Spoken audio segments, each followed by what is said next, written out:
Fundamental Techniques in Handling People. Chapter 1. If you want to gather honey, don't kick over the beehive. On May 7, 1931, New York City witnessed the most sensational manhunt the old town had ever known. After weeks of search, Two-Gun Crowley, the killer, the gunman who didn't smoke or drink, was at bay, trapped in his sweetheart's apartment on West End Avenue. 150 policemen and detectives laid siege to his top-floor hideaway. Chopping holes in the roof, they tried to smoke out Crowley, the cop killer, with tear gas. Then they mounted their machine guns on surrounding buildings, and for more than an hour, one of New York's fine residential sections reverberated with the crack of pistol fire and the rat-tat-tat of machine guns. Crowley, crouching behind an overstuffed chair, fired incessantly at the police. 10,000 excited people watched the battle. Nothing like it had ever been seen before on the sidewalks of New York. When Crowley was captured, Police Commissioner Mulrooney declared that the two-gun desperado was one of the most dangerous criminals ever encountered in the history of New York. "He will kill," said the commissioner, "at the drop of a feather." But how did Two-Gun Crowley regard himself? We know, because while the police were firing into his apartment, he wrote a letter addressed, "To whom it may concern." And, as he wrote, the blood flowing from his wounds left a crimson trail on the paper. In this letter, Crowley said, "Under my coat is a weary heart, but a kind one that would do nobody any harm." A short time before this, Crowley had been having a necking party on a country road out on Long Island.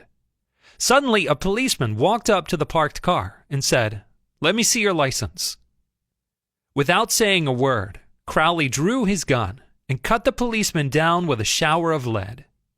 As the dying officer fell, Crowley leaped out of the car, grabbed the officer's revolver, and fired another bullet into the prostrate body. And that was the killer who said, "Under my coat is a weary heart, but a kind one that would do nobody any harm." Crowley was sentenced to the electric chair. When he arrived at the death house at Sing Sing, did he say, "This is what I get for killing people"? No, he said, "This is what I get for defending myself." The point of the story is this: Two-Gun Crowley didn't blame himself for anything. Is that an unusual attitude among criminals? If you think so, listen to this. I've spent the best years of my life giving people the lighter pleasures, helping them have a good time, and all I get is abuse, the existence of a hunted man.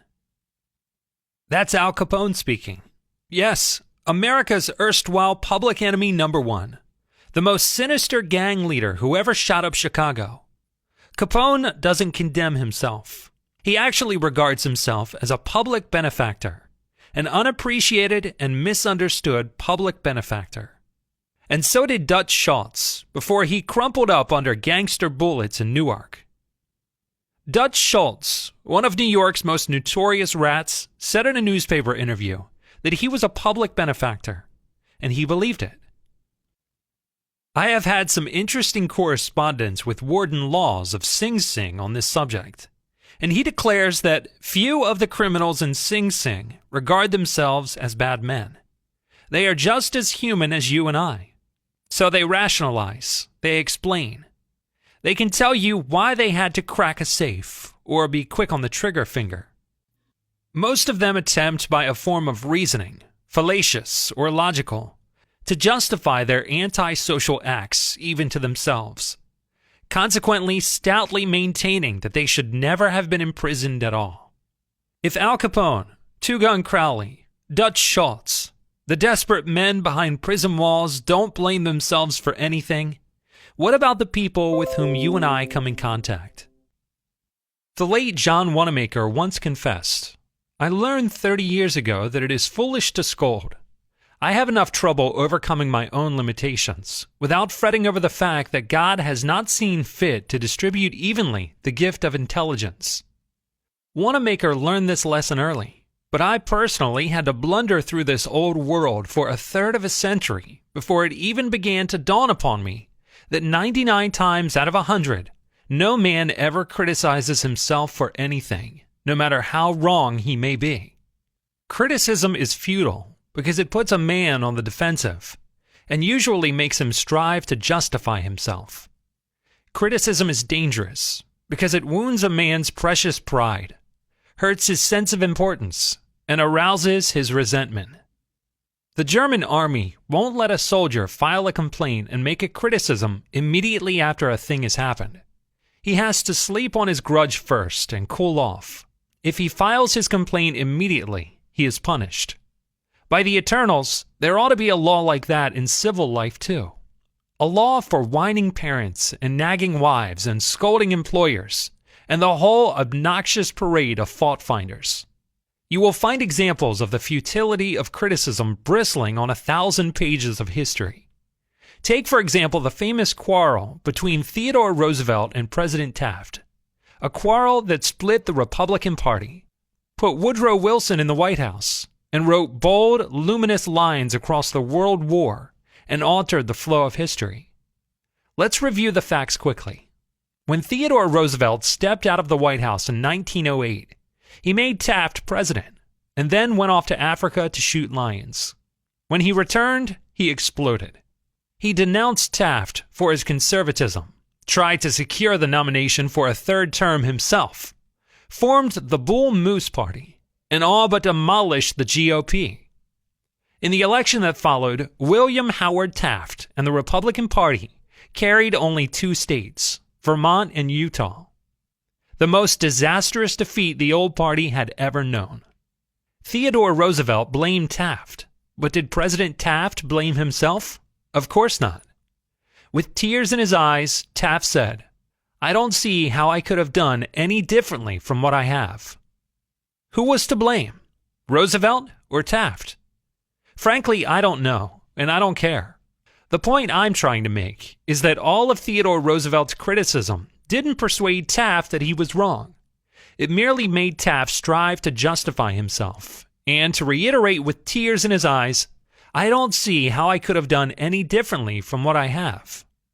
Or take the Teapot Dome oil scandal. Remember it? It kept the newspapers ringing with indignation for years. It rocked the nation. Nothing like it had ever happened before in American public life within the memory of living men. Here are the bare facts of the scandal. Albert Fall, Secretary of the Interior in Harding's cabinet, was entrusted with the leasing of government oil reserves at Elk Hill and Teapot Dome, oil reserves that had been set aside for the future use of the Navy. Did Secretary Fall permit competitive bidding? No, sir. He handed the fat, juicy contract outright to his friend Edward L. Doheny. And what did Doheny do? He gave Secretary Fall what he was pleased to call a loan of $100,000. Then, in a high-handed manner, Secretary Fall ordered United States Marines into the district to drive off competitors whose adjacent wells were sapping oil out of the Elk Hill reserves. These competitors, driven off their ground at the ends of guns and bayonets, rushed into court and blew the lid off the $100 million Teapot Dome scandal. A stench arose so vile that it ruined the Harding administration, nauseated an entire nation, threatened to wreck the Republican Party, and put Albert B. Fall behind prison bars. Fall was condemned viciously, condemned as few men in public life have ever been. Did he repent? Never. Years later, Herbert Hoover intimated in a public speech that President Harding's death had been due to mental anxiety and worry because a friend had betrayed him. When Mrs. Fall heard that, she sprang from her chair. She wept. She shook her fists at fate and screamed, "What? Harding betrayed by Fall? No. My husband never betrayed anyone. This whole house full of gold would not tempt my husband to do wrong. He is the one who has been betrayed and led to the slaughter and crucified." There you are. Human nature in action. The wrongdoer blaming everybody but himself. We are all like that. So when you and I are tempted to criticize someone tomorrow, let's remember Al Capone, Two Gun Crowley, and Albert Fall. Let's realize that criticisms are like homing pigeons. They always return home. Let's realize that the person we are going to correct and condemn will probably justify himself and condemn us in return. Or, like the gentle Taft, he will say, "I don't see how I could have done any differently from what I have."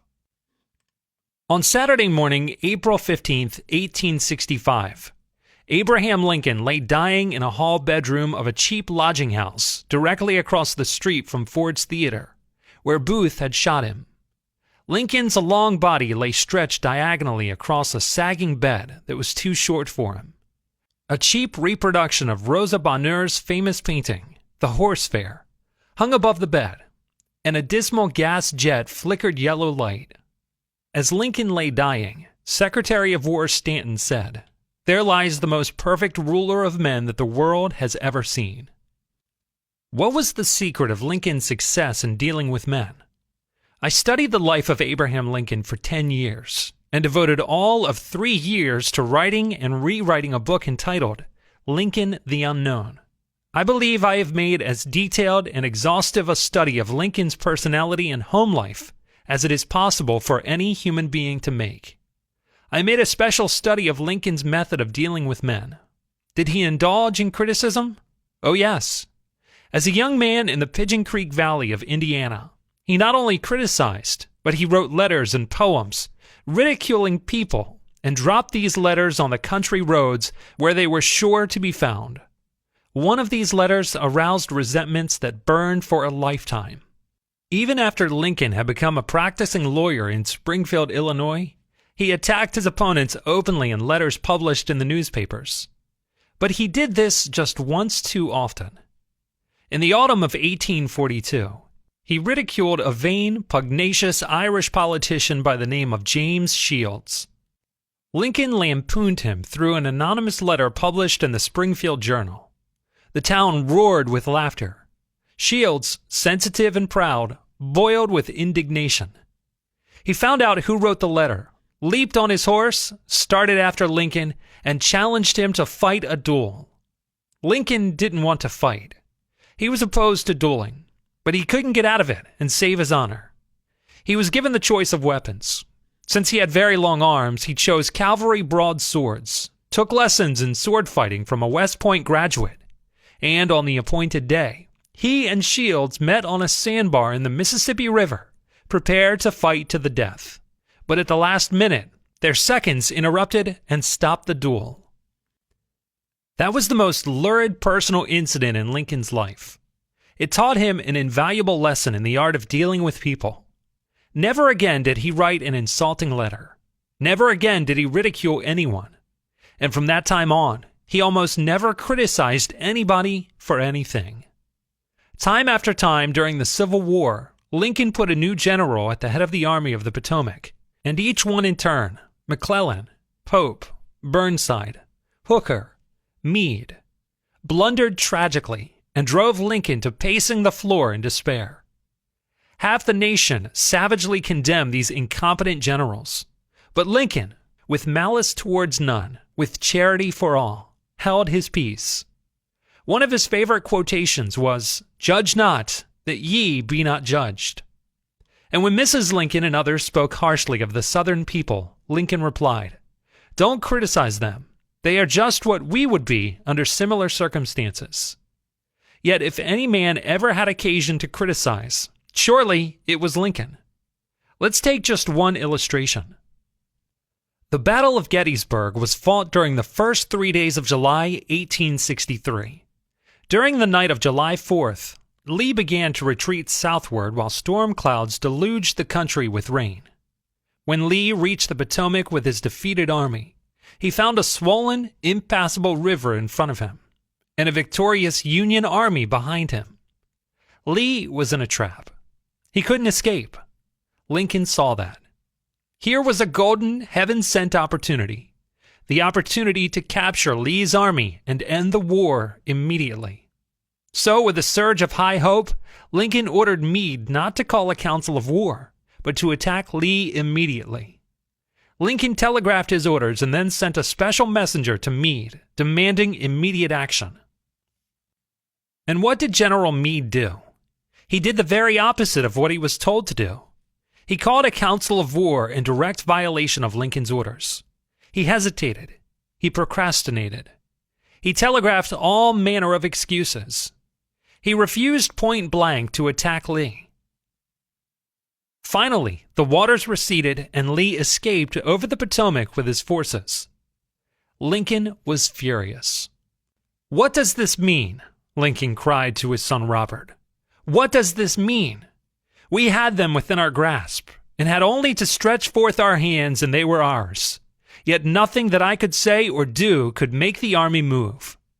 Under the circumstances, almost any general could have defeated Lee. If I had gone up there, I could have whipped him myself." In bitter disappointment, Lincoln sat down and wrote Meade this letter. And remember, at this period of his life, he was extremely conservative and restrained in his phraseology. So this letter coming from Lincoln in 1863 was tantamount to the severest rebuke.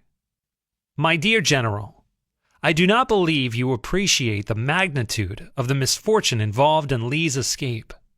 He was within our easy grasp, and to have closed upon him would, in connection with other late successes, have ended the war. As it is, the war will be prolonged indefinitely. If you could not safely attack Lee last Monday, how can you possibly do so south of the river, when you can take with you very few, no more than 2/3 of the force you then had in hand? It would be unreasonable to expect, and I do not expect that you can now effect much. Your golden opportunity is gone, and I am distressed immeasurably because of it." What do you suppose Meade did when he read that letter? Meade never saw that letter.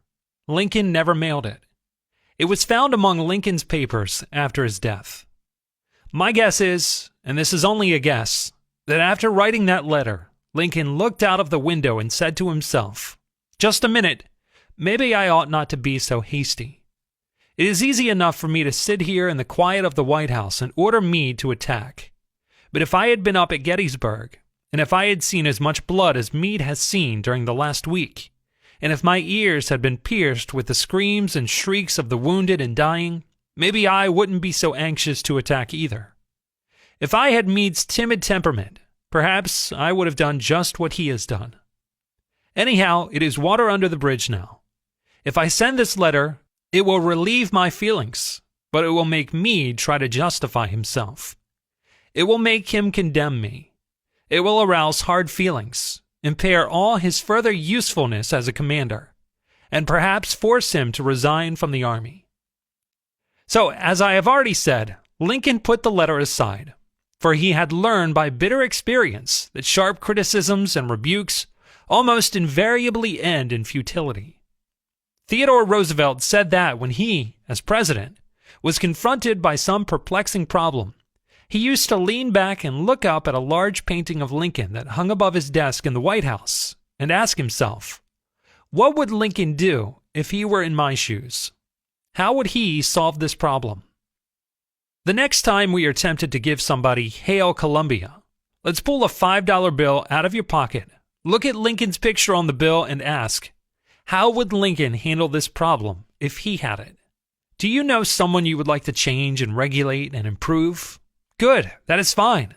I am all in favor of it. But why not begin on yourself? From a purely selfish standpoint, that is a lot more profitable than trying to improve others. Yes, and a lot less dangerous. "When a man's fight begins within himself," said Browning, "he is worth something. It will probably take from now until Christmas to perfect yourself. You can then have a nice long rest over the holidays and devote the new year to regulating and criticizing other people. But perfect yourself first. Don't complain about the snow on your neighbor's roof," said Confucius, "when your own doorstep is unclean." When I was still young and trying hard to impress people, I wrote a foolish letter to Richard Harding Davis, an author who once loomed large on the literary horizon of America. I was preparing a magazine article about authors, and I asked Davis to tell me about his method of work. A few weeks earlier, I had received a letter from someone with this notation at the bottom: dictated but not read. I was quite impressed. I felt the writer must be very big and busy and important. I wasn't the slightest bit busy, but I was eager to make an impression on Richard Harding Davis. So I ended my short note with the words, dictated but not read. He never troubled to answer the letter. He simply returned it to me with this scribbled across the bottom: your bad manners are exceeded only by your bad manners. True, I had blundered, and perhaps I deserved his rebuke. But being human, I resented it. I resented it so sharply that when I read of the death of Richard Harding Davis 10 years later, the one thought that still persisted in my mind, I am ashamed to admit, was the hurt he had given me. If you and I want to stir up a resentment tomorrow that will rankle across the decades and endure until death, just let us indulge in a little stinging criticism, no matter how certain we are that it is justified. When dealing with people, let us remember we are not dealing with creatures of logic. We are dealing with creatures of emotion, creatures bristling with prejudices and motivated by pride and vanity. And criticism is a dangerous spark, a spark that is liable to cause an explosion in the powder magazine of pride, an explosion that sometimes hastens death. For example, General Leonard Wood was criticized and not allowed to go with the army to France. That blow to his pride probably shortened his life. Bitter criticism caused the sensitive Thomas Hardy, one of the finest novelists that ever enriched English literature, to give up the writing of fiction forever. Criticism drove Thomas Chatterton, the English poet, to suicide. Benjamin Franklin, tactless in his youth, became so diplomatic, so adroit at handling people, that he was made American ambassador to France. The secret of his success? I will speak ill of no man, he said, and speak all the good I know of everybody. Any fool can criticize, condemn, and complain, and most fools do. But it takes character and self-control to be understanding and forgiving. A great man shows his greatness, said Carlyle, by the way he treats little men. Instead of condemning people, let's try to understand them. Let's try to figure out why they do what they do. That's a lot more profitable and intriguing than criticism. And it breeds sympathy, tolerance, and kindness. To know all is to forgive all.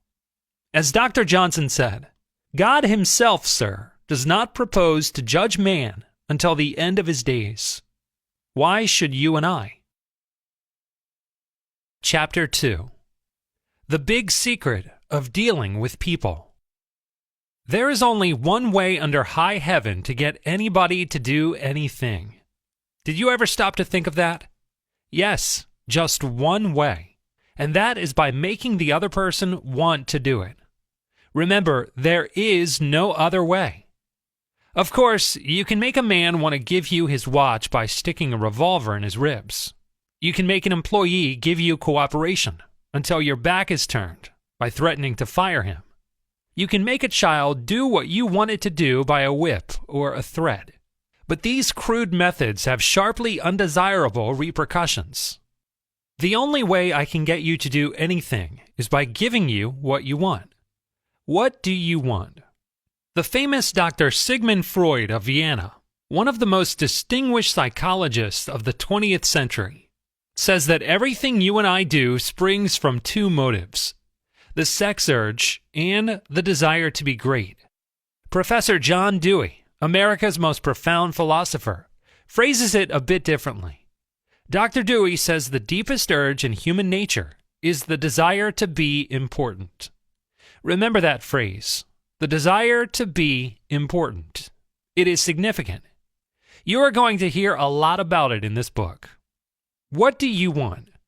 Not many things, but the few things that you do wish, you crave with an insistence that will not be denied. Almost every normal adult wants 1. Health and the preservation of life. 2. Food. 3. Sleep. 4. Money and the things money will buy. 5. Life in the hereafter. 6. Sexual gratification. 7. The well-being of our children. 8. A feeling of importance. Almost all these wants are gratified, all except one. But there is one longing almost as deep, almost as imperious as the desire for food or sleep, which is seldom gratified. It is what Freud calls the desire to be great. It is what Dewey calls the desire to be important. Lincoln once began a letter by saying, "Everybody likes a compliment." William James said, "The deepest principle in human nature is the craving to be appreciated." He didn't speak, mind you, of the wish or the desire or the longing to be appreciated. He said the craving to be appreciated. Here is a gnawing and unfaltering human hunger, and the rare individual who honestly satisfies this heart hunger will hold people in the palm of his hand, and even the undertaker will be sorry when he dies. The desire for a feeling of importance is one of the chief distinguishing differences between mankind and the animals. To illustrate, when I was a farm boy out in Missouri, my father bred fine Duroc Jersey hogs and pedigreed white-faced cattle. We used to exhibit our hogs and white-faced cattle at the county fairs and livestock shows throughout the Middle West. We won first prizes by the score. My father pinned his blue ribbons on a sheet of white muslin, and when friends or visitors came to the house, he would get out the long sheet of muslin. He would hold one end, and I would hold the other, while he exhibited the blue ribbons. The hogs didn't care about the ribbons they had won, but Father did. These prizes gave him a feeling of importance. If our ancestors hadn't had this flaming urge for a feeling of importance, civilization would have been impossible. Without it, we should have been just about like the animals. It was this desire for a feeling of importance that led an uneducated, poverty-stricken grocery clerk to study some law books that he found in the bottom of a barrel of household plunder that he had bought for 50 cents. You have probably heard of this grocery clerk. His name was Lincoln. It was this desire for a feeling of importance that inspired Dickens to write his immortal novels. This desire inspired Sir Christopher Wren to design his symphonies in stone. This desire made Rockefeller amass millions that he never spent. And this same desire made the richest man in your town build a house far too large for his requirements. This desire makes you want to wear the latest styles, drive the latest car, and talk about your brilliant children. It is this desire which lures many boys into becoming gangsters and gunmen. The average young criminal of today, says E.P. Mulrooney, former police commissioner of New York, is filled with ego, and his first request after arrest is for those lurid newspapers that make him out a hero. The disagreeable prospect of taking a hot squat in the electric chair seems remote, so long as he can gloat over his likeness sharing space with pictures of Babe Ruth, LaGuardia, Einstein, Lindbergh, Toscanini, or Roosevelt. If you tell me how you get your feeling of importance, I'll tell you what you are. That determines your character. That is the most significant thing about you.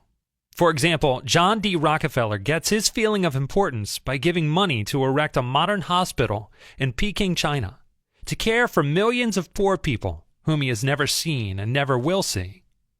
Dillinger, on the other hand, got his feeling of importance by being a bandit, a bank robber, and killer. When the G-men were hunting him, he dashed into a farmhouse up in Minnesota and said, "I'm Dillinger." He was proud of the fact that he was public enemy number one. "I'm not going to hurt you, but I'm Dillinger," he said. Yes, the one significant difference between Dillinger and Rockefeller is how they got their feeling of importance. History sparkles with amusing examples of famous people struggling for a feeling of importance.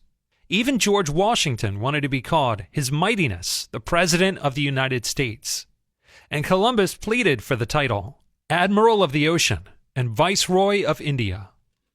Catherine the Great refused to open letters that were not addressed to Her Imperial Majesty. And Mrs. Lincoln, in the White House, turned upon Mrs. Grant like a tigress and shouted, How dare you be seated in my presence until I invite you? Our millionaires helped finance Admiral Byrd's expedition to the Antarctic with the understanding that ranges of icy mountains would be named after them. And Victor Hugo aspired to have nothing less than the city of Paris renamed in his honor. Even Shakespeare, mightiest of the mighty, tried to add luster to his name by procuring a coat of arms for his family. People sometimes become invalids in order to win sympathy and attention and get a feeling of importance. For example, take Mrs. McKinley. She got a feeling of importance by forcing her husband, the President of the United States, to neglect important affairs of state while he reclined on the bed beside her for hours at a time, his arm about her, soothing her to sleep. She fed her gnawing desire for attention by insisting that he remain with her while she was having her teeth fixed, and once created a stormy scene when he had to leave her alone with the dentist while he kept an appointment with John Hay. Mary Roberts Reinhardt once told me of a bright, vigorous young woman who became an invalid in order to get a feeling of importance. One day, said Mrs. Reinhardt, this woman had been obliged to face something, her age perhaps, and the fact that she would never be married. The lonely years were stretching ahead, and there was little left for her to anticipate. She took to her bed, and for 10 years her old mother traveled to the 3rd floor and back, carrying trays, nursing her. Then one day the old mother, weary with service, lay down and died. For some weeks, the invalid languished. Then she got up, put on her clothing, and resumed living again. Some authorities declare that people may actually go insane in order to find, in the dreamland of insanity, the feeling of importance that has been denied them in the harsh world of reality. There are more patients suffering from mental diseases in the hospitals in the United States than from all other diseases combined. If you are over 15 years of age and residing in New York State, the chances are 1 out of 20 that you will be confined to an insane asylum for 7 years of your life. What is the cause of insanity? Nobody can answer such a sweeping question as that. But we know that certain diseases, such as syphilis, break down and destroy the brain cells and result in insanity. In fact, about 1/2 of all mental diseases can be attributed to such physical causes as brain lesions, alcohol, toxins, and injuries. But the other half, and this is the appalling part of the story, the other half of the people who go insane apparently have nothing organically wrong with their brain cells. In post-mortem examinations, when their brain tissues are studied under the highest-powered microscopes, they are found to be apparently just as healthy as yours and mine. Why do these people go insane? I recently put that question to the head physician of one of our most important hospitals for the insane. This doctor, who has received the highest honors and the most coveted awards for his knowledge of insanity, told me frankly that he didn't know why people went insane. Nobody knows for sure. But he did say that many people who go insane find in insanity a feeling of importance that they were unable to achieve in the world of reality. Then he told me this story. I have a patient right now whose marriage proved to be a tragedy. She wanted love, sexual gratification, children, and social prestige. But life blasted all her hopes. Her husband didn't love her. He refused even to eat with her and forced her to serve his meals in his room upstairs. She had no children, no social standing. She went insane. And in her imagination, she divorced her husband and resumed her maiden name. She now believes she has married into the English aristocracy, and she insists on being called Lady Smith. And as for children, she imagines now that she has a new child every night. Each time I call on her, she says, "Doctor, I had a baby last night." Life once wrecked all her dream ships on the sharp rocks of reality. But in the sunny, fantastic isles of insanity, all her barkentines race into port with canvas billowing and with winds singing through the masts. Tragic? Oh, I don't know. Her physician said to me, if I could stretch out my hand and restore her sanity, I wouldn't do it. She's much happier as she is. As a group, insane people are happier than you and I. Many enjoy being insane. Why shouldn't they? They have solved their problems. They will write you a check for $1 million or give you a letter of introduction to the Aga Khan. They have found in a dream world of their own creation the feeling of importance which they so deeply desired. If some people are so hungry for a feeling of importance that they actually go insane to get it, imagine what miracles you and I can achieve by giving people honest appreciation this side of insanity. There have been, so far as I know, only 2 people in history who were paid a salary of $1 million a year: Walter Chrysler and Charles Schwab. Why did Andrew Carnegie pay Schwab $1 million a year or more than $3,000 a day? Why? Andrew Carnegie paid Charles Schwab $1 million a year. Because Schwab is a genius? No. Because he knew more about the manufacturing of steel than other people? Nonsense. Charles Schwab told me himself that he had many men working for him who knew more about the manufacture of steel than he did. Schwab says that he was paid this salary largely because of his ability to deal with people. I asked him how he did it. Here is his secret set down in his own words. Words that ought to be cast in eternal bronze and hung in every home and school, every shop and office in the land. Words that children ought to memorize instead of wasting their time memorizing the conjugation of Latin verbs or the amount of the annual rainfall in Brazil. Words that will all but transform your life and mine if we will only live them. I consider my ability to arouse enthusiasm among the men, said Schwab, the greatest asset I possess. And the way to develop the best that is in a man is by appreciation and encouragement. There is nothing else that so kills the ambitions of a man as criticisms from his superiors. I never criticize anyone. I believe in giving a man incentive to work. So I am anxious to praise, but loath to find fault. If I like anything, I am hearty in my approbation and lavish in my praise. That is what Schwab does. But what does the average man do? The exact opposite. If he doesn't like a thing, he raises the old Harry. If he does like it, he says nothing. In my wide association in life, meeting with many and great men in various parts of the world, Schwab declared, I have yet to find the man, however great or exalted his station, who did not do better work and put forth greater effort under a spirit of approval than he would ever do under a spirit of criticism. That, he said frankly, was one of the outstanding reasons of the phenomenal success of Andrew Carnegie. Carnegie praised his associates publicly as well as privately. Carnegie wanted to praise his assistants even on his tombstone. He wrote an epitaph for himself which read, "Here lies one who knew how to get around him men who were cleverer than himself." Sincere appreciation was one of the secrets of Rockefeller's success in handling men. For example, when one of his partners, Edward T. Bedford, pulled a boner and lost the firm $1 million by a bad buy in South America, John D. might have criticized, but he knew Bedford had done his best, and the incident was closed. So Rockefeller found something to praise. He congratulated Bedford because he had been able to save 60% of the money he had invested. "That's splendid," said Rockefeller. "We don't always do as well as that upstairs." Ziegfeld, the most spectacular entrepreneur who ever dazzled Broadway, gained his reputation by his subtle ability to glorify the American girl. He repeatedly took some drab little creature that no one ever looked at twice and transformed her on the stage into a glamorous vision of mystery and seduction. Knowing the value of appreciation and confidence, he made women feel beautiful by the sheer power of his gallantry and consideration. He was practical. He raised the salary of chorus girls from $30 a week to as high as $175. And he was also chivalrous. On opening night at the Follies, he sent a telegram to the stars in the cast, and he deluged every chorus girl in the show with American Beauty roses.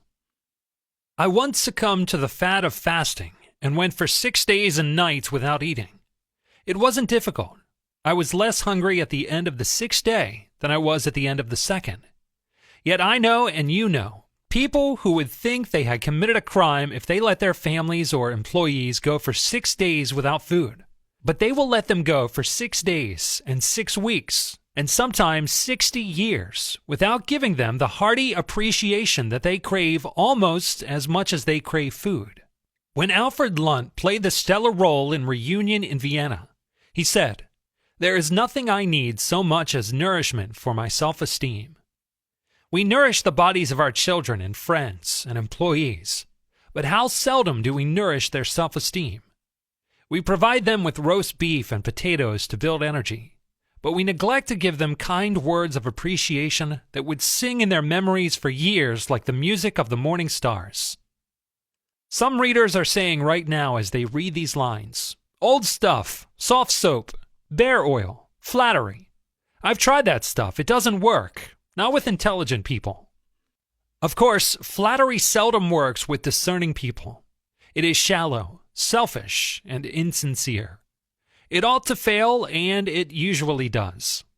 True, some people are so hungry, so thirsty for appreciation that they will swallow anything, just as a starving man will eat grass and fishworms. Why, for example, were the much-married Madovany brothers such flaming successes in the matrimonial market? Why were these so-called princes able to marry 2 beautiful and famous screen stars and a world-famous prima donna, and Barbara Hutton with her 5 and 10 cent store millions? Why? How did they do it? The Madovany charm for women, said Adela Rogers St. John's in an article in the magazine Liberty, has been among the mysteries of the ages to many. Paula Negre, a woman of the world, a connoisseur of men, and a great artist, once explained it to me. She said, "They understand the art of flattery, as do no other men I have ever met. And the art of flattery is almost a lost one in this realistic and humorous age. That, I assure you, is the secret of the Madovany charm for women. I know. Even Queen Victoria was susceptible to flattery. Disraeli confessed that he put it on thick in dealing with the Queen. To use his exact words, he said he spread it on with a trowel. But Disraeli was one of the most polished, deft, and adroit men who ever ruled the far-flung British Empire. He was a genius in his line. What would work for him wouldn't necessarily work for you and me. In the long run, flattery will do you more harm than good. Flattery is counterfeit, and like counterfeit money, it will eventually get you into trouble if you try to pass it. The difference between appreciation and flattery? That is simple. One is sincere and the other insincere. One comes from the heart out, the other from the teeth out. One is unselfish, the other selfish. One is universally admired, the other is universally condemned. I recently saw a bust of General Obregon in the Chapultepec Palace in Mexico City. Below the bust are carved these wise words from General Obregon's philosophy. Don't be afraid of the enemies who attack you. Be afraid of the friends who flatter you. No, I am not suggesting flattery. Far from it. I'm talking about a new way of life. Let me repeat. I am talking about a new way of life. King George V had a set of 6 maxims displayed on the walls of his study at Buckingham Palace. One of these maxims said, "Teach me neither to proffer nor receive cheap praise." That's all flattery is, cheap praise. I once read a definition of flattery that may be worth repeating. Flattery is telling the other man precisely what he thinks about himself. Use what language you will, said Ralph Waldo Emerson. You can never say anything but what you are. If all we had to do was to use flattery, everybody would catch on to it, and we should all be experts in human relations. When we are not engaged in thinking about some definite problem, we usually spend about 95% of our time thinking about ourselves. Now, if we stop thinking about ourselves for a while and begin to think of the other man's good points, we won't have to resort to flattery so cheap and false that it can be spotted almost before it is out of the mouth. Emerson said, "Every man I meet is my superior in some way, in that I learn of him." If that was true of Emerson, isn't it likely to be 1,000 times more true of you and me? Let's cease thinking of our accomplishments, our wants. Let's try to figure out the other man's good points. Then forget flattery. Give honest, sincere appreciation. Be hearty in your approbation and lavish in your praise, and people will cherish your words and treasure them, and repeat them over a lifetime. Repeat them years after you have forgotten them. Chapter 3. He who can do this has the whole world with him. He who cannot walks a lonely way. I go fishing up in Maine every summer. Personally, I am very fond of strawberries and cream, but I find that for some strange reason, fish prefer worms. So when I go fishing, I don't think about what I want. I think about what they want. I don't bait the hook with strawberries and cream. Rather, I dangle a worm or a grasshopper in front of the fish and say, "Wouldn't you like to have that?" Why not use the same common sense when fishing for men? That is what Lloyd George did. When someone asked him how he managed to stay in power after all the other wartime leaders, Wilson, Orlando, and Clemenceau, had been ousted and forgotten, he replied that if his staying on top might be attributed to any one thing, it was probably to the fact that he had learned it was necessary to bait the hook to suit the fish. Why talk about what we want? That is childish, absurd. Of course, you are interested in what you want. You are eternally interested in it, but no one else is. The rest of us are just like you. We are interested in what we want. So the only way on earth to influence the other fellow is to talk about what he wants and show him how to get it. Remember that tomorrow when you're trying to get somebody to do something. If, for example, you don't want your son to smoke, don't preach at him, and don't talk about what you want, but show him that cigarettes may keep him from making the baseball team or winning the 100-yard dash. This is a good thing to remember regardless of whether you're dealing with children or calves or chimpanzees. For example, Ralph Waldo Emerson and his son one day tried to get a calf into the barn, but they made the common mistake of thinking only of what they wanted. Emerson pushed and his son pulled, but the calf did just what they did. He thought only of what he wanted, so he stiffened his legs and stubbornly refused to leave the pasture. The Irish housemaid saw their predicament. She couldn't write essays and books, but on this occasion at least, she had more horse sense, or calf sense, than Emerson had. She thought of what the calf wanted, so she put her maternal finger in the calf's mouth and let the calf suck her finger as she gently led him into the barn. Every act you ever performed since the day you were born is because you wanted something. How about the time you gave $100 to the Red Cross? Yes, that is no exception to the rule. You gave the Red Cross $100 because you wanted to lend a helping hand, because you wanted to do a beautiful, unselfish, divine act. Inasmuch as ye have done it unto one of the least of these my brethren, ye have done it unto me. If you hadn't wanted that feeling more than you wanted your $100, you would not have made the contribution. Of course, you may have made the contribution because you were ashamed to refuse, or because a customer asked you to do it. But one thing is certain. You made the contribution because you wanted something. Professor Harry A. Overstreet, in his illuminating book, Influencing Human Behavior, says, "Action springs out of what we fundamentally desire. And the best piece of advice which can be given to would-be persuaders, whether in business, in the home, in the school, in politics, is, first, arouse in the other person an eager want. He who can do this has the whole world with him. He who cannot walks a lonely way."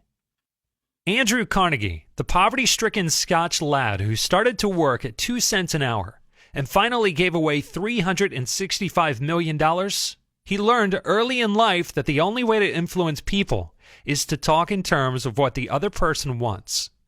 He attended school only 4 years, yet he learned how to handle people. To illustrate, his sister-in-law was worried sick over her 2 boys. They were at Yale, and they were so busy with their own affairs that they neglected to write home and paid no attention whatever to their mother's frantic letters. Then Carnegie offered to wager $100 that he could get an answer by return mail, without even asking for it.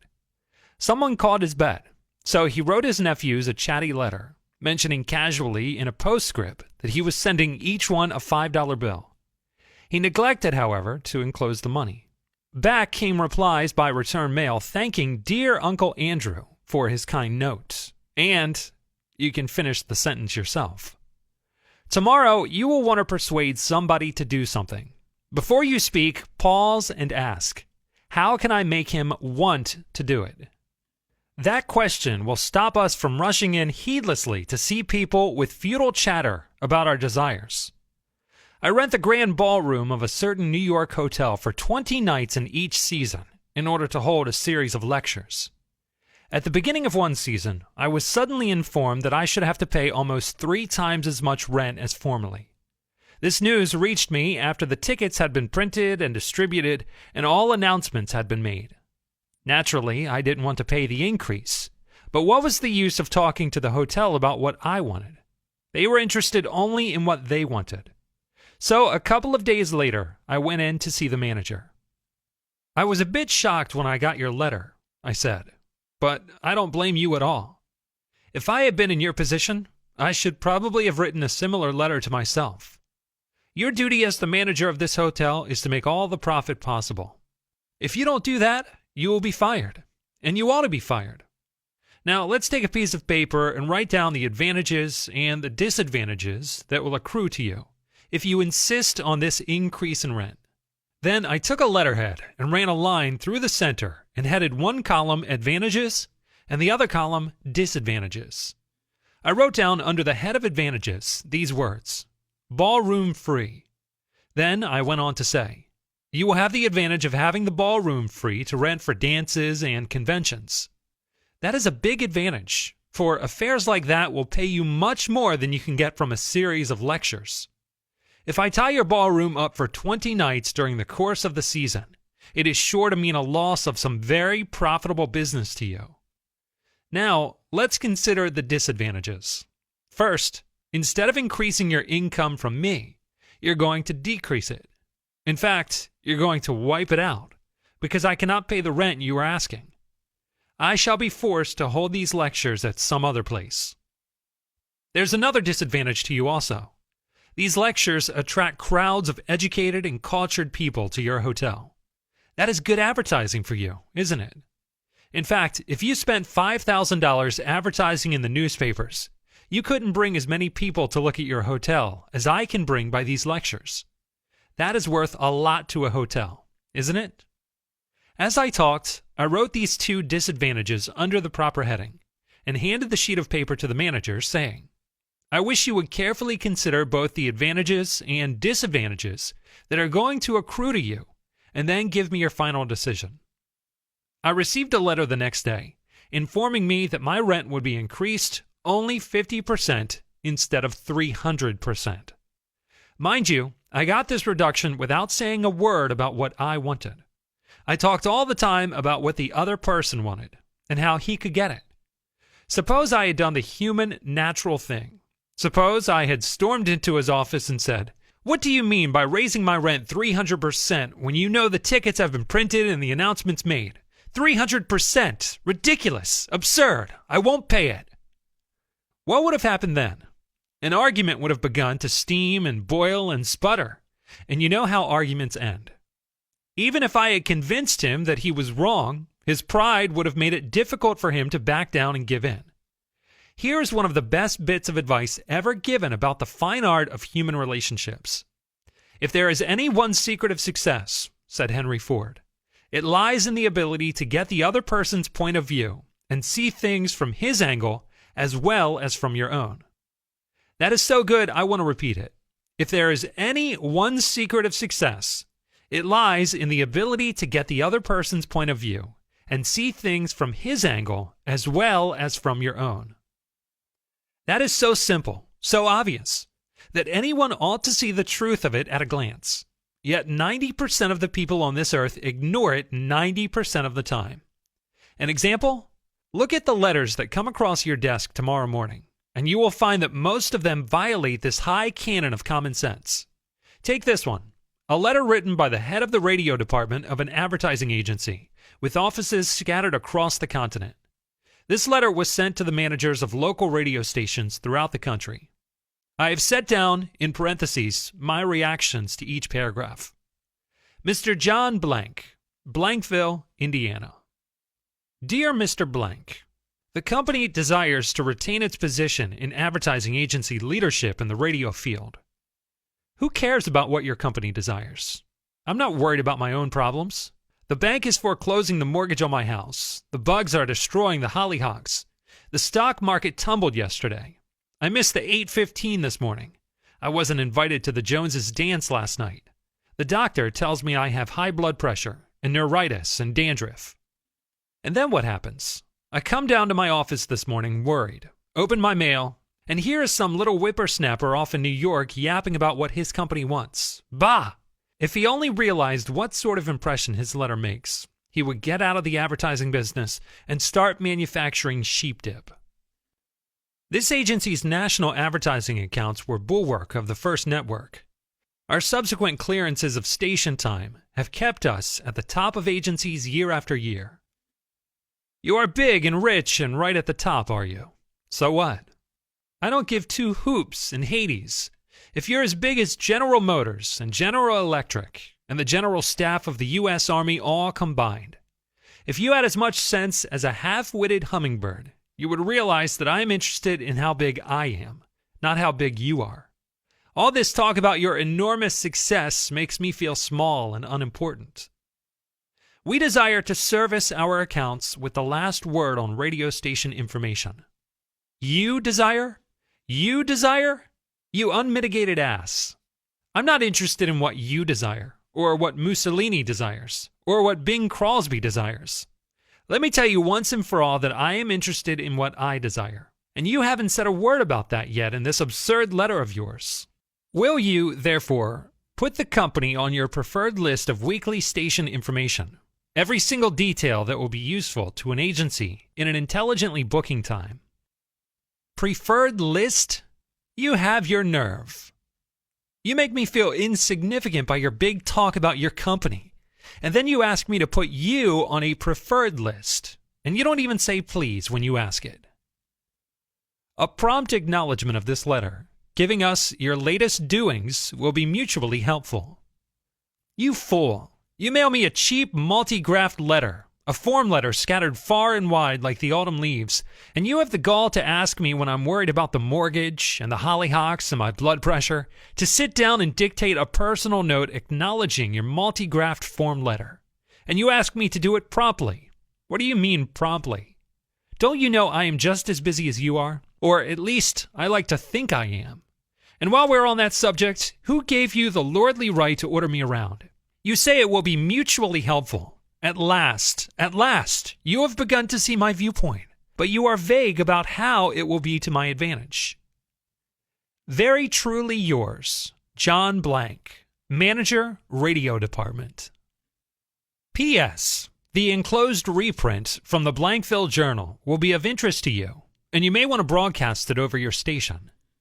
Finally, down here in the postscript, you mentioned something that may help me solve one of my problems. Why didn't you begin your letter with, but what's the use? Any advertising man who is guilty of perpetrating such drivel as you have sent me has something wrong with his medulla oblongata. You don't need a letter giving our latest doings. What you need is a quart of iodine in your thyroid gland. Now, if a man who devotes his life to advertising and who poses as an expert in the art of influencing people to buy, if he writes a letter like that, what can we expect from the butcher and baker and carpet tack maker? Here is another letter written by the superintendent of a large freight terminal to a student of this course, Mr. Edward Vermelin. What effect did this letter have on the man to whom it was addressed? Read it, and then I'll tell you. A. Zarega's Sons Incorporated, 28 Front Street, Brooklyn, New York. Attention, Mr. Edward Vermelin. Gentlemen, the operations at our outbound rail receiving station are handicapped because a material percentage of the total business is delivered us in the late afternoon. This condition results in congestion, overtime on the part of our forces, delays to trucks, and in some cases delays to freight. On November 10th, We received from your company a lot of 510 pieces, which reached here at 4:20 p.m. We solicit your cooperation toward overcoming the undesirable effects arising from late receipt of freight. May we ask that, on days on which you ship the volume which was received on the above date, effort be made either to get the truck here earlier or to deliver us part of the freight during the forenoon. The advantage that would accrue to you under such an arrangement would be that of more expeditious discharge of your trucks and the assurance that your business would go forward on the date of its receipt. Very truly yours, J.B. After reading this letter, Mr. Vermelin, sales manager for A. Zarega's Sons Incorporated, sent it to me with the following comment. This letter had the reverse effect from that which was intended. The letter begins by describing the terminal's difficulties, in which we are not interested, generally speaking. Our cooperation is then requested without any thought as to whether it would inconvenience us. And then finally, in the last paragraph, the fact is mentioned that if we do cooperate, it will mean more expeditious discharge of our trucks with the assurance that our freight will go forward on the date of its receipt. In other words, that in which we are most interested is mentioned last, and the whole effect is one of raising a spirit of antagonism rather than of cooperation. Let's see if we can't rewrite and improve this letter. Let's not waste any time talking about our problems. As Henry Ford admonishes, let's get the other person's point of view and see things from his angle as well as from our own. Here is one way of revising it. It may not be the best way, but isn't it an improvement? Mr. Edward Vermelin, care of A. Zarega's Sons Incorporated, 28 Front Street, Brooklyn, New York. Dear Mr. Vermelin, your company has been one of our good customers for 14 years. Naturally, we are very grateful for your patronage and are eager to give you the speedy, efficient service you deserve. However, we regret to say that it isn't possible for us to do that when your trucks bring us a large shipment late in the afternoon, as they did on November 10th. Why? Because many other customers make late afternoon deliveries also. Naturally, that causes congestion. That means your trucks are held up unavoidably at the pier, and sometimes even your freight is delayed. That's bad, very bad. How can it be avoided? By making your deliveries at the pier in the forenoon when possible. That will enable your trucks to keep moving. Your freight will get immediate attention, and our workmen will get home early at night to enjoy a dinner of the delicious macaroni and noodles that you manufacture. Please don't take this as a complaint, and please don't feel I am assuming to tell you how to run your business. This letter is prompted solely by a desire to serve you more effectively. Regardless of when your shipments arrive, we shall always cheerfully do all in our power to serve you promptly. You are busy. Please don't trouble to answer this note. Yours truly, J.B. Thousands of salesmen are pounding the pavements today, tired, discouraged, and underpaid. Why? Because they are always thinking only of what they want. They don't realize that neither you nor I want to buy anything. If we did, we would go out and buy it.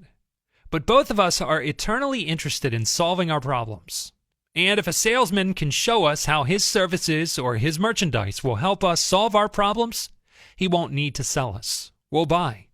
And a customer likes to feel that he is buying, not being sold. Yet many men spend a lifetime in selling without seeing things from the customer's angle. For example, I live in Forest Hills, a little community of private homes in the center of greater New York. One day, as I was rushing to the station, I chanced to meet a real estate operator who had bought and sold property on Long Island for many years. He knew Forest Hills well, so I hurriedly asked him whether or not my stucco house was built with metal lath or hollow tile. He said he didn't know and told me what I already knew, that I could find out by calling the Forest Hills Gardens Association. The following morning, I received a letter from him. Did he give me the information I wanted? He could have gotten it in 60 seconds by a telephone call, but he didn't. He told me again that I could get it by telephoning myself, and then asked me to let him handle my insurance. He was not interested in helping me. He was interested only in helping himself. I ought to have given him copies of Vash Young's excellent little books, The Go-Giver and A Fortune to Share. If he read those books and practiced their philosophy, They would make him 1,000 times as much profit as handling my insurance. Professional men make the same mistake. Several years ago, I walked into the office of a well-known nose and throat specialist in Philadelphia. Before he even looked at my tonsils, he asked me what my business was. He wasn't interested in the size of my tonsils. He was interested in the size of my exchequer. His chief concern was not in how much he could help me. His chief concern was in how much he could get out of me. The result was he got nothing. I walked out of his office with contempt for his lack of character. The world is full of people like that, grabbing, self-seeking. So the rare individual who unselfishly tries to serve others has an enormous advantage. He has little competition. Owen D. Young said, "The man who can put himself in the place of other men, who can understand the workings of their minds, need never worry about what the future has in store for him." If out of reading this book, you get just one thing, an increased tendency to think always in terms of the other person's point of view, and see things from his angle. If you get that one thing out of this book, it may easily prove to be one of the milestones of your career. Most men go through college and learn to read Virgil and master the mysteries of calculus without ever discovering how their own minds function. For instance, I once gave a course in effective speaking for the young college men who were entering the employ of the Carrier Corporation, Newark, New Jersey, the organization that cools office buildings and air conditions theaters. One of the men wanted to persuade the others to play basketball, and this is about what he said. "I want you men to come out and play basketball. I like to play basketball, but the last few times I've been to the gymnasium, there haven't been enough men there to get up a game. 2 or 3 of us got to throwing the ball around the other night, and I got a black eye. I wish you boys would come down tomorrow night. I want to play basketball." Did he talk about anything you want? You don't want to go to the gymnasium that no one else goes to, do you? You don't care about what he wants. You don't want to get a black eye. Could he have shown you how to get the things you want by using the gymnasium? Surely. More pep, keener edge to the appetite, clearer brain, fun, games, basketball. To repeat Professor Overstreet's wise advice, first arouse in the other person an eager want. He who can do this has the whole world with him. He who cannot walks a lonely way. One of the students in the author's training course was worried about his little boy. The child was underweight and refused to eat properly. His parents used the usual method. They scolded and nagged. Mother wants you to eat this and that. Father wants you to grow up to be a big man. Did the boy pay any attention to these pleas? Just about as much as you pay to the feast days of the Mohammedan religion. No man with a trace of horse sense would expect a child 3 years old to react to the viewpoint of a father 30 years old. Yet that was precisely what that father had been expecting. It was absurd. He finally saw that. So he said to himself, "What does that boy want? How can I tie up what I want to what he wants?" It was easy when he started thinking about it. His boy had a tricycle which he loved to ride up and down the sidewalk in front of the house in Brooklyn. A few doors down the street lived a menace, as they say out in Hollywood. A bigger boy who would pull the little boy off his tricycle and ride it himself. Naturally, the little boy would run screaming to his mother, and she would have to come out and take the menace off the tricycle and put her little boy on again. This happened almost every day. What did the little boy want? It didn't take a Sherlock Holmes to answer that one. His pride, his anger, his desire for a feeling of importance, all the strongest emotions in his makeup, goaded him on to get revenge, to smash the menace in the nose. And when his father told him he could wallop the daylights out of the bigger kid someday, if he would only eat the things his mother wanted him to eat, when his father promised him that, there was no longer any problem of dietetics. That boy would have eaten spinach, sauerkraut, salt mackerel, anything in order to be big enough to whip the bully who had humiliated him so often. After solving that problem, the father tackled another. The little boy had the unholy habit of wetting his bed. He slept with his grandmother. In the morning, his grandmother would wake up and feel the sheet and say, "Look, Johnny, what you did again last night." He would say, "No, I didn't do it. You did it." Scolding, spanking, shaming him, reiterating that mother didn't want him to do it. None of these things kept the bed dry. So the parents asked, how can we make this boy want to stop wetting his bed? What were his wants? First, he wanted to wear pajamas like Daddy, instead of wearing a nightgown like Grandmother. Grandmother was getting fed up with his nocturnal iniquities, so she gladly offered to buy him a pair of pajamas, if he would reform. Second, he wanted a bed of his own. Grandma didn't object. His mother took him down to Lozer's department store in Brooklyn, winked at the salesgirl and said, "Here is a little gentleman who would like to do some shopping." The salesgirl made him feel important by saying, "Young man, what can I show you?" He stood a couple of inches taller and said, "I want to buy a bed for myself." When he was shown the one his mother wanted him to buy, she winked at the salesgirl, and the boy was persuaded to buy it. The bed was delivered the next day, and that night when father came home, the little boy ran to the door shouting, "Daddy, Daddy, come upstairs and see my bed that I bought." The father, looking at the bed, obeyed Charles Schwab's injunction. He was hearty in his approbation and lavish in his praise. "You are not going to wet this bed, are you?" the father asked. "Oh, no, no, I'm not going to wet this bed." The boy kept his promise, for his pride was involved. That was his bed. He and he alone had bought it. And he was wearing pajamas now like a little man. He wanted to act like a man, and he did. Another father, K.T. Dutchman, a telephone engineer, a student of this course, couldn't get his 3-year-old daughter to eat breakfast food. The usual scolding, pleading, coaxing methods had all ended in futility. So the parents asked themselves, how can we make her want to do it? The little girl loved to imitate her mother, to feel big and grown up. So one morning they put her on a chair and let her make the breakfast food. At just the psychological moment, father drifted into the kitchen while she was stirring the breakfast food, and she said, "Oh, look, Daddy, I am making the Maltex this morning." She ate 2 helpings of the cereal that morning without any coaxing because she was interested in it. She had achieved a feeling of importance. She had found in making the breakfast food an avenue of self-expression. William Winter once remarked that self-expression is the dominant necessity of human nature. Why can't we use that same psychology in business? When we have a brilliant idea, instead of making the other person think it is ours, why not let him cook and stir the idea himself? He will then regard it as his own. He will like it, and maybe eat a couple of helpings of it. Remember, first arouse in the other person an eager want. He who can do this has the world with him. He who cannot walks a lonely way. 9 suggestions on how to get the most out of this book. 1. If you wish to get the most out of this book, there is one indispensable requirement. One essential, infinitely more important than any rules or technique.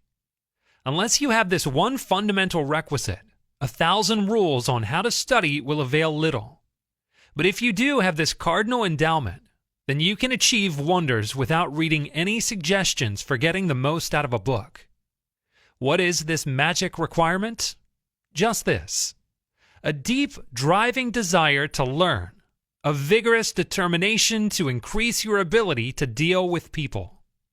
How can you develop such an urge? By constantly reminding yourself of how important these principles are to you.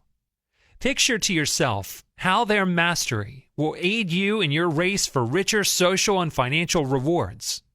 Say to yourself over and over, my popularity, my happiness, and my income depend to no small extent upon my skill in dealing with people. 2. Read each chapter rapidly at first to get a bird's eye view of it.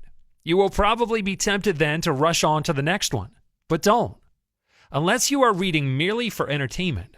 But if you are reading because you want to increase your skill in human relations, then go back and reread each chapter thoroughly.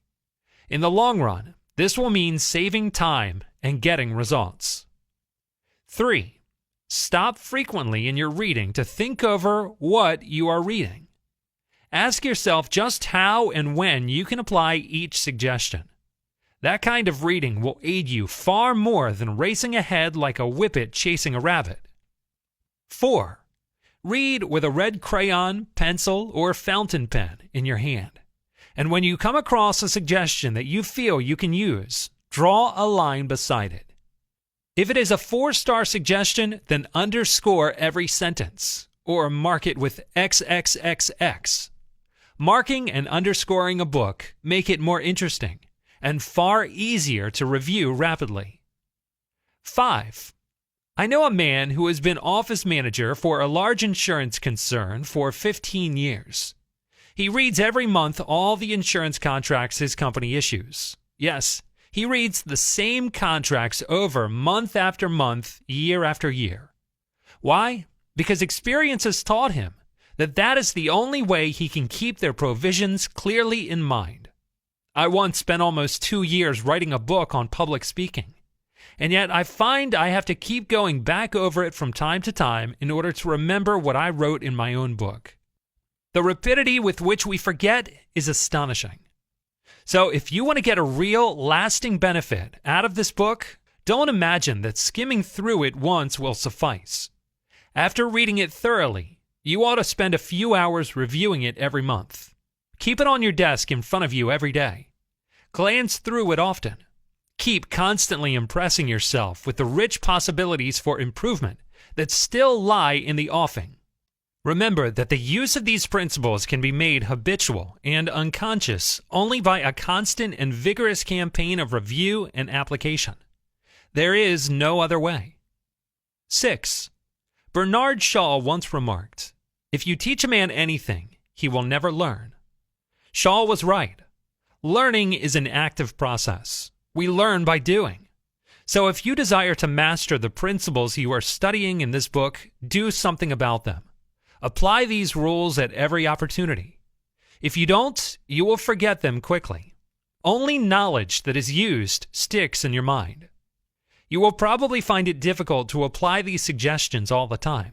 I know, because I wrote the book, and yet frequently I find it difficult to apply everything I have advocated. For example, when you're displeased, it is much easier to criticize and condemn than it is to try to understand the other person's viewpoint. It is frequently easier to find fault than to find praise. It is more natural to talk about what you want than to talk about what the other person wants, and so on. So, as you read this book, remember that you are not merely trying to acquire information. You are attempting to form new habits. Ah, yes, you are attempting a new way of life that will require time and persistence and daily application. So, refer to these pages often. Regard this as a working handbook on human relations. And whenever you're confronted with some specific problem, such as handling a child, winning a wife to your way of thinking, or satisfying an irritated customer, hesitate about doing the natural thing, the impulsive thing. That is usually wrong. Instead, turn to these pages and review the paragraphs you have underscored. Then try these new ways and watch them achieve magic for you. 7. Offer your wife, your son, or some business associate a dime or $1 every time he or she catches you violating a certain principle. Make a lively game out of mastering these rules. 8. The president of an important Wall Street bank once described, in a talk before one of my classes, a highly efficient system that he used for self-improvement. This man had little formal schooling. Yet he is now one of the most important financiers in America, and he confessed that he owed most of his success to the constant application of his homemade system. This is what he does. I'll put it in his own words as accurately as I can remember. For years, I have kept an engagement book showing all the appointments I have during the day. My family never makes any plans for me on Saturday night, for the family knows that I devote a part of each Saturday evening to the illuminating process of self-examination and review and appraisal. After dinner, I go off by myself, open my engagement book, and think over all the interviews, discussions, and meetings that have taken place during the week. I ask myself, what mistakes did I make that time? What did I do that was right? And in what way could I have improved my performance? What lessons can I learn from that experience? I often find that this weekly review makes me very unhappy.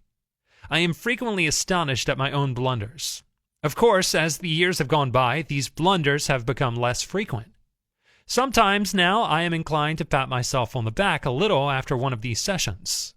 This system of self-analysis, self-education, continued year after year, has done more for me than any other one thing I have ever attempted. It has helped me improve my ability to make decisions, and it has aided me enormously in all my contacts with people. I cannot recommend it too highly. Why not use a similar system to check up on your application of the principles discussed in this book? If you do, two things will result. First, you will find yourself engaged in an educational process that is both intriguing and priceless. Second, you will find that your ability to meet and deal with people will grow and spread like a green bay tree. 9. You will find a diary at the end of this book, a diary in which you ought to record your triumphs in the application of these principles. Be specific. Give names, dates, results. Keeping such a record will inspire you to greater efforts, and how fascinating these entries will be when you chance upon them some evening years from now. In order to get the most out of this book, 1. Develop a deep, driving desire to master the principles of human relations. 2. Read each chapter twice before going on to the next one. 3. As you read, stop frequently to ask yourself how you can apply each suggestion. 4. Underscore each important idea. 5. Review this book each month. 6. Apply these principles at every opportunity.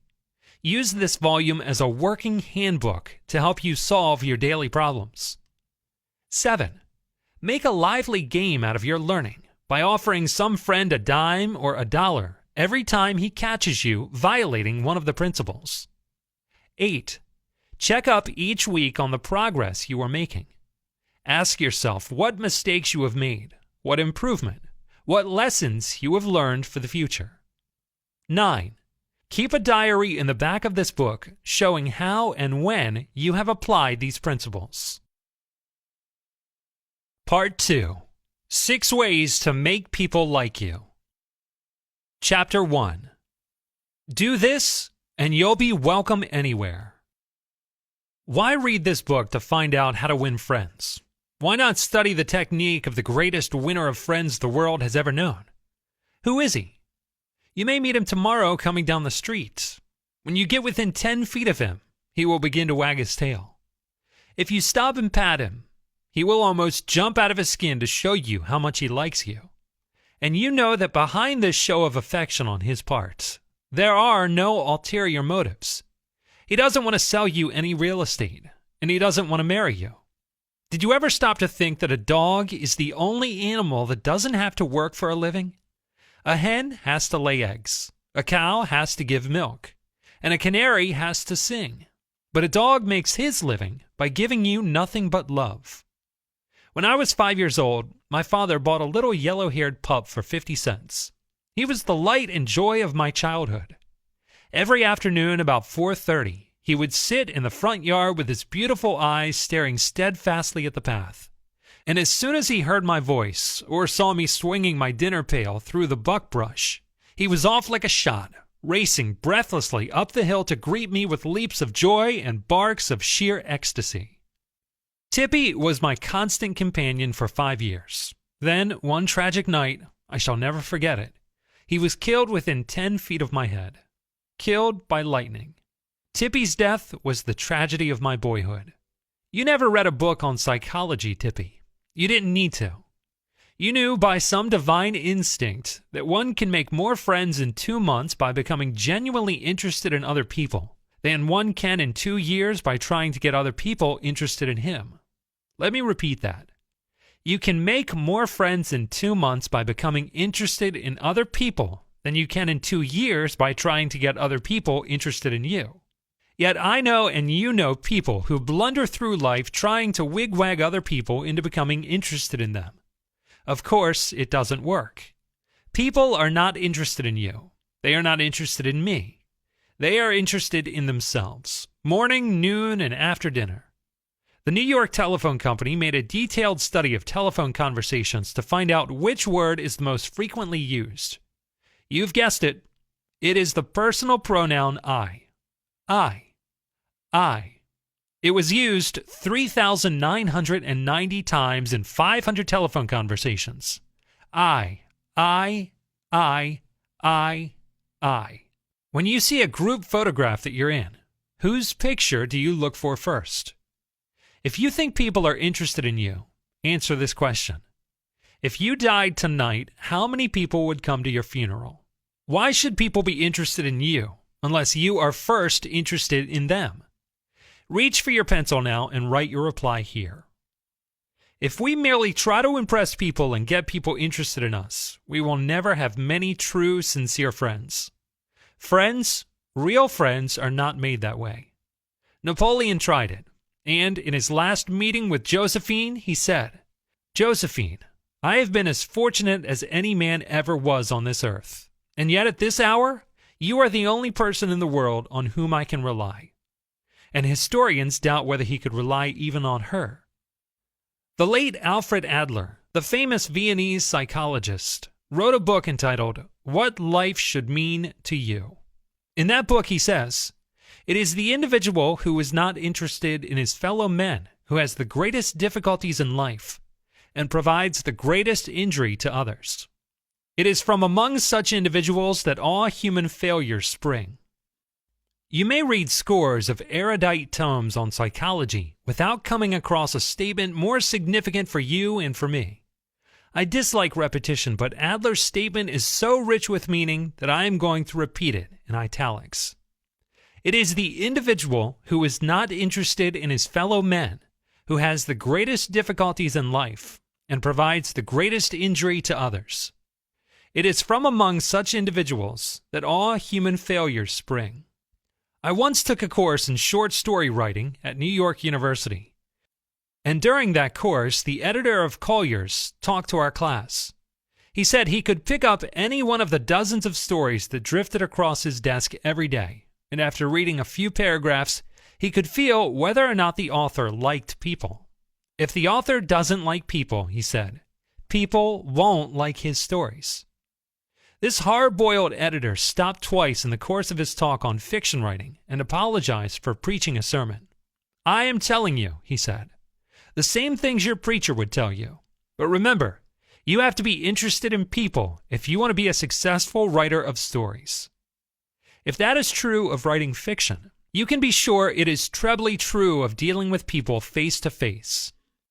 I spent an evening in the dressing room of Howard Thurston, the last time he appeared on Broadway. Thurston, the acknowledged dean of magicians. Thurston, the king of legerdemain. For 40 years he traveled all over the world, time and again creating illusions, mystifying audiences, and making people gasp with astonishment. More than 60 million people paid admission to his show, and he made almost $2 million in profit. I asked Mr. Thurston to tell me the secret of his success. His schooling certainly had nothing to do with it, for he ran away from home as a small boy, became a hobo, rode in boxcars, slept in haystacks, begged his food from door to door, and learned to read by looking out of boxcars at signs along the railway. Did he have a superior knowledge of magic? No. He told me hundreds of books have been written about legerdemain, and scores of people knew as much about it as he did. But he had two things that the others didn't have. First, he had the ability to put his personality across the footlights. He was a master showman. He knew human nature. Everything he did, every gesture, every intonation of his voice, every lifting of an eyebrow had been carefully rehearsed in advance, and his actions were timed to split seconds. But in addition to that, Thurston had a genuine interest in people. He told me that many magicians would look at the audience and say to themselves, "Well, there's a bunch of suckers out there, a bunch of hicks. I'll fool them all right." But Thurston's method was totally different. He told me every time he entered the stage, he said to himself, "I am grateful because these people come to see me. They make it possible for me to make my living in a very agreeable way. I'm going to give them the very best I possibly can." He decided he never stepped in front of the footlights without first saying to himself over and over, "I love my audience. I love my audience." Ridiculous? Absurd? You are privileged to think about it anything you like. I am merely passing it on to you without comment as a recipe used by one of the most famous magicians of all time. Madame Schumann Heink told me much the same thing. In spite of hunger and heartbreak, in spite of a life filled with so much tragedy that she once attempted to kill herself and her babies, in spite of all that, she sang her way up to the top until she became perhaps the most distinguished Wagnerian singer who ever thrilled an audience.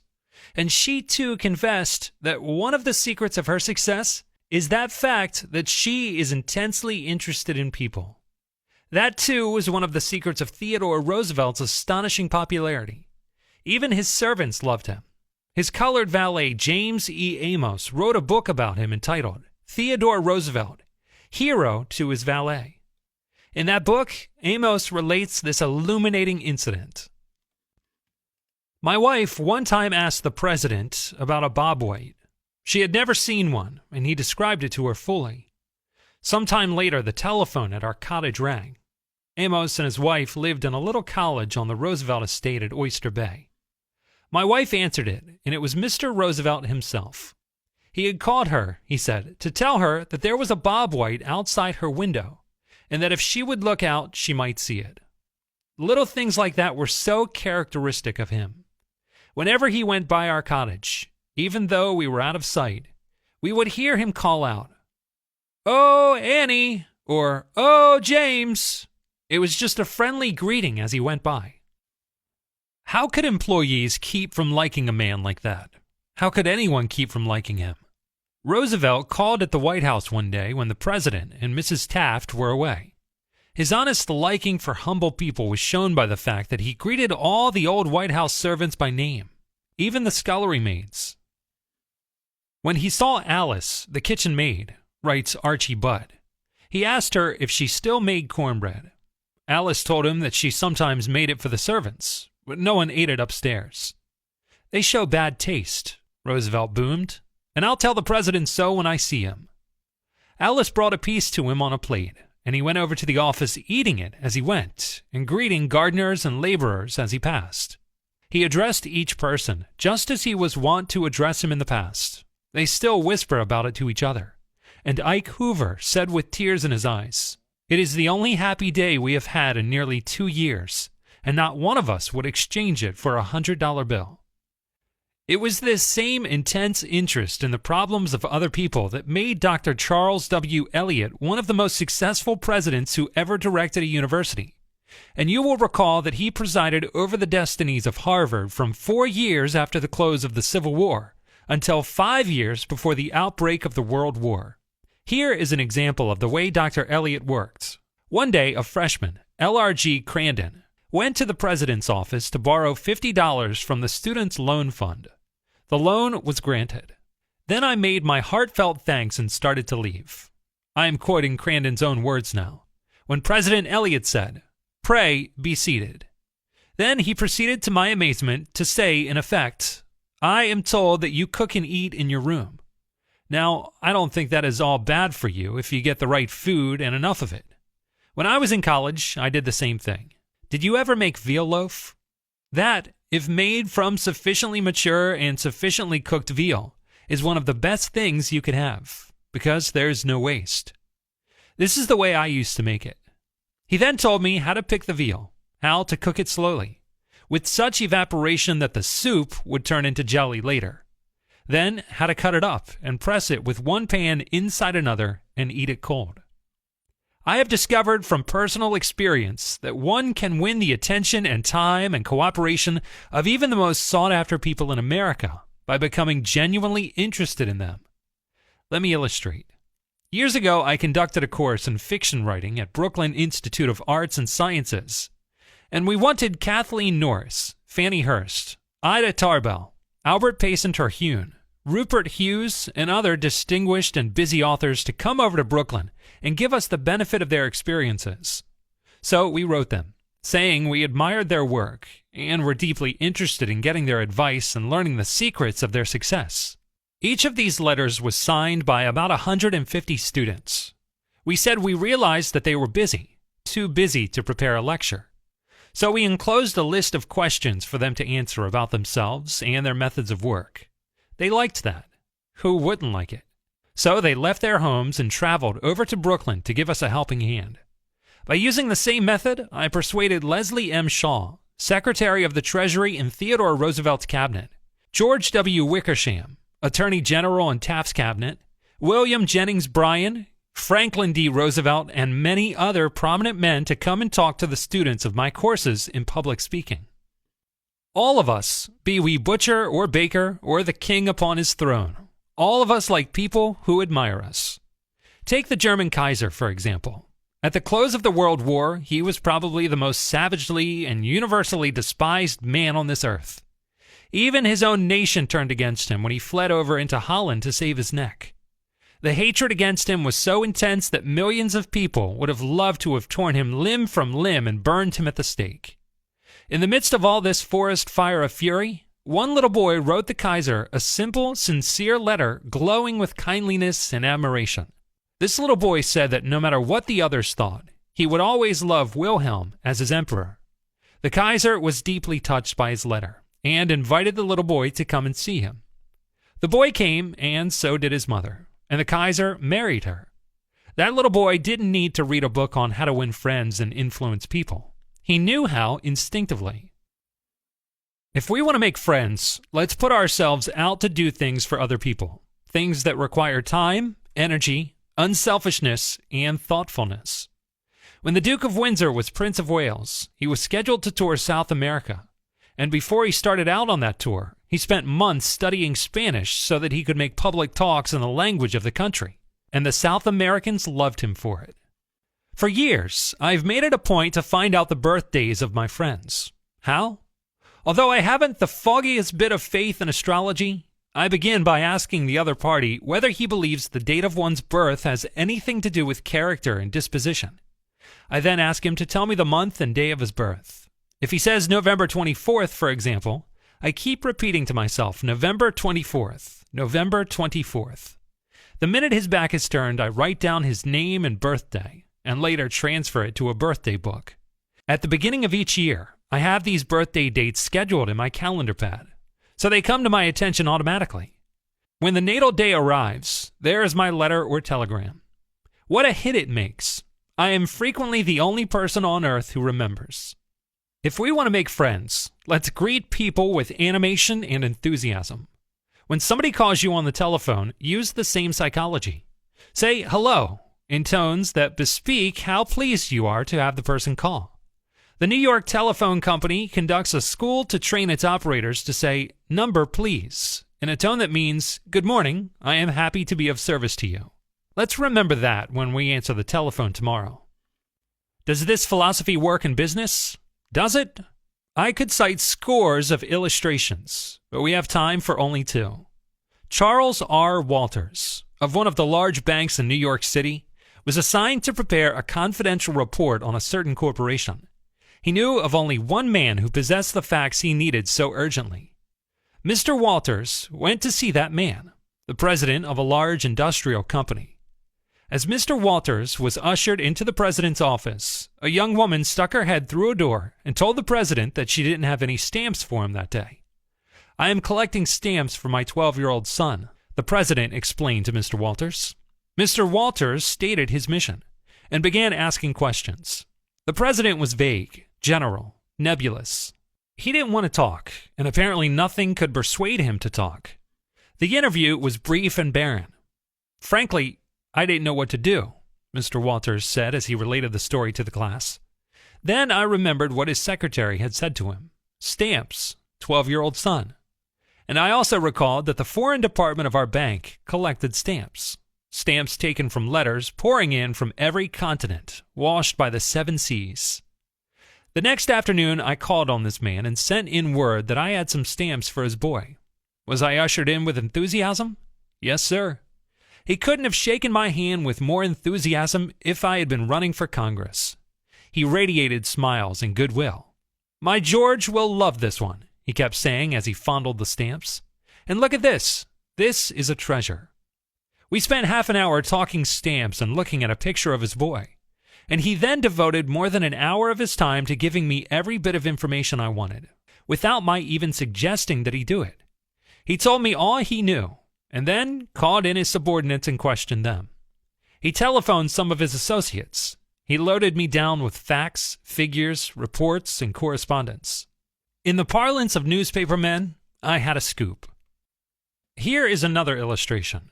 C.M. Naffel Jr. of Philadelphia had tried for years to sell coal to a large chain store organization, but the chain store company continued to purchase its fuel from an out-of-town dealer and continued to haul it right past the door of Naffel's office. Mr. Naffel made a speech one night before one of my classes, pouring out his hot wrath upon chain stores, branding them as a curse to the nation. And still he wondered why he couldn't sell them. I suggested that he try different tactics. To put it briefly, this is what happened. We staged a debate between members of the Corson, resolved that the spread of the chain store is doing the country more harm than good. Naffel, at my suggestion, took the negative side. He agreed to defend the chain stores, and then went straight to an executive of the chain store organization that he despised and said, "I am not here to try to sell coal. I've come to ask you to do me a favor." He then told about his debate and said, "I have come to you for help because I can't think of anyone else who would be more capable of giving me the facts I want. I'm anxious to win this debate, and I'll deeply appreciate whatever help you can give me." Here's the rest of the story in Mr. Naffel's own words. I had asked this man for precisely 1 minute of his time. It was with that understanding that he consented to see me. After I had stated my case, he motioned me to a chair and talked to me for exactly 1 hour and 47 minutes. He called in another executive who had written a book on chain stores. He wrote to the National Chain Store Association and secured for me a copy of a debate on the subject. He feels that the chain store is rendering a real service to humanity. He is proud of what he is doing for hundreds of communities. His eyes fairly glowed as he talked, and I must confess that he opened my eyes to things I had never even dreamed of. He changed my whole mental attitude. As I was leaving, he walked with me to the door, put his arm around my shoulder, wished me well in my debate, and asked me to stop in and see him again, and let him know how I made out. The last words he said to me were, "Please see me again later in the spring. I should like to place an order with you for coal." To me, that was almost a miracle. Here he was offering to buy coal without my even suggesting it. I had made more headway in 2 hours by becoming genuinely interested in him and his problems than I could have made in 10 years by trying to get him interested in me and my coal. You didn't discover a new truth, Mr. Naffel. For a long time ago, 100 years before Christ was born, a famous old Roman poet, Publius Cyrus, remarked, "We are interested in others when they are interested in us." So if you want people to like you, rule 1 is, become genuinely interested in other people. If you want to develop a more pleasing personality, a more effective skill in human relations, let me urge you to read The Return to Religion by Dr. Henry Link. Don't let the title frighten you. It isn't a goody-goody book. It was written by a well-known psychologist who has personally interviewed and advised more than 3,000 people who have come to him with personality problems. Dr. Link told me that he could easily have called his book How to Develop Your Personality. It deals with that subject. You will find it interesting, illuminating. If you read it and act upon its suggestions, you are almost sure to increase your skill in dealing with people. If you can't get it at your library or bookstore, send a post office order for $1.75 to the publisher, the Macmillan Company, 60 Fifth Avenue, New York City. Chapter 2. A Simple Way to Make a Good First Impression. I recently attended a dinner party in New York. One of the guests, a woman who had inherited money, was eager to make a pleasing impression on everyone. She had squandered a modest fortune on sables, diamonds, and pearls, but she hadn't done anything whatever about her face. It radiated sourness and selfishness.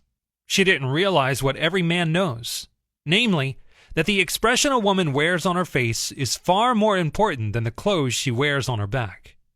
By the way, that is a good line to remember when your wife wants to buy a fur coat.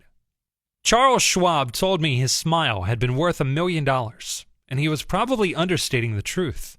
For Schwab's personality, his charm, his ability to make people like him were almost wholly responsible for his extraordinary success.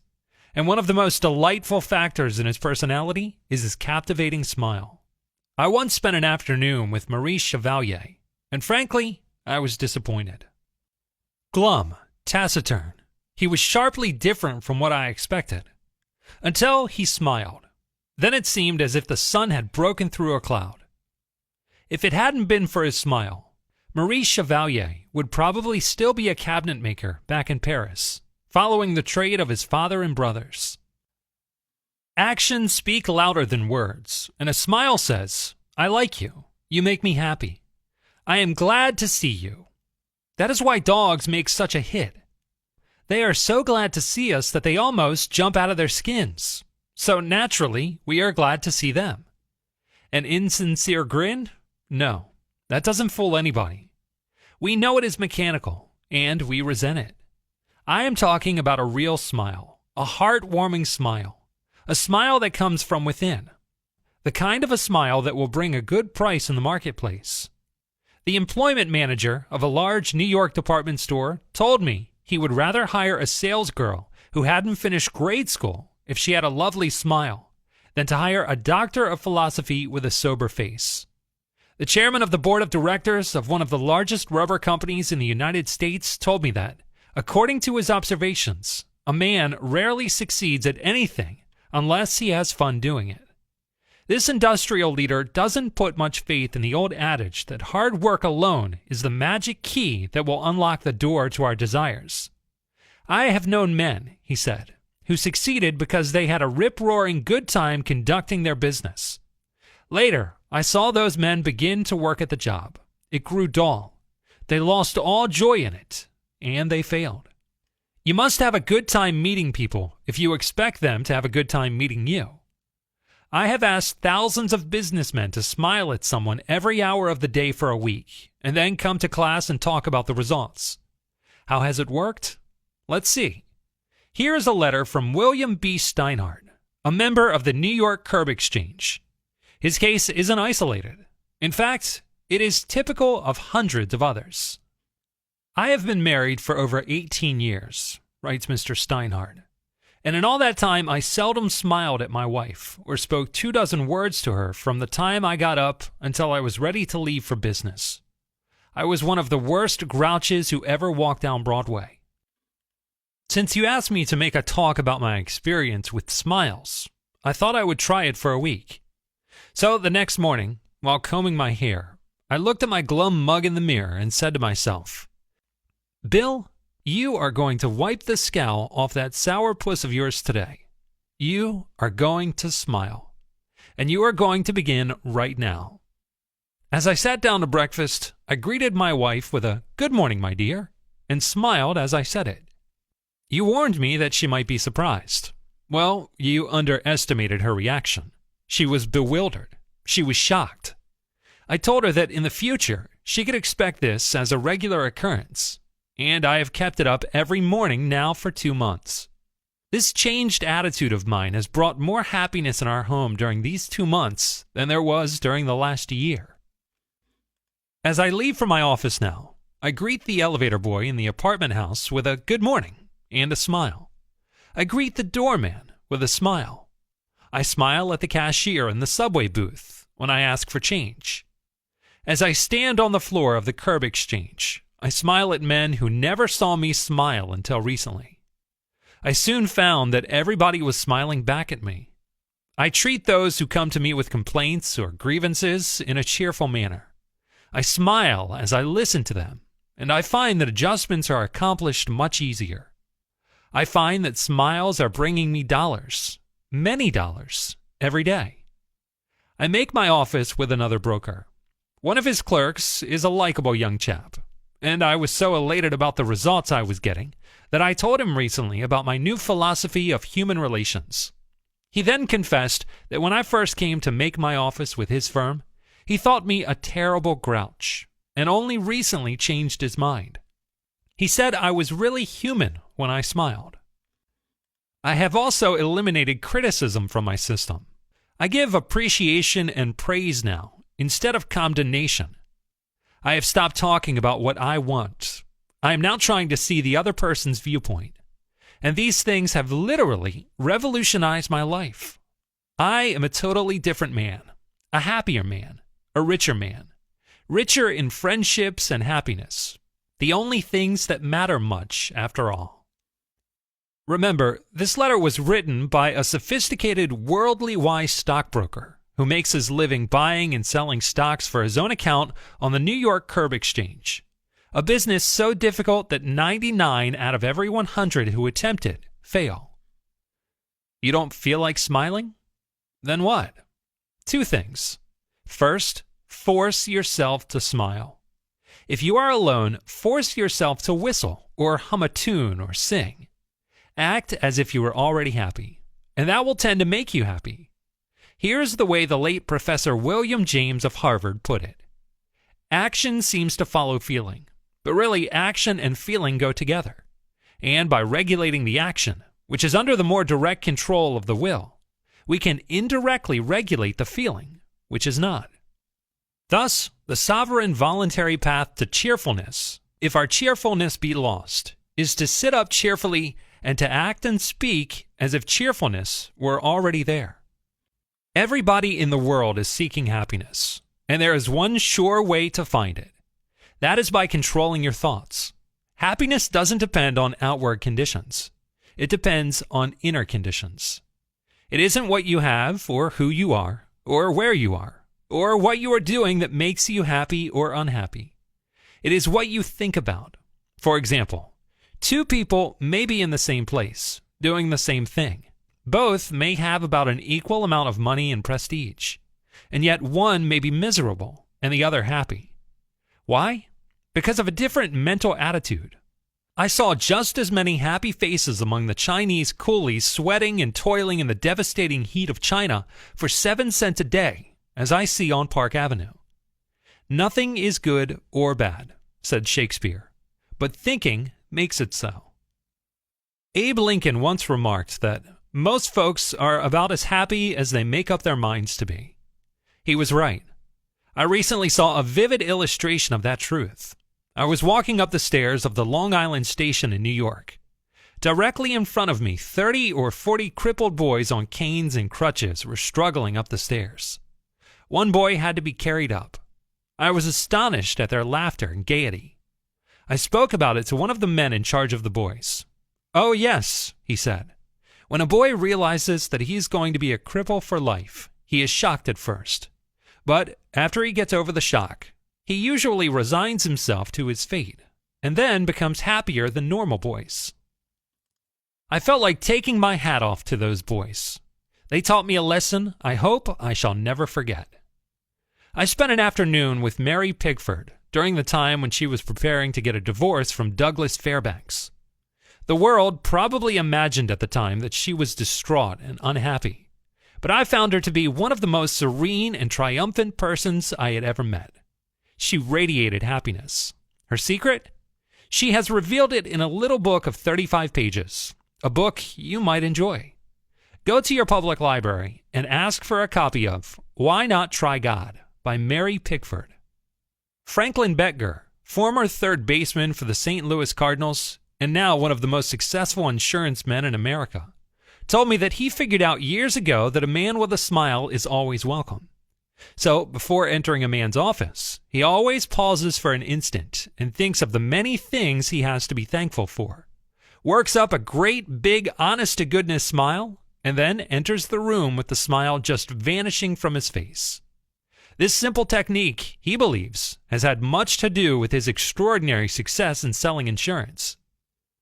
Peruse this bit of sage advice from Elbert Hubbard, but remember, perusing it won't do you any good unless you apply it.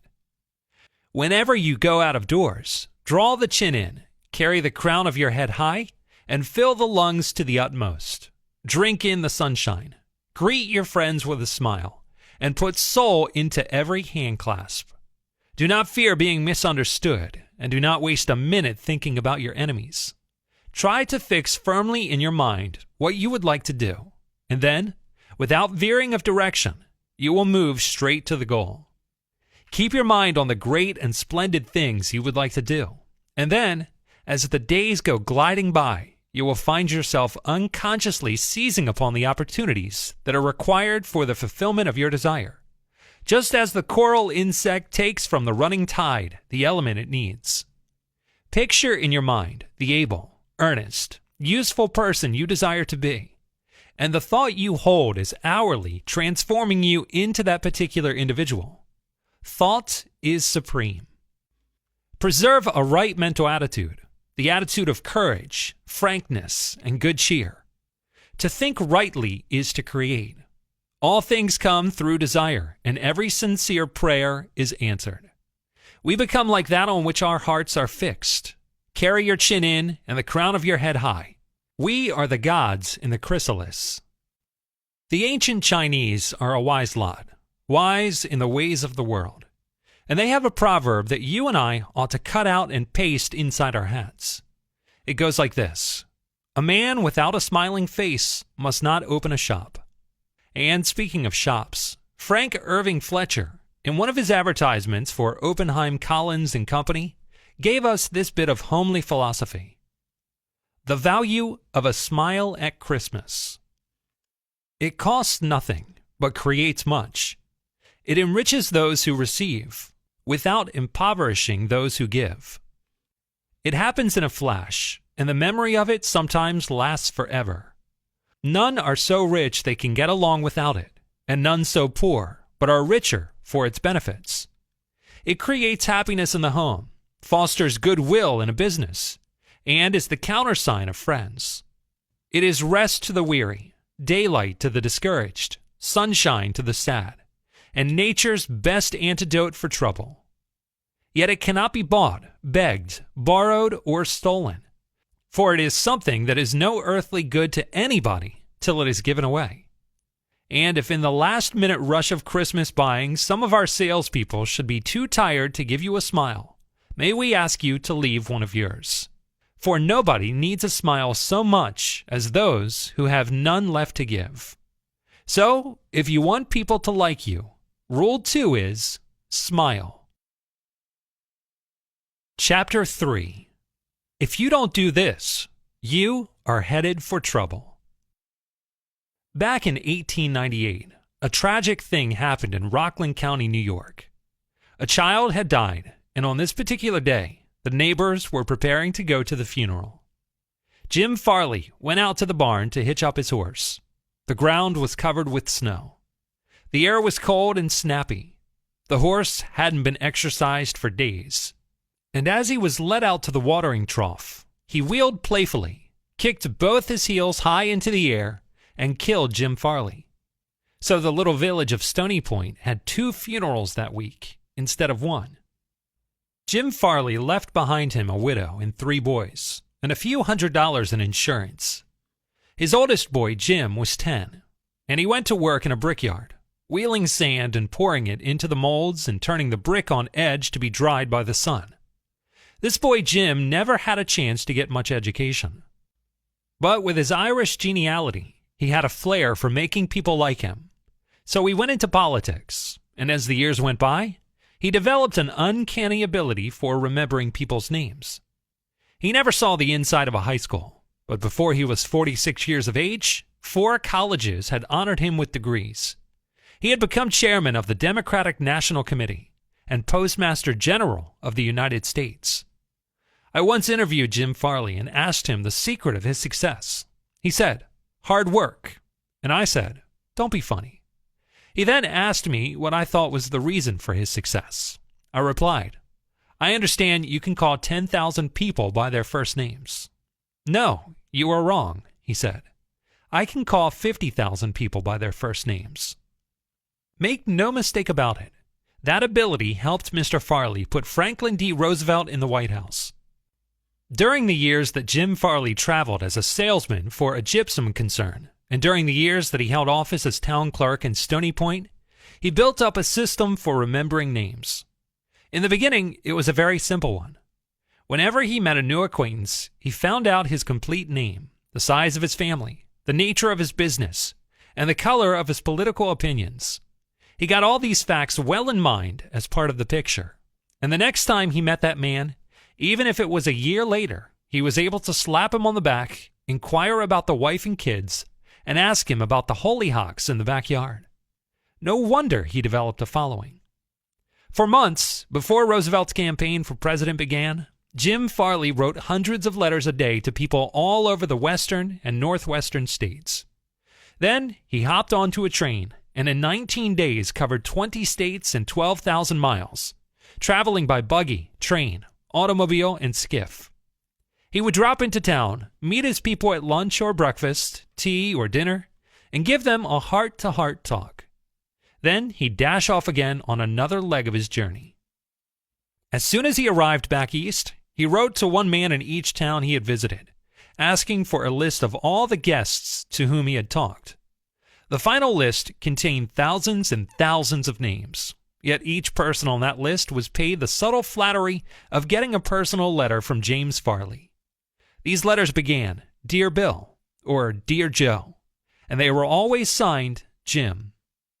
Jim Farley discovered early in life that the average man is more interested in his own name than he is in all the other names on earth put together. Remember that name and call it easily, and you have paid him a subtle and very effective compliment. But forget it or misspell it, and you have placed yourself at a sharp disadvantage. For example, I once organized a public speaking course in Paris and sent multigraphed letters to all the American residents in the city. French typists with apparently little knowledge of English filled in the names, and naturally, they made blunders. One man, the manager of a large American bank in Paris, wrote me a scathing rebuke because his name had been misspelled. What was the reason for Andrew Carnegie's success? He was called the Steel King, yet he himself knew little about the manufacture of steel. He had hundreds of men working for him who knew far more about steel than he did.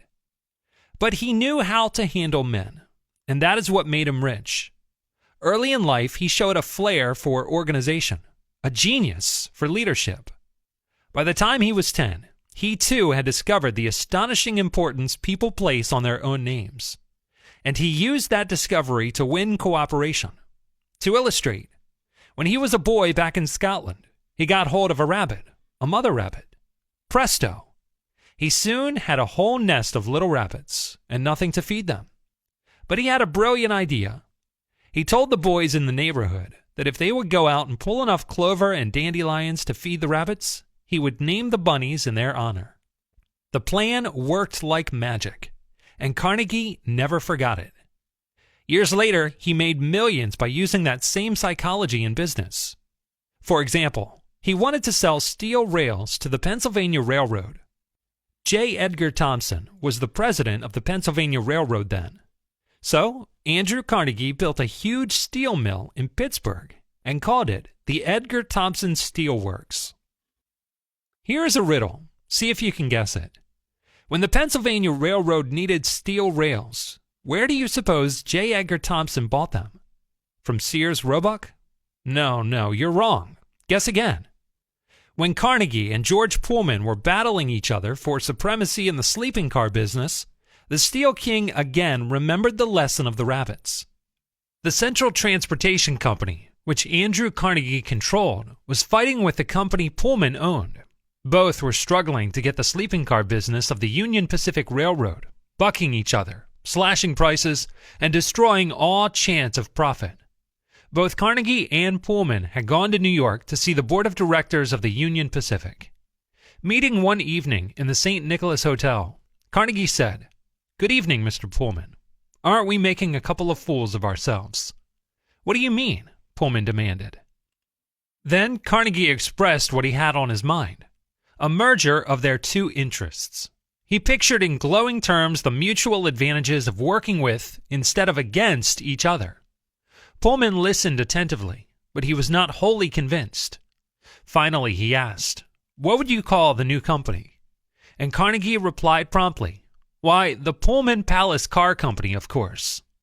Pullman's face brightened. "Come into my room," he said. "Let's talk it over." That talk made industrial history. This policy of Andrew Carnegie's of remembering and honoring the names of his friends and business associates was one of the secrets of his leadership. He was proud of the fact that he could call many of his laborers by their first names. And he boasted that while he was personally in charge, no strike ever disturbed his flaming steel mills. Paderewski, on the other hand, made his colored Pullman chef feel important by always addressing him as Mr. Copper. On 15 different occasions, Paderewski toured America, playing to wildly enthusiastic audiences from coast to coast. And on each occasion, he traveled in a private car, and the same chef had a midnight meal ready for him after the concert. Never in all those years did Paderewski ever call him George after the American manner. With his old world formality, Paderewski always spoke to him as Mr. Copper, and Mr. Copper loved it. Men are so proud of their names that they strive to perpetuate them at any cost. Even blustering, hard-boiled old P.T. Barnum, disappointed because he had no sons to carry on his name, offered his grandson C.H. Seeley $25,000 if he would call himself Barnum Seeley. 200 years ago, rich men used to pay authors to dedicate their books to them. Libraries and museums owe their richest collections to men who cannot bear to think that their names might perish from the memory of the race. The New York Public Library has its Astor and Lenox collections. The Metropolitan Museum perpetuates the name of Benjamin Altman and J.P. Morgan. And nearly every church is beautified by stained glass windows commemorating the names of the donors. Most people don't remember names for the simple reason that they don't take the time and energy necessary to concentrate and repeat and fix names indelibly in their minds. They make excuses for themselves. They are too busy. But they are probably no busier than Franklin D. Roosevelt, and he takes time to remember and recall even the names of mechanics with whom he comes in contact. To illustrate, the Chrysler organization built a special car for Mr. Roosevelt. W.F. Chamberlain and a mechanic delivered it to the White House. I have in front of me a letter from Mr. Chamberlain relating his experiences.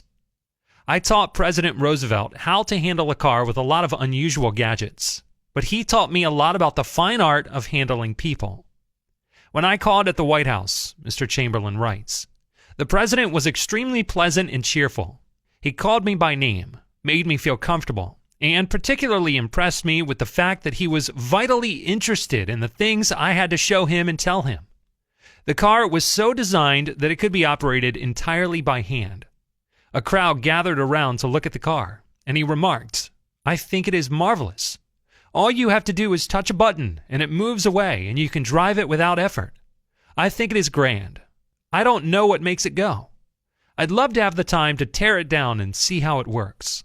When Roosevelt's friends and associates admired the machine, he said in their presence, Mr. Chamberlain, I certainly appreciate all the time and effort you have spent in developing this car. It is a mighty fine job.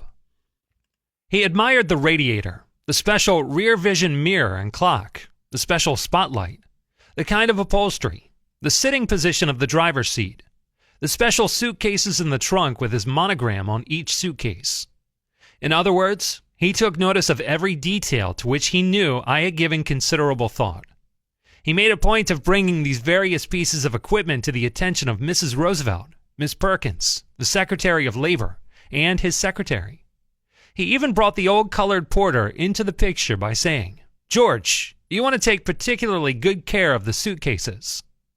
When the driving lesson was finished, the president turned to me and said, Well, Mr. Chamberlain, I have been keeping the Federal Reserve Board waiting 30 minutes. I guess I had better get back to work.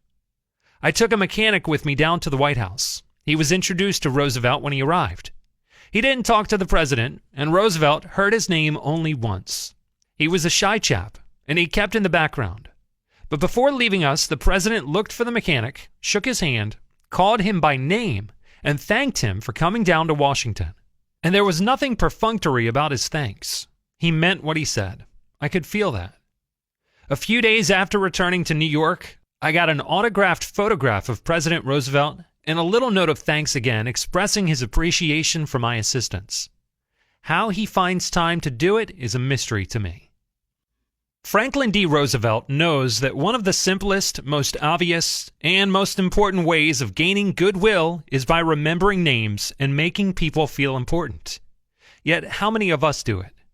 Half the time we are introduced to a stranger, chat a few minutes, and can't even remember his name when we say goodbye.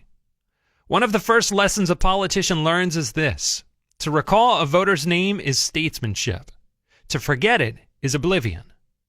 And the ability to remember names is almost as important in business and social contacts as it is in politics. Napoleon III, Emperor of France, and nephew of the great Napoleon, boasted that in spite of all his royal duties, he could remember the name of every person he met. His technique? Simple. If he didn't hear the name distinctly, he said, "So sorry, I didn't get the name clearly." Then, if it was an unusual name, he would say, "How is it spelt?" During the conversation, he took the trouble to repeat the name several times and tried to associate it in his mind with the man's features, expression, and general appearance. If the man was someone of importance, Napoleon went to even further pains. As soon as His Royal Highness was alone, he wrote the man's name down on a piece of paper, looked at it, concentrated on it, fixed it securely in his mind, and then tore up the paper. In this way, he gained an eye impression of the name as well as an ear impression. All this takes time, but good manners, said Emerson, are made up of petty sacrifices. So if you want people to like you, Rule 3 is, remember that a man's name is to him the sweetest and most important sound in the English language. Chapter 4. An easy way to become a good conversationalist. I was recently invited to a bridge party. Personally, I don't play bridge. And there was a blonde there who didn't play bridge either. She had discovered that I had once been Lowell Thomas's manager before he went on the radio. That I had traveled in Europe a great deal while helping him prepare the illustrated travel talks he was then delivering. So she said, "Oh, Mr. Carnegie, I do want you to tell me about all the wonderful places you have visited and the sights you have seen." As we sat down on the sofa, she remarked that she and her husband had recently returned from a trip to Africa. "Africa?" I exclaimed. "How interesting. I always wanted to see Africa, but I never got there except for a 24-hour stay once in Algiers. Tell me, did you visit the big game country? Yes? How fortunate. I envy you. Do tell me about Africa." That was good for 45 minutes. She never again asked me where I had been or what I had seen. She didn't want to hear me talk about my travels. All she wanted was an interested listener, so she could expand her ego and tell about where she had been. Was she unusual? No. Many people are like that. For example, I recently met a distinguished botanist at a dinner party given by J.W. Greenberg, the New York book publisher. I had never talked to a botanist before, and I found him fascinating. I literally sat on the edge of my chair and listened while he spoke of hashish and Luther Burbank and indoor gardens and told me astonishing facts about the humble potato. I have a small indoor garden of my own, and he was good enough to tell me how to solve some of my problems. As I said, we were at a dinner party. There must have been a dozen other guests there. But I violated all the canons of courtesy, ignored everyone else, and talked for hours to the botanist. Midnight came. I said goodnight to everyone and departed. The botanist then turned to our host and paid me several flattering compliments. I was most stimulating. I was this and I was that. And he ended up by saying I was a most interesting conversationalist. An interesting conversationalist? I? Why, I had said hardly anything at all. I couldn't have said anything if I had wanted to without changing the subject. For I don't know any more about botany than I know about the anatomy of a penguin. But I had done this. I had listened intently. I had listened because I was genuinely interested, and he felt it. Naturally, that pleased him. That kind of listening is one of the highest compliments we can pay to anyone. Few human beings, wrote Jack Woodford in Strangers in Love, few human beings are proof against the implied flattery of rapt attention. I went even farther than giving him rapt attention. I was hearty in my approbation and lavish in my praise. I told him I had been immensely entertained and instructed, and I had. I told him I wished that I had his knowledge, and I do. I told him that I should love to wander the fields with him, and I should. I told him I must see him again, and I must. And so I had him thinking of me as a good conversationalist, when, in reality, I had been merely a good listener and encouraged him to talk. What is the secret, the mystery, of a successful business interview? Well, according to that genial scholar Charles W. Eliot, there is no mystery about successful business intercourse. Exclusive attention to the person who is speaking to you is very important. Nothing else is so flattering as that. Self-evident, isn't it? You don't have to study for 4 years in Harvard to discover that. Yet I know and you know merchants who will rent expensive space, buy their goods economically, dress their windows appealingly, spend hundreds of dollars in advertising, and then hire clerks who haven't the sense to be good listeners. Clerks who interrupt customers, contradict them, irritate them, and all but drive them from the store. Take, for example, the experience of J.C. Wooten. He related this story in one of my classes. He bought a suit in a department store in the enterprising city of Newark, New Jersey, near the sea. The suit proved to be disappointing. The dye of the coat rubbed off and darkened the collar of his shirt. Taking the suit back to the store, he found the salesman he had dealt with and told his story. Did I say he told his story? Sorry, that was an exaggeration. He attempted to tell his story, but he couldn't. He was interrupted. "We've sold thousands of those suits," the salesman retorted, "and this is the first complaint we have ever had." That was what his words said, and his tones were even worse. His belligerent tone said, "You are lying. Think you are going to put something over on us, don't you? Well, I'll show you a thing or two." In the heat of this argument, a second salesman pitched in. "All dark suits rub a little at first," he said. "That can't be helped. Not in suits at that price. It's the dye." By this time, I was fairly sizzling, Mr. Wooten remarked as he told his story. The first salesman questioned my honesty. The second one intimated that I had purchased a second-rate article. I boiled. I was on the point of telling them to take their suit and go to hell, when suddenly the head of the department strolled by. He knew his business. He changed my attitude completely. He turned an angry man into a satisfied customer. How did he do it? By 3 things. First, he listened to my story from beginning to end without saying a word. Second, when I had finished and the salesman again started to air their views, he argued with them from my point of view. Not only did he point out that my collar obviously was stained from the suit, but he also insisted that nothing should be sold from that store that did not give complete satisfaction. Third, he admitted he didn't know the cause of the trouble and said to me very simply, "What would you like me to do with the suit? I'll do anything you say."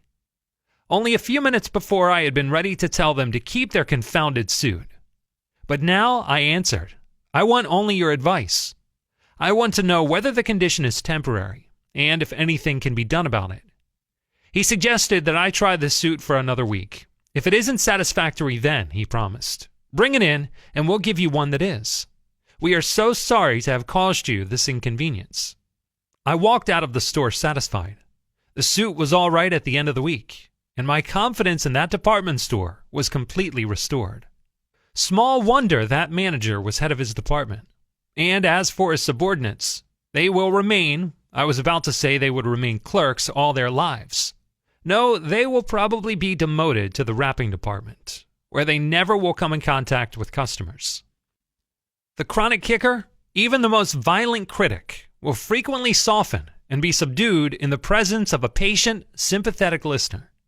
A listener who will be silent while the irate fault finder dilates like a king cobra and spews the poison out of his system. To illustrate, the New York Telephone Company discovered a few years ago that it had to deal with one of the most vicious customers who ever cursed a hello girl. And he did curse. He raved. He threatened to tear the phone out by its roots. He refused to pay certain charges, which he declared were false. He wrote letters to the newspapers. He filed innumerable complaints with the Public Service Commission. And he started several suits against the telephone company. At last, one of the company's most skillful troubleshooters was sent to interview this stormy petrel. This troubleshooter listened and let the cantankerous old boy enjoy himself by pouring out his tirade. The telephone man listened and said yes, and sympathized with his grievance. He raved on, and I listened for nearly 3 hours, the troubleshooter said as he related his experiences before one of the author's classes. Then I went back and listened some more. I interviewed him 4 times, and before the 4th visit was over, I had become a charter member of an organization he was starting. He called it the Telephone Subscribers Protective Association. I am still a member of this organization, and so far as I know, I'm the only member in the world today besides Mr. I listened and sympathized with him on every point that he made during these interviews. He had never had a telephone man talk to him that way before, and he became almost friendly. The point on which I went to see him was not even mentioned on the first visit, nor was it mentioned on the 2nd or 3rd.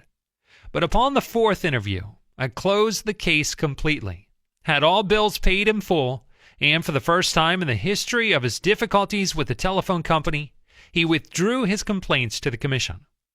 Doubtless, Mr. considered himself to be a holy crusader, defending the public rights against callous exploitation. But in reality, what he wanted was a feeling of importance. He got this feeling of importance at first by kicking and complaining. But as soon as he got his feeling of importance from a representative of the company, his imagined grievances vanished into thin air. One morning years ago, an angry customer stormed into the office of Julian F. Detmer, founder of the Detmer Woolen Company, which later became the world's largest distributors of woolens to the tailoring trade. This man owed us $15, Mr. Detmer explained to me. The customer denied it, but we knew he was wrong. So our credit department had insisted that he pay. After getting a number of letters from our credit men, he packed his grip, made a trip to Chicago, and hurried into my office to inform me not only that he was not going to pay that bill, but that he was never going to buy another dollar's worth of goods from the Detmer Woolen Company. I listened patiently to all he had said. I was tempted to interrupt, but I realized that would be bad policy. So I let him talk himself out. When he finally simmered down and got into a receptive mood, I said quietly, "I want to thank you for coming to Chicago to tell me about this. You have done me a great favor. For if our credit department has annoyed you, it may annoy other good customers. And that would be just too bad. Believe me, I am far more eager to hear this than you are to tell it." That was the last thing in the world he expected me to say. I think he was a trifle disappointed, because he had come to Chicago to tell me a thing or two. But here I was thanking him instead of scrapping with him. I assured him we would wipe the $15 charge off the books and forget it, because he was a very careful man with only one account to look after, while our clerks had to look after thousands. Therefore, he was less likely to be wrong than we were. I told him that I understood exactly how he felt, and that, if I were in his shoes, I should undoubtedly feel precisely as he did. Since he wasn't going to buy from us anymore, I recommended some other woolen houses. In the past, we had usually lunched together when he came to Chicago, so I invited him to have lunch with me this day. He accepted reluctantly. But when we came back to the office, he placed a larger order than ever before. He returned home in a softened mood, and wanting to be just as fair with us as we had been with him, looked over his bills, found one that had been mislaid, and sent us a check for $15, with his apologies. Later, when his wife presented him with a baby boy, he gave his son the middle name of Detmer, and he remained a friend and customer of the house until his death 22 years afterwards. Years ago, a poor Dutch immigrant boy was washing the windows of a bakery shop after school for 50 cents a week, and his people were so poor that he used to go out in the street with a basket every day and collect stray bits of coal that had fallen in the gutter where the coal wagons had delivered fuel.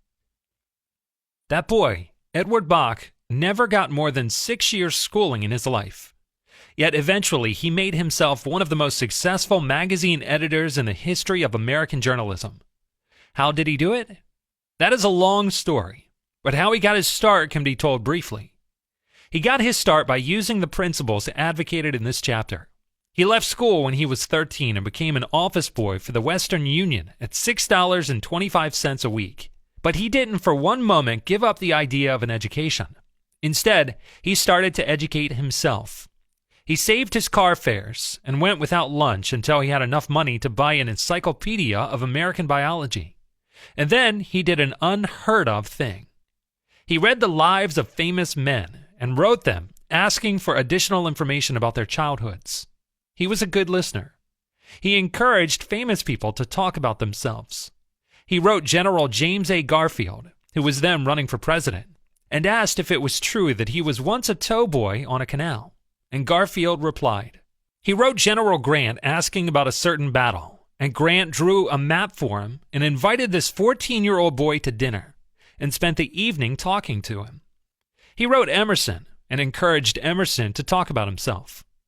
This Western Union messenger boy was so corresponding with many of the most famous people in the nation: Emerson, Phillips Brooks, Oliver Wendell Holmes, Longfellow, Mrs. Abraham Lincoln, Louisa May Alcott, General Sherman, and Jefferson Davis. He not only corresponded with these distinguished people, but as soon as he got a vacation, he visited many of them as a welcome guest in their homes. This experience imbued him with a confidence that was invaluable. These men and women fired him with a vision and ambition that revolutionized his life. And all this, let me repeat, was made possible solely by the application of the principles we are discussing here. Isaac F. Marcusson, who is probably the world's champion interviewer of celebrities, declared that many people fail to make a favorable impression because they don't listen attentively. They have been so much concerned with what they are going to say next that they do not keep their ears open. Big men have told me that they prefer good listeners to good talkers, but the ability to listen seems rarer than almost any other good trait. And not only big men crave a good listener, but ordinary folk do too. As the Reader's Digest once said, many persons call a doctor when all they want is an audience. During the darkest hours of the Civil War, Lincoln wrote to an old friend out in Springfield, Illinois, asking him to come to Washington. Lincoln said he had some problems he wanted to discuss with him. The old neighbor called at the White House, and Lincoln talked to him for hours about the advisability of issuing a proclamation freeing the slaves.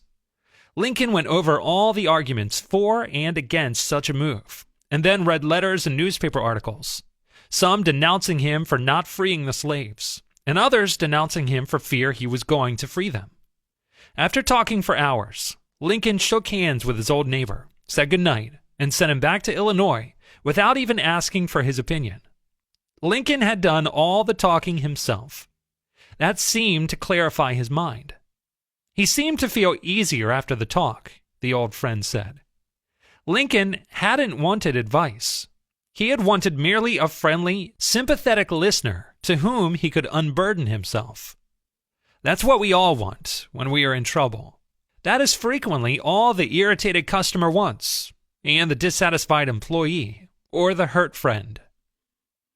If you want to know how to make people shun you and laugh at you behind your back and even despise you, here's the recipe. Never listen to anyone for long. Talk incessantly about yourself. If you have an idea while the other fellow is talking, don't wait for him to finish. He isn't as smart as you. Why waste your time listening to his idle chatter? Bust right in and interrupt him in the middle of a sentence. Do you know people like that? I do, unfortunately. And the astonishing part of it is that some of them have their names in the social register. Bores, that is all they are. Bores intoxicated with their own egos, drunk with a sense of their own importance. The man who talks only of himself thinks only of himself. And the man who thinks only of himself, says Dr. Nicholas Murray Butler, president of Columbia University, is hopelessly uneducated. He is not educated, says Dr. Butler, no matter how instructed he may be. So if you aspire to be a good conversationalist, be an attentive listener. As Mrs. Charles Northam Lee puts it, to be interesting, be interested. Ask questions that the other man will enjoy answering. Encourage him to talk about himself and his accomplishments. Remember that the man you are talking to is 100 times more interested in himself and his wants and his problems than he is in you and your problems. His toothache means more to him than a famine in China that kills 1 million people. A boil on his neck interests him more than 40 earthquakes in Africa. Think of that the next time you start a conversation. So, if you want people to like you, Rule 4 is, be a good listener. Encourage others to talk about themselves. Chapter 5. How to Interest People. Everyone who visited Theodore Roosevelt at Oyster Bay was astonished at the range and diversity of his knowledge. Whether it was a cowboy or a rough rider, a New York politician or a diplomat, wrote Gamaliel Bradford, Roosevelt knew what to say to him. And how was it done? The answer was simple. Whenever Roosevelt expected a visitor, he sat up late the night before reading up on the subject in which he knew his guest was particularly interested. For Roosevelt knew, as all leaders know, that the royal road to a man's heart is to talk to him about the things he treasures most. The genial William Lyon Phelps, erstwhile professor of literature at Yale, learned this lesson early in life. When I was 8 years old and was spending a weekend visiting my Aunt Libby Lindsley at her home in Stratford on the Housatonic, writes William Lyon Phelps in his essay on human nature, a middle-aged man called one evening, and after a polite skirmish with my aunt, he devoted his attention to me. At that time, I happened to be excited about boats, and the visitor discussed the subject in a way that seemed to me particularly interesting. After he left, I spoke of him with enthusiasm.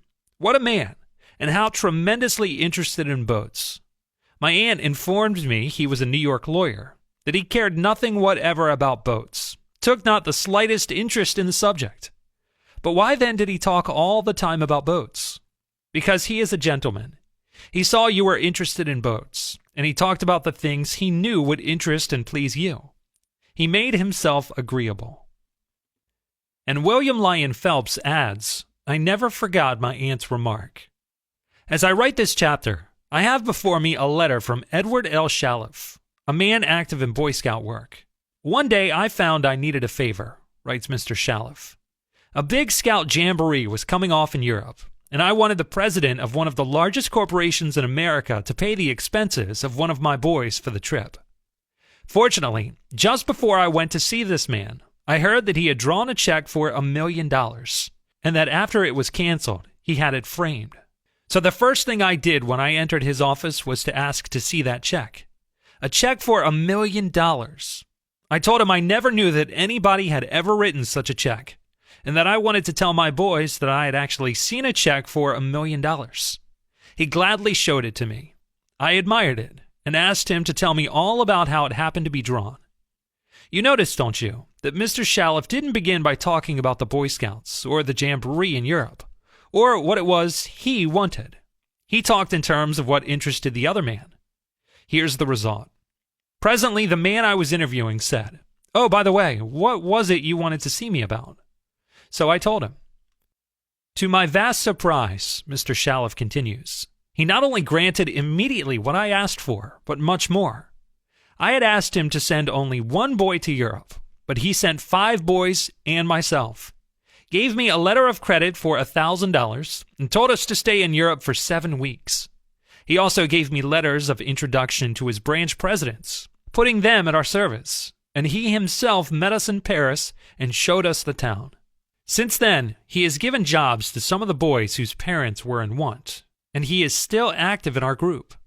Yet I know if I hadn't found out what he was interested in and got him warmed up first, I wouldn't have found him 1/10 as easy to approach. Is this a valuable technique to use in business? Is it? Let's see. Take Henry G. Duvernoy of Duvernoy & Sons, one of the highest class baking firms in New York. Mr. Duvernoy had been trying to sell bread to a certain New York hotel. He had called on the manager every week for 4 years. He went to the same social affairs the manager attended. He even took rooms in the hotel and lived there in order to get the business. But he failed. Then, said Mr. Duvernoy, after studying human relations, I resolved to change my tactics. I decided to find out what interested this man, what caught his enthusiasm. I discovered he belonged to a society of hotel men called the Hotel Greeters of America.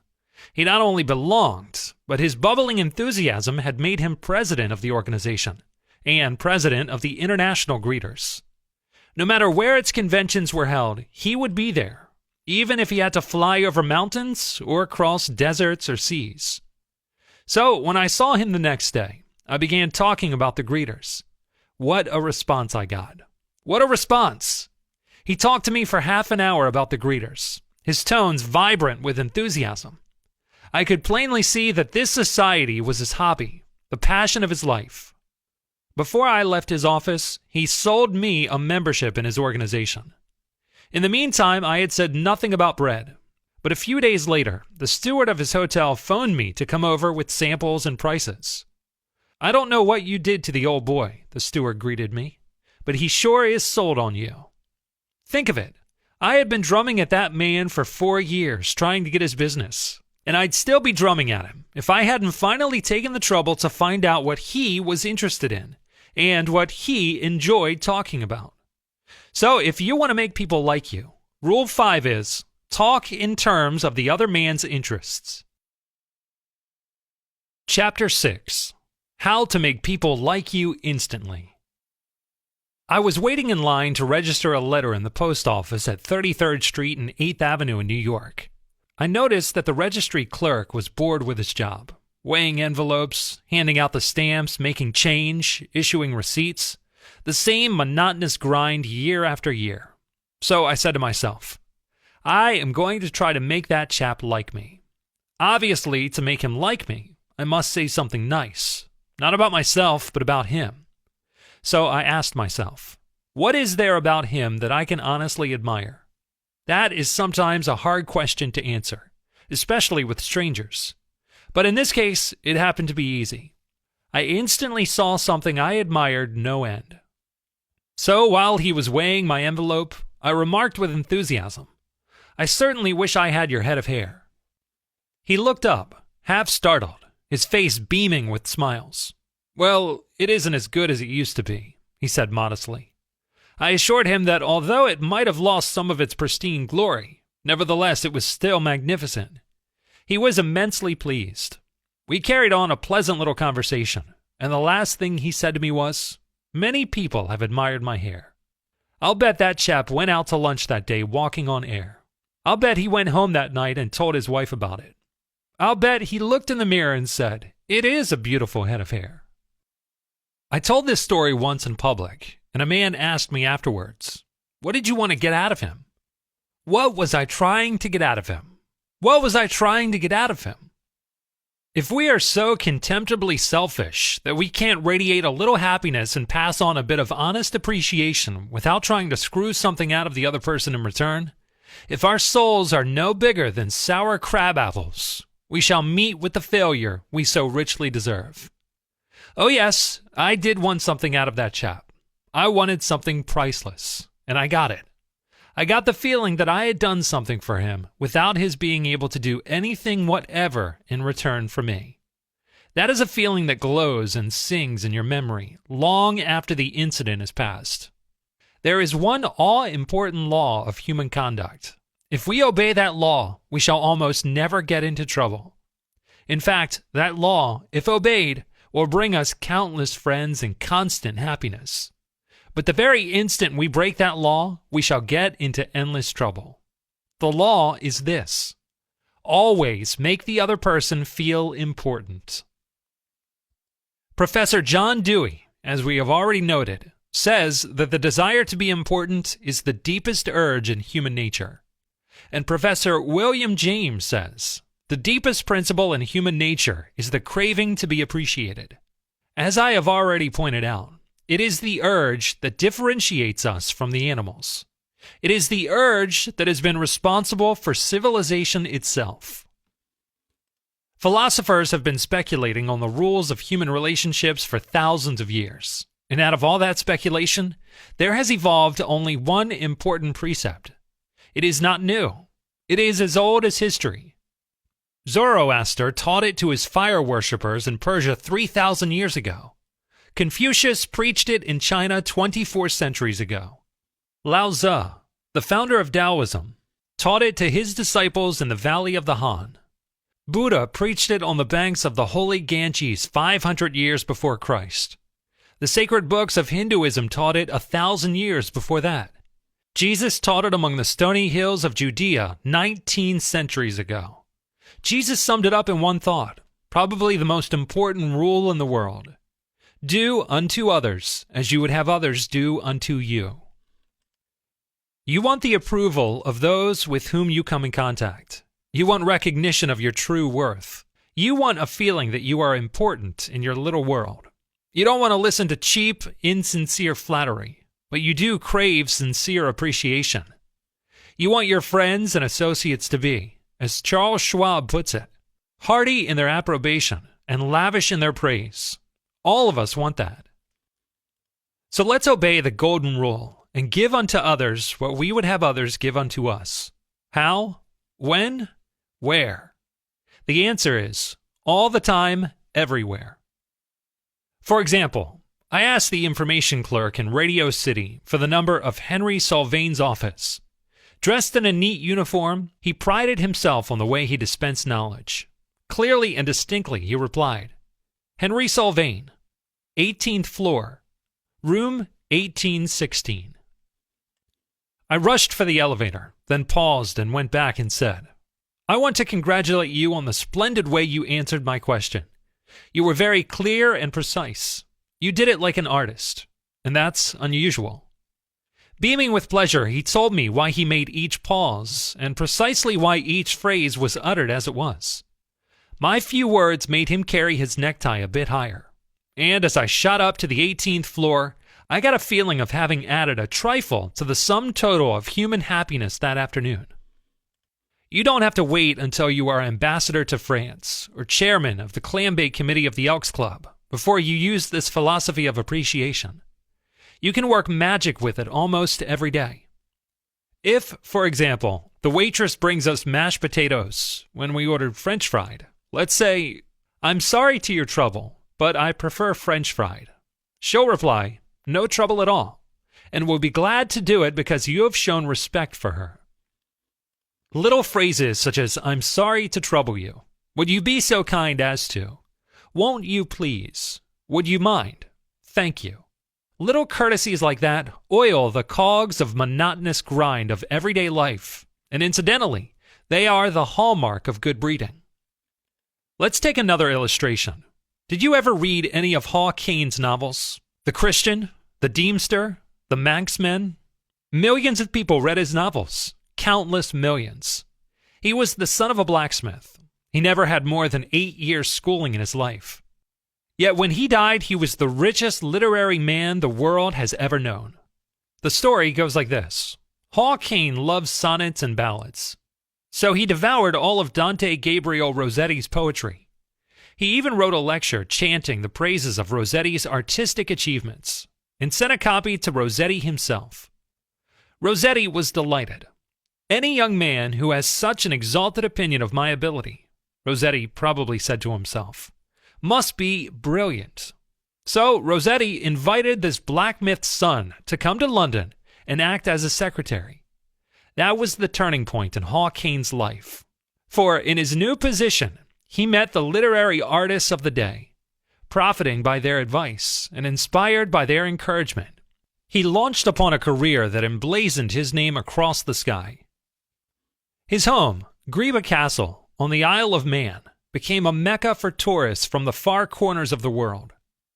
And he left in a state of $2,502,000. Yet, who knows? He might have died poor and unknown had he not written an essay expressing his admiration for a famous man. Such is the power, the stupendous power of sincere, heartfelt appreciation. Rossetti considered himself important.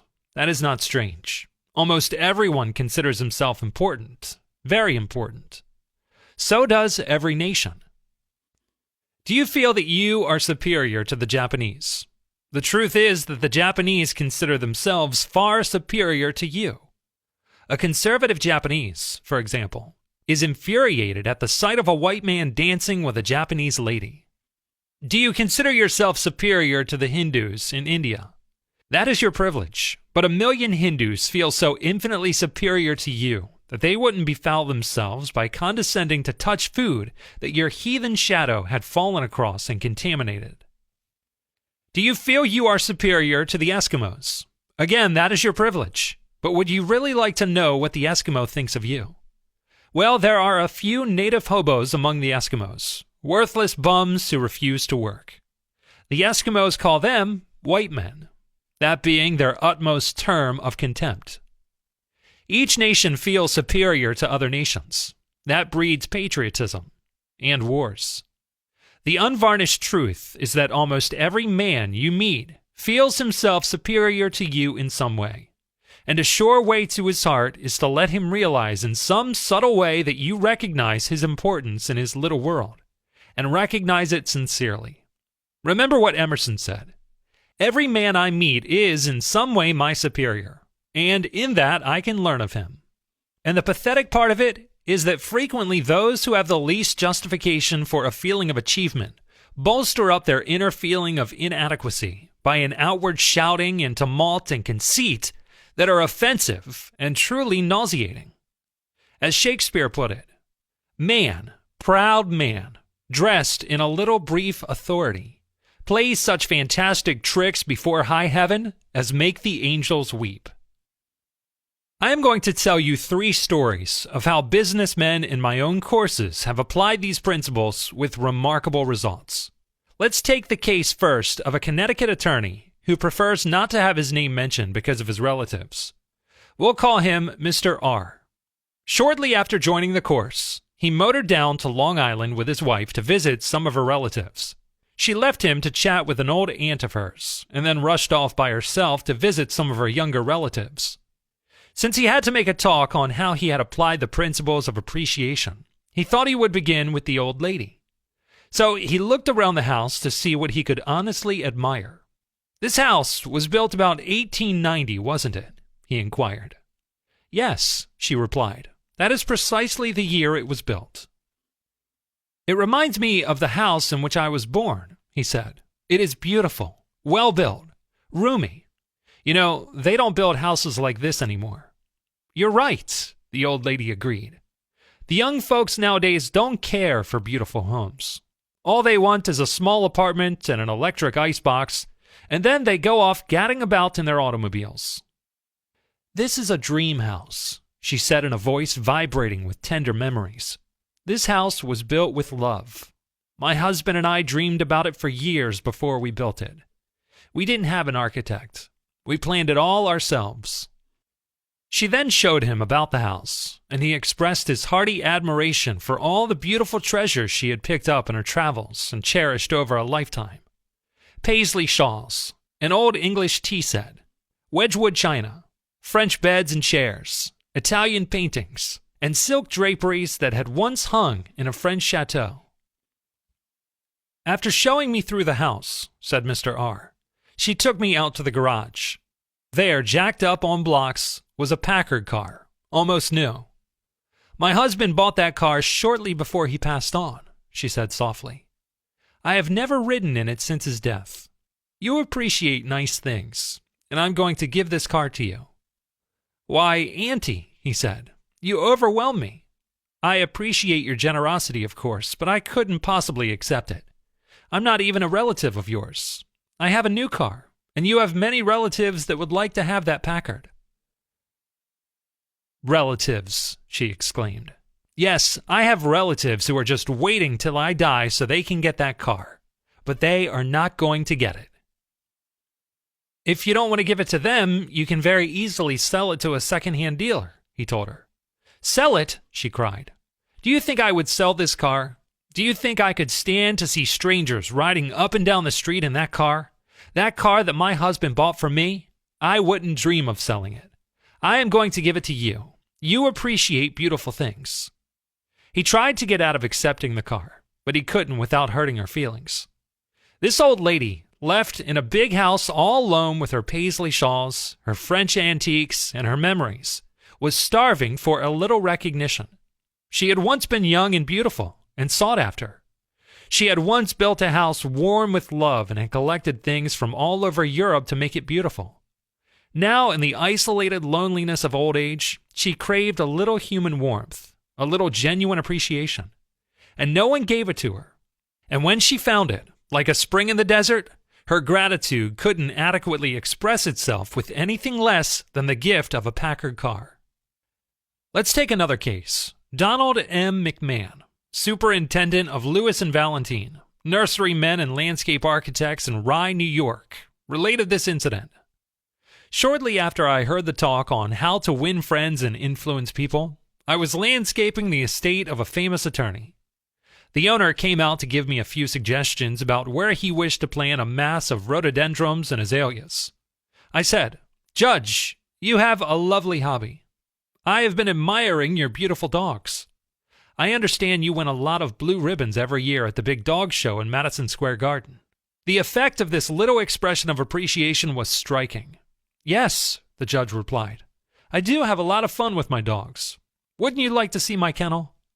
He spent almost an hour showing me his dogs and the prizes they had won. He even brought out their pedigrees and explained the bloodlines responsible for such beauty and intelligence. Finally, turning to me, he asked, "Do you have a little boy?" "Yes, I do," I replied. "Well, wouldn't he like a puppy?" the judge inquired. "Oh, yes, he'd be tickled pink." "All right, I'm going to give him one," the judge announced. He started to tell me how to feed the puppy. Then he paused. "You'll forget it if I tell you. I'll write it out." So the judge went in the house, typed out the pedigree and feeding instructions, and gave me a puppy worth $100 and 1 hour and 15 minutes of his valuable time, largely because I expressed my honest admiration for his hobby and achievements.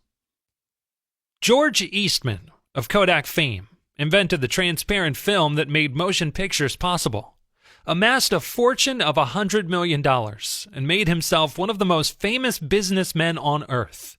Yet in spite of all these tremendous accomplishments, he craved little recognitions, even as you and I. To illustrate, a number of years ago, Eastman was building the Eastman School of Music in Rochester, and also Kilbourne Hall, a theater in memory of his mother. James Adamson, president of the Superior Seating Company of New York, wanted to get the order to supply the theater chairs for these buildings. Phoning the architect, Mr. Adamson made an appointment to see Mr. Eastman in Rochester. When Adamson arrived, the architect said, "I know you want to get this order, but I can tell you right now that you won't stand a ghost of a show if you take more than 5 minutes of George Eastman's time. He is a martinet. He is very busy. So tell your story quickly and get out." Adamson was prepared to do just that.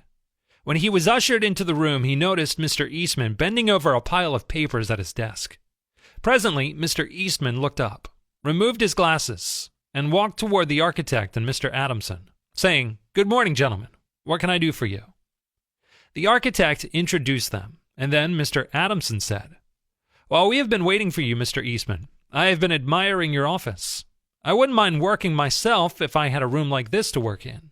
You know, I am in an interior woodworking business myself, and I never saw a more beautiful office in all my life." George Eastman replied, "You remind me of something I had almost forgotten. It is beautiful, isn't it? I enjoyed it a great deal when it was first built, but I come down here now with a lot of other things on my mind, and sometimes don't even see the room for weeks at a time." Adamson walked over and rubbed his hand across a panel. "This is English oak, isn't it? A little different texture from Italian oak." "Yes," Eastman replied. "That is imported English oak. It was selected for me by a friend who specializes in fine woods." Then Eastman showed him about the room, pointing out the proportions, the coloring, the hand carving, and other effects that he had helped to plan and execute.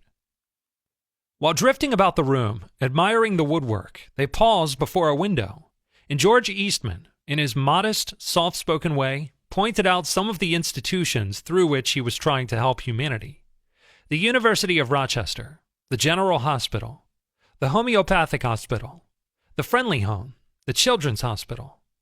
Mr. Adamson congratulated him warmly on the idealistic way he was using his wealth to alleviate the sufferings of humanity. Presently, George Eastman unlocked a glass case, and pulled out the first camera he had ever owned, an invention he had bought from an Englishman.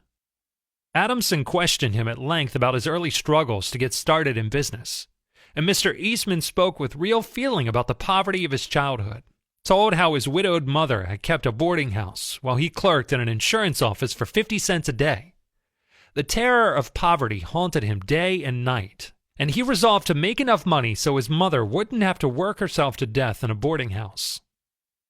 Mr. Adamson drew him out with further questions and listened, absorbed, while he related the story of his experiments with dry photographic plates. He told how he had worked in an office all day and sometimes experimented all night, taking only brief naps while the chemicals were working, sometimes working and sleeping in his clothes for 72 hours at a stretch. James Adamson had been ushered into Eastman's office at 10:15 and warned that he must not take more than 5 minutes. But an hour passed, 2 hours passed. They were still talking. Finally, George Eastman turned to Adamson and said, "The last time I was in Japan, I bought some chairs, brought them home, and put them in my sun porch. But the sun peeled the paint. So I went downtown the other day and bought some paint and painted the chairs myself. Would you like to see what sort of a job I can do painting chairs? All right, come up to my home and have lunch with me and I'll show you." After lunch, Mr. Eastman showed Adamson the chairs he had brought from Japan. They weren't worth more than $1.50 apiece, but George Eastman, who had made $100 million in business, was proud of them because he himself had painted them. The order for the seats amounted to $90,000. Who do you suppose got the order? James Adamson or one of his competitors? From that time on until Mr. Eastman's death, he and James Adamson were close friends. Where should you and I begin applying this magic touchstone of appreciation? Why not begin right at home? I don't know of any other place where it is more needed or more neglected. Your wife must have some good points. At least you once thought she had, or you wouldn't have married her. But how long has it been since you expressed your admiration for her attractions? How long? How long? I was fishing up on the headwaters of the Miramichi in New Brunswick a few years ago. I was isolated in a lonely camp deep in the Canadian woods. The only thing I could find to read was a country newspaper. I read everything in it, including the ads and an article by Dorothy Dix. Her article was so fine that I cut it out and kept it. She claimed she was tired of always hearing lectures to brides. She declared that someone ought to take the bridegroom to one side and give him this bit of sage advice. Never get married until you have kissed the Blarney Stone. Praising a woman before marriage is a matter of inclination, but praising one after you marry her is a matter of necessity and personal safety. Matrimony is no place for candor. It is a field for diplomacy. If you wish to fare sumptuously every day, never knock your wife's housekeeping or make invidious comparisons between it and your mother's. But on the contrary, be forever praising her domesticity and openly congratulate yourself upon having married the only woman who combines the attractions of Venus and Minerva and Mary Ann. Even when the steak is leather and the bread is cinder, don't complain. Merely remark that the meal isn't up to her usual standard of perfection, and she will make a burnt offering of herself on the kitchen stove to live up to your ideal of her. Don't begin this too suddenly, or she'll be suspicious. But tonight, or tomorrow night, bring her some flowers or a box of candy. Don't merely say, "Yes, I ought to do it." Do it, and bring her a smile in addition, and some warm words of affection. If more wives and more husbands did that, I wonder if we should still have one marriage out of every 6 shattered on the rocks of Reno. Would you like to know how to make a woman fall in love with you? Well, here's the secret. This is going to be good. It is not my idea. I borrowed it from Dorothy Dix. She once interviewed a celebrated bigamist who had won the hearts and savings bank accounts of 23 women. And, by the way, it ought to be noted in passing that she interviewed him in jail. When she asked him his recipe for making women fall in love with him, he said it was no trick at all. All you had to do was talk to a woman about herself. And the same technique works with men. Talk to a man about himself, said Disraeli, one of the shrewdest men who ever ruled the British Empire. Talk to a man about himself, and he will listen for hours. So if you want people to like you, Rule 6 is, make the other person feel important, and do it sincerely. You've been reading this book long enough. Close it now. Knock the dead ashes out of your pipe and begin to apply this philosophy of appreciation at once on the person nearest you, and watch the magic work. In a nutshell, 6 ways to make people like you. Rule 1. Become genuinely interested in other people. Rule 2. Smile. Rule 3. Remember that a man's name is to him the most sweetest and most important sound in the English language. Rule 4. Be a good listener. Encourage others to talk about themselves. Rule 5. Talk in terms of the other man's interest. Rule 6. Make the other person feel important, and do it sincerely. Part 3. 12 ways to win people to your way of thinking. Chapter 1. You can't win an argument. Shortly after the close of the war, I learned an invaluable lesson one night in London. I was manager at the time for Sir Ross Smith. During the war, Sir Ross had been the Australian ace out in Palestine, and shortly after peace was declared, he astonished the world by flying halfway around it in 30 days. No such feat had ever been attempted before. It created a tremendous sensation. The Australian government gave him $50,000. The King of England knighted him, and for a while, he was the most talked of man under the Union Jack, the Lindbergh of the British Empire. I was attending a banquet one night given in Sir Ross's honor, and during the dinner, the man sitting next to me told a humorous story which tinged on the quotation. There's a divinity that shapes our ends. Rough hew them how we will. The raconteur mentioned that the quotation was from the Bible. He was wrong. I knew that. I knew it positively. There couldn't be the slightest doubt about it. And so, to get a feeling of importance and display my superiority, I appointed myself as an unsolicited and unwelcome committee of one to correct him. He stuck to his guns. What? From Shakespeare? Impossible. Absurd. That quotation was from the Bible, and he knew it. The storyteller was sitting on my right, and Mr. Frank Gammon, an old friend of mine, was sitting at my left. Mr. Gammon had devoted years to the study of Shakespeare, so the storyteller and I agreed to submit the question to Mr. Gammon. Mr. Gammon listened, kicked me under the table, and then said, "Dale, you are wrong. The gentleman is right. It is from the Bible." On our way home that night, I said to Mr. Gammon, "Frank, you knew that quotation was from Shakespeare." "Yes, of course," he replied. "Hamlet, Act 5, Scene 2. But we were guests at a festive occasion, my dear Dale. Why prove to a man he is wrong? Is that going to make him like you? Why not let him save his face? He didn't ask for your opinion. He didn't want it. Why argue with him? Always avoid the acute angle." Always avoid the acute angle. The man who said that is now dead, but the lesson that he taught me goes marching on. It was a sorely needed lesson, because I had been an inveterate arguer. During my youth, I had argued with my brother about everything under the Milky Way. When I went to college, I studied logic and argumentation, and went in for debating contests. Talk about being from Missouri. I was born there. I had to be shown. Later, I taught debating and argumentation in New York, and once, I am ashamed to admit, I planned to write a book on the subject. Since then, I have listened to, criticized, engaged in, and watched the effects of thousands of arguments. As a result of it all, I have come to the conclusion that there is only one way under high heaven to get the best of an argument, and that is to avoid it. Avoid it as you would avoid rattlesnakes and earthquakes. 9 times out of 10, an argument ends with each of the contestants being more firmly convinced than ever that he is absolutely right. You can't win an argument. You can't, because if you lose it, you lose it. And if you win it, you lose it. Why?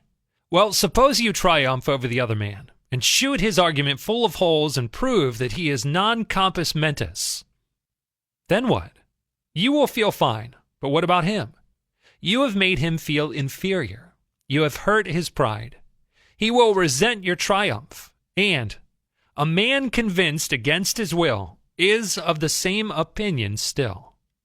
The Penn Mutual Life Insurance Company has laid down a definite policy for its salesmen.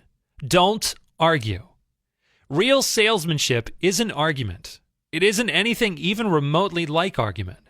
The human mind isn't changed that way. To illustrate, years ago, a belligerent Irishman by the name of Patrick J. O'Hare joined one of my classes. He had had little education, and how he loved to scrap. He had once been a chauffeur, and he came to me because he had been trying, without much success, to sell automobile trucks. A little questioning brought out the fact that he was continually scrapping with and antagonizing the very people he was trying to do business with. If a prospect said anything derogatory about the trucks he was selling, Pat saw red and was right at the man's throat. Pat won a lot of arguments in those days. As he said to me afterwards, I often walked out of a man's office saying, I told that bird something. Sure, I had told him something, but I hadn't sold him anything. My first problem was not to teach Patrick J. O'Hare to talk. My immediate task was to train him to refrain from talking and to avoid verbal fights. Mr. O'Hare is now one of the star salesmen for the White Motor Company in New York. How does he do it? Here is his story in his own words. If I walk into a buyer's office now and he says, "What? A white truck? They're no good. I wouldn't take one if you gave it to me. I'm going to buy the Who's It truck." I say, "Brother, listen. The Who's It is a good truck. If you buy the Who's It, you'll never make a mistake. The Who's Its are made by a fine company and sold by good people." He is speechless then. There is no room for an argument. If he says the Who's It is best and I say sure it is, he has to stop. He can't keep on all afternoon saying it's the best when I'm agreeing with him. We then get off the subject of Who's It, and I begin to talk about the good points of the white truck. There was a time when a crack like that would make me scarlet and red and orange. I would start arguing against the Who's It, and the more I argued against it, the more my prospect argued in favor of it. And the more he argued, the more he sold himself on my competitor's product. As I look back now, I wonder how I was ever able to sell anything. I lost years of my life in scrapping and arguing. I keep my mouth shut now. It pays. As wise old Ben Franklin used to say, if you argue and rankle and contradict, you may achieve a victory sometimes, but it will be an empty victory because you will never get your opponent's goodwill. So figure it out for yourself. Which would you rather have? An academic, theatrical victory, or a man's goodwill? You can seldom have both. The Boston Transcript once printed this bit of significant doggerel. Here lies the body of William J., who died maintaining his right-of-way. He was right, dead right, as he sped along, but he's just as dead as if he were wrong. You may be right, dead right, as you speed along in your argument, but as far as changing the other man's mind is concerned, you will probably be just as futile as if you were wrong. William G. McAdoo, Secretary of the Treasury in Woodrow Wilson's cabinet, declared that he had learned, as a result of his crowded years in politics, that it is impossible to defeat an ignorant man by argument. An ignorant man? You put it mildly, Mr. McAdoo. My experience has been that it is all but impossible to make any man, regardless of his IQ rating, change his mind by a verbal joust. For example, Frederick S. Parsons, an income tax consultant, had been disputing and wrangling for an hour with a government tax inspector. An item of $9,000 was at stake. Mr. Parsons claimed that this $9,000 was in reality a bad debt, that it would never be collected, that it ought not to be taxed. "Bad debt, my eye," retorted the inspector. "It must be taxed." This inspector was cold, arrogant, and stubborn, Mr. Parsons said as he told the story to the class. Reason was wasted on him, and so were facts. The longer we argued, the more stubborn he became. So I decided to avoid argument, change the subject, and give him appreciation. I said, "I suppose that this is a very petty matter in comparison with the really important and difficult decisions you are required to make. I've made a study of taxation myself, but I've had to get my knowledge from books. You are getting yours from the firing line of experience. I sometimes wish I had a job like yours. It would teach me a lot. I meant every word I said. Well, the inspector straightened up in his chair, leaned back, and talked for a long time about his work, telling me of the clever frauds he had uncovered. His tone gradually became friendly, and presently he was telling me about his children. As he left, he advised me that he would consider my problem further and give me his decision in a few days. He called at my office 3 days later and informed me that he had decided to leave the tax return exactly as it was filed. This tax inspector was demonstrating one of the most common of human frailties. He wanted a feeling of importance, and as long as Mr. Parsons argued with him, he got his feeling of importance by loudly asserting his authority. But as soon as his importance was admitted and the argument stopped, and he was permitted to expand his ego, he became a sympathetic and kindly human being. Constant, the head valet in Napoleon's household, often played billiards with Josephine. Constant says on page 73, volume 1 of his Recollections of the Private Life of Napoleon, "Although I had some skill, I always managed to let her beat me, which pleased her exceedingly." Let's learn a constant lesson from Constant. Let's let our customers and sweethearts and husbands and wives beat us in the little discussions that may arise. Buddha said, "Hatred is never ended by hatred, but by love. And a misunderstanding is never ended by an argument, but by tact, diplomacy, conciliation, and a sympathetic desire to see the other person's viewpoint." Lincoln once reprimanded a young Army officer for indulging in a violent controversy with an associate. "No man who is resolved to make the most of himself," said Lincoln, "can spare time for personal contention. Still less can he afford to take the consequences, including the vitiation of his temper and the loss of self-control. Yield larger things to which you show no more than equal rights, and yield lesser ones though clearly your own. Better give your path to a dog than be bitten by him in contesting for the right. Even killing the dog would not cure the bite. Therefore, Rule 1 is, the only way to get the best of an argument is to avoid it." Chapter 2. A Sure Way of Making Enemies and How to Avoid It. When Theodore Roosevelt was in the White House, he confessed that if he could be right 75% of the time, he would reach the highest measure of his expectations. If that was the highest rating that one of the most distinguished men of the 20th century could hope to obtain, what about you and me? If you can be sure of being right only 55% of the time, you can go down to Wall Street, make $1 million a day, buy a yacht, and marry a chorus girl. And if you can't be sure of being right even 55% of the time, why should you tell other people they are wrong? You can tell a man he is wrong by a look or an intonation or a gesture just as eloquently as you can in words. And if you tell him he is wrong, do you make him want to agree with you? Never. For you have struck a direct blow at his intelligence, his judgment, his pride, his self-respect. That will make him want to strike back, but it will never make him want to change his mind. You may then hurl at him all the logic of a Plato or an Immanuel Kant, but you will not alter his opinion, for you have hurt his feelings. Never begin by announcing, "I am going to prove so-and-so to you." That's bad.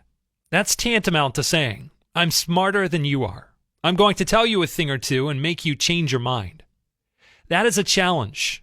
That arouses opposition and makes the listener want to battle with you before you even start. It is difficult, under even the most benign conditions, to change people's minds. So why make it harder? Why handicap yourself? If you are going to prove anything, don't let anybody know it.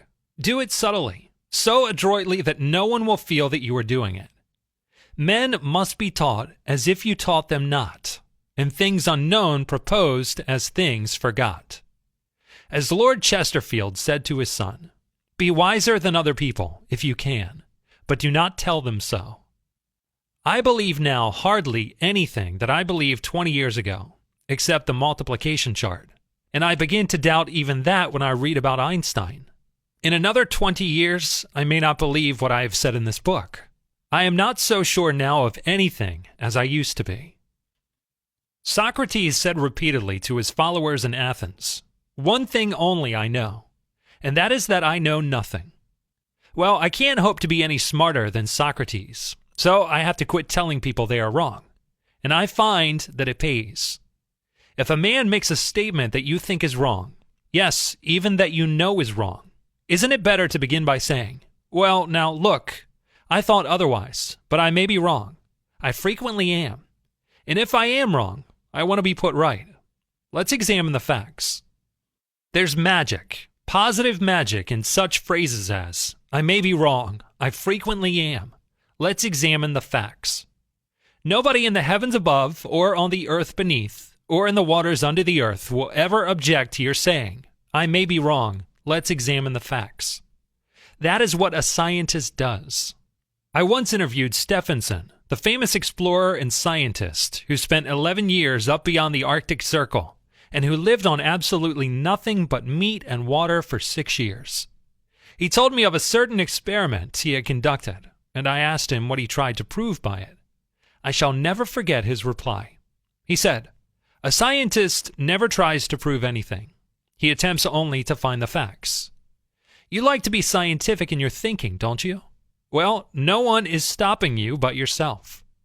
You will never get into trouble by admitting that you may be wrong. That will stop all argument and inspire the other fellow to be just as fair and open and broad-minded as you are. It will make him want to admit that he, too, may be wrong. If you know positively that a man is wrong and you tell him so bluntly, what happens? Let me illustrate by a specific case. Mr. S., a young New York attorney, was arguing a rather important case recently before the United States Supreme Court. Lustgarten versus Fleet Corporation, 280 U.S. 320. The case involved a considerable sum of money and an important question of law. During the argument, one of the Supreme Court justices said to Mr. S., "The statute of limitations in admiralty law is 6 years, is it not?" Mr. S. stopped, stared at Justice for a moment, and then said bluntly, "Your Honor, there is no statute of limitations in admiralty." A hush fell on the court, said Mr. S., as he related his experience to one of the author's classes, and the temperature in the room seemed to go down to 0. I was right. Justice was wrong. And I had told him so. But did that make him friendly? No. I still believe that I had the law on my side, and I know that I spoke better than I ever spoke before. But I didn't persuade. I made the enormous blunder of telling a very learned and famous man that he was wrong. Few people are logical. Most of us are prejudiced and biased. Most of us are blighted with preconceived notions, with jealousy, suspicion, fear, envy, and pride. And most citizens don't want to change their minds about their religion, or their haircut, or communism, or Clark Cable. So if you are inclined to tell people they are wrong, please read the following paragraph on your knees every morning before breakfast. It is from Professor James Harvey Robinson's enlightening book, The Mind in the Making. We sometimes find ourselves changing our minds without any resistance or heavy emotion. But if we are told we are wrong, we resent the imputation and harden our hearts. We are incredibly heedless in the formation of our beliefs, but find ourselves filled with an illicit passion for them when anyone proposes to rob us of their companionship. It is obviously not the ideas themselves that are dear to us, but our self-esteem which is threatened. The little word "my" is the most important one in human affairs, and properly to reckon with it is the beginning of wisdom. It has the same force whether it is my dinner, my dog, and my house, or my father, my country, and my God. We not only resent the imputation that our watch is wrong, or our car shabby, but that our conception of the canals of Mars, or the pronunciation of Epictetus, of the medicinal value of salicin, or of the date of Sargon I is subject to revision. We like to continue to believe what we have been accustomed to accept as true, and the resentment aroused when doubt is cast upon any of our assumptions leads us to seek every manner of excuse for clinging to it. The result is that most of our so-called reasoning consists in finding arguments for going on believing as we already do. I once employed an interior decorator to make some draperies for my home. When the bill arrived, I caught my breath. A few days later, a friend called and looked at the drapes. The price was mentioned, and she exclaimed with a note of triumph, "What? That's awful. I am afraid he put one over on you." True? Yes, she had told the truth, but few people like to listen to truths that reflect on their judgment. So, being human, I tried to defend myself. I pointed out that the best is eventually the cheapest, that one can't expect to get quality and artistic taste at bargain basement prices, and so on and on. The next day, another friend dropped in, admired the draperies, bubbled over with enthusiasm, and expressed a wish that she could afford such exquisite creations for her home. My reaction was totally different. "Well, to tell the truth," I said, "I can't afford them myself. I paid too much. I'm sorry I ordered them." When we are wrong, we admit it to ourselves. And if we are handled gently and tactfully, we may admit it to others and even take pride in our frankness and broad-mindedness. But not if someone else is trying to ram the unpalatable fact down our esophagus.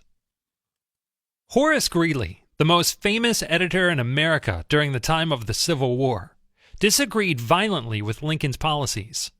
He believed that he could drive Lincoln into agreeing with him by a campaign of argument, ridicule, and abuse. He waged this bitter campaign month after month, year after year. In fact, he wrote a brutal, bitter, sarcastic, and personal attack on President Lincoln the night Booth shot him. But did all this bitterness make Lincoln agree with Greeley? Not at all. Ridicule and abuse never do. If you want some excellent suggestions about dealing with people and managing yourself and improving your personality, read Benjamin Franklin's autobiography, one of the most fascinating life stories ever written, one of the classics of American literature.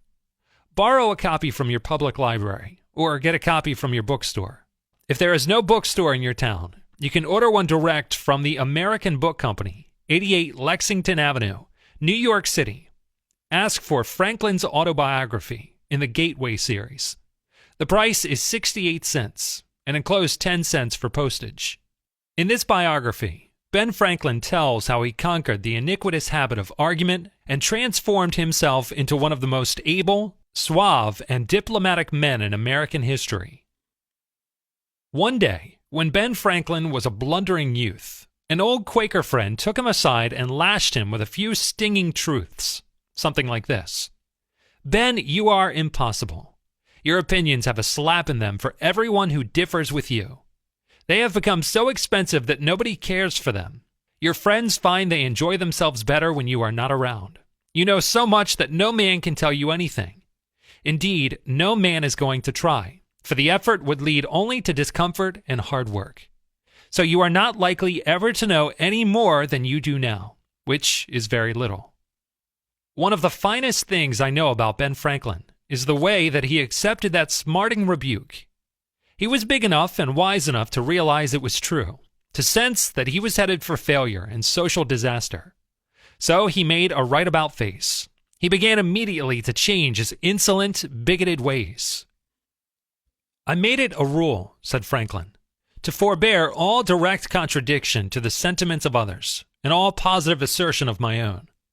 I even forbade myself the use of every word or expression in the language that imported a fixed opinion, such as certainly, undoubtedly, etc.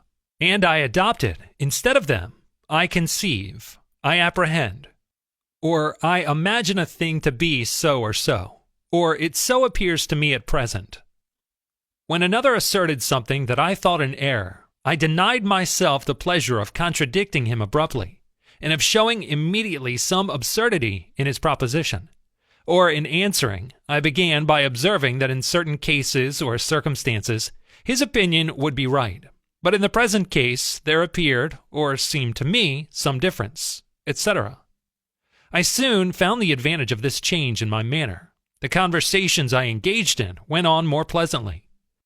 The modest way in which I proposed my opinions procured them a readier reception and less contradiction. I had less mortification when I was found to be in the wrong, and I more easily prevailed with others to give up their mistakes and join with me when I happened to be in the right. And this mode, which I first put on with some violence to natural inclination, became at length so easy and so habitual to me that perhaps for these 50 years past, no one has ever heard a dogmatical expression escape me. And to this habit, after my character of integrity, I think it principally owing that I had early so much weight with my fellow citizens when I proposed new institutions or alterations to the old, and so much influence in public councils when I became a member. For I was but a bad speaker, never eloquent, subject to much hesitation of my choice words, hardly correct in language, and yet I generally carried my points.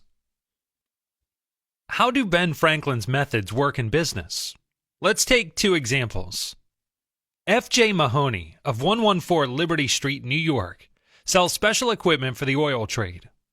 He had booked an order for an important customer in Long Island. A blueprint had been submitted and approved, and the equipment was in the process of fabrication. Then an unfortunate thing happened. The buyer discussed the matter with his friends. They warned him he was making a grave mistake. He had had something pawned off on him that was all wrong. It was too wide, too short, too this and too that. His friends worried him into a temper. Calling Mr. Mahoney on the phone, he swore he wouldn't accept the equipment that was already being manufactured. I checked things over very carefully and knew positively that we were right, said Mr. Mahoney as he told the story. And I also knew that he and his friends didn't know what they were talking about, but I sensed that it would be dangerous to tell him so. I went out to Long Island to see him, and as I walked into his office, he leaped to his feet and came toward me, talking rapidly. He was so excited that he shook his fist as he talked. He condemned me and my equipment, and ended up by saying, "Now, what are you going to do about it?" I told him very calmly that I would do anything he said. "You are the man who is going to pay for this," I said, "so you should certainly get what you want. However, somebody has to accept the responsibility. If you think you are right, give us a blueprint, and although we have spent $2,000 making this job for you, we'll scrap that. We are willing to lose $2,000 in order to please you. However, I must warn you that if we build it as you insist, you must take the responsibility. But if you let us proceed as we planned, which we still believe is the right way, we will assume the responsibility." He had calmed down by this time and finally said, "All right, go ahead. But if it is not right, God help you." It was right, and he has already promised us another order for 2 similar jobs this season. When this man insulted me and shook his fist in my face and told me I didn't know my business, it took all the self-control I could summon up not to argue and try to justify myself. It took a lot of self-control, but it paid. If I had told him he was wrong and started an argument, there probably would have been a lawsuit, bitter feelings, a financial loss, and the loss of a valuable customer. Yes, I am convinced that it doesn't pay to tell a man he is wrong. Let's take another example. And remember, these cases I am citing are typical of the experiences of thousands of other men. R.V. Crowley is a salesman for the Gardner W. Taylor Lumber Company of New York. Crowley admitted that he had been telling hard-boiled lumber inspectors for years that they were wrong, and he had won the arguments too. But it hadn't done any good. For these lumber inspectors, said Mr. Crowley, are like baseball umpires. Once they make a decision, they never change it.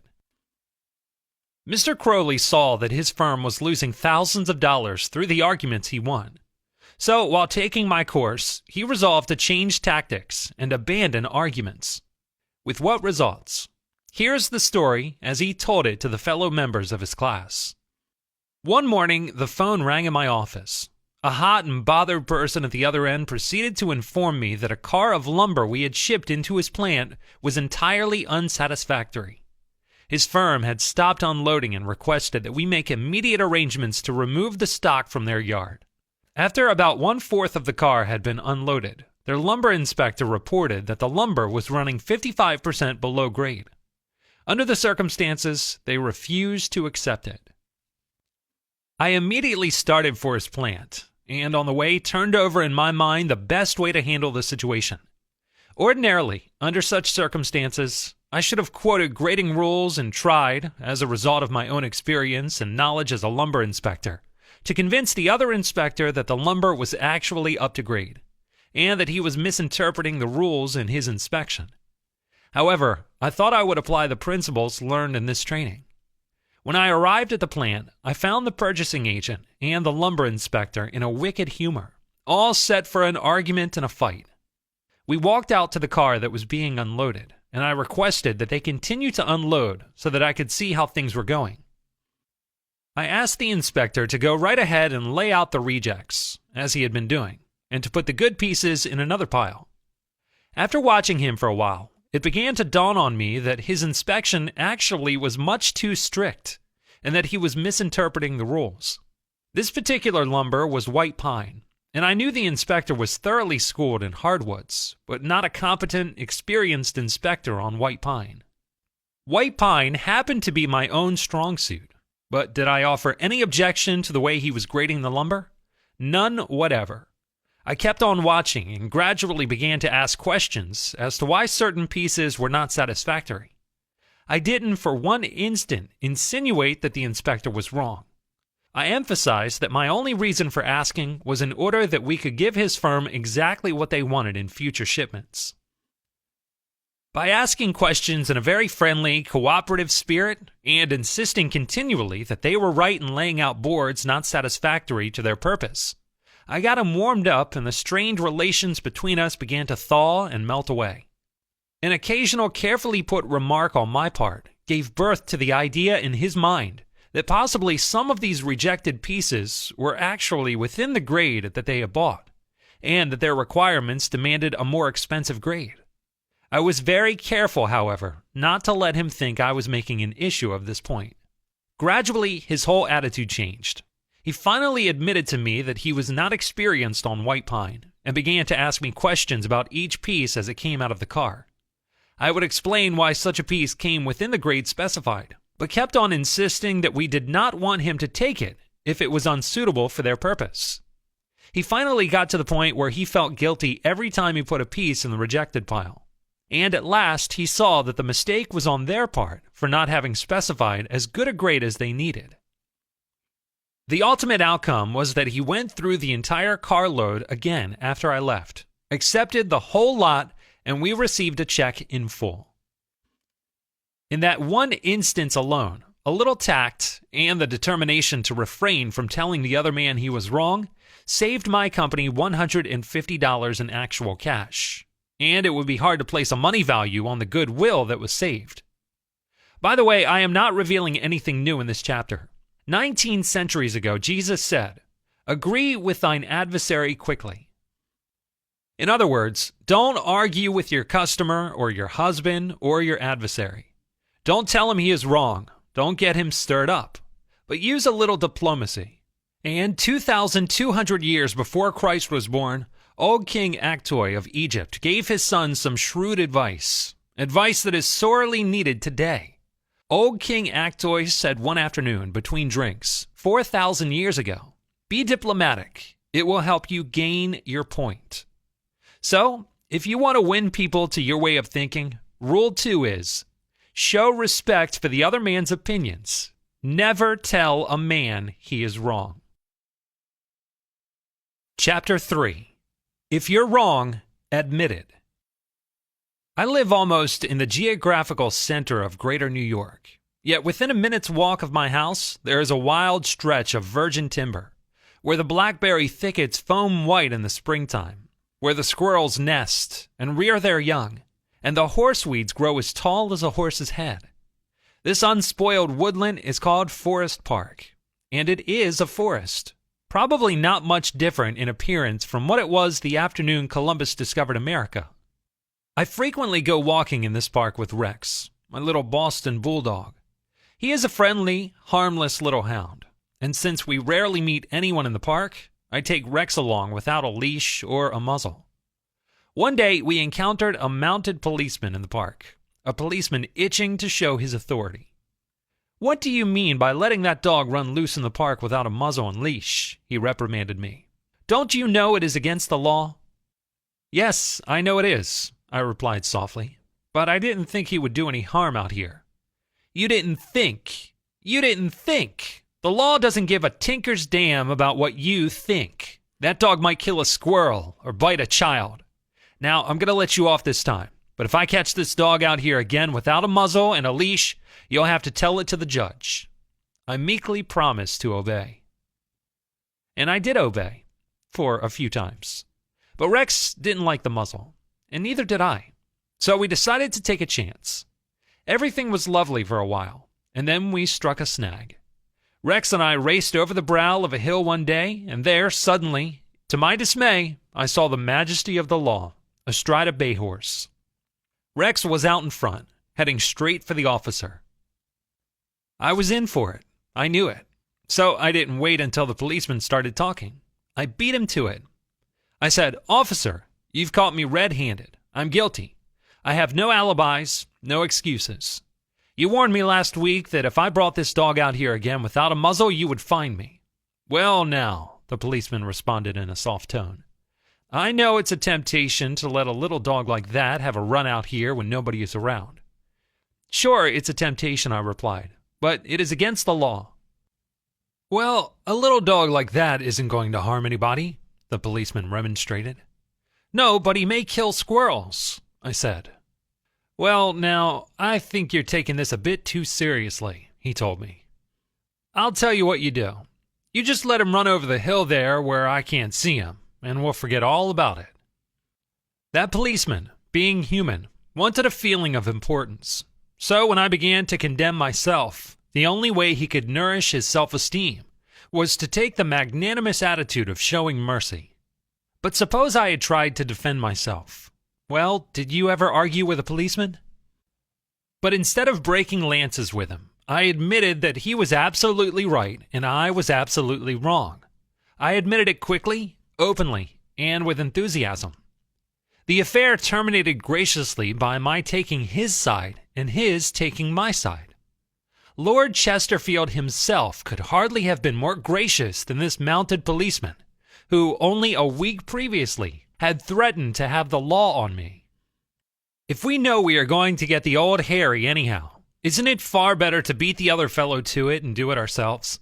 Isn't it much easier to listen to self-criticism than to bear condemnation from alien lips? Say about yourself all the derogatory things you know the other person is thinking or wants to say or intends to say, and say them before he has a chance to say them, and you take the wind out of his sails. The chances are 100 to 1 that he will then take a generous, forgiving attitude and minimize your mistakes, just as the mounted policeman did with me and Rex. Ferdinand E. Warren, a commercial artist, used this technique to win the goodwill of a petulant, scolding buyer of art. It is important, in making drawings for advertising and publishing purposes, to be precise and very exact, Mr. Warren said as he told the story. Some art editors demand that their commissions be executed immediately, and in these cases, some slight error is liable to occur. I knew one art director in particular who was always delighted to find fault with some little thing.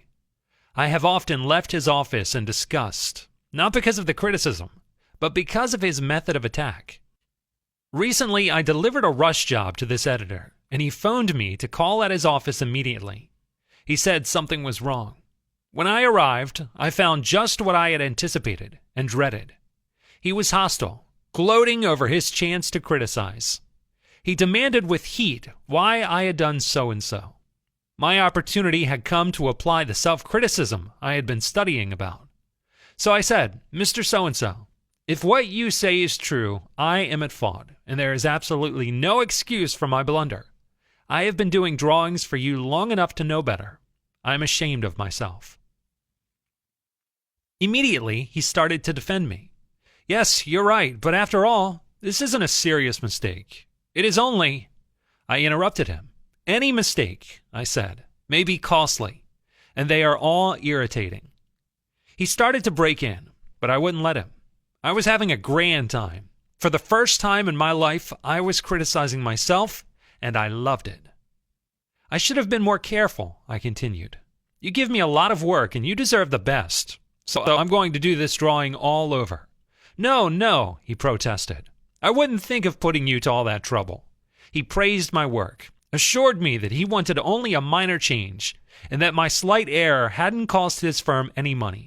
And after all, it was a mere detail, not worth worrying about. My eagerness to criticize myself took all the fight out of him. He ended up taking me to lunch, and before we parted, he gave me a check and another commission. Any fool can try to defend his mistakes, and most fools do. But it raises one above the herd and gives one a feeling of nobility and exaltation to admit one's mistakes. For example, one of the most beautiful things that history records about Robert E. Lee is the way he blamed himself and only himself for the failure of Pickett's charge at Gettysburg. Pickett's charge was undoubtedly the most brilliant and picturesque attack that ever occurred in the Western world. Pickett himself was picturesque. He wore his hair so long that his auburn locks almost touched his shoulders. And like Napoleon in his Italian campaigns, he wrote ardent love letters almost daily on the battlefield. His devoted troops cheered him that tragic July afternoon as he rode off jauntily toward the Union lines, with his cap set at a rakish angle over his right ear. They cheered and they followed him, man touching man, rank pressing rank, with banners flying and bayonets gleaming in the sun. It was a gallant sight, daring, magnificent. A murmur of admiration ran through the Union lines as they beheld it.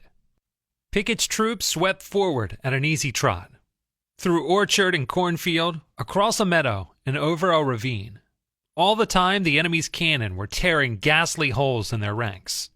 But on they pressed, grim, irresistible. Suddenly, the Union infantry rose from behind the stone wall of Cemetery Ridge, where they had been hiding, and fired volley after volley into Pickett's defenseless troops.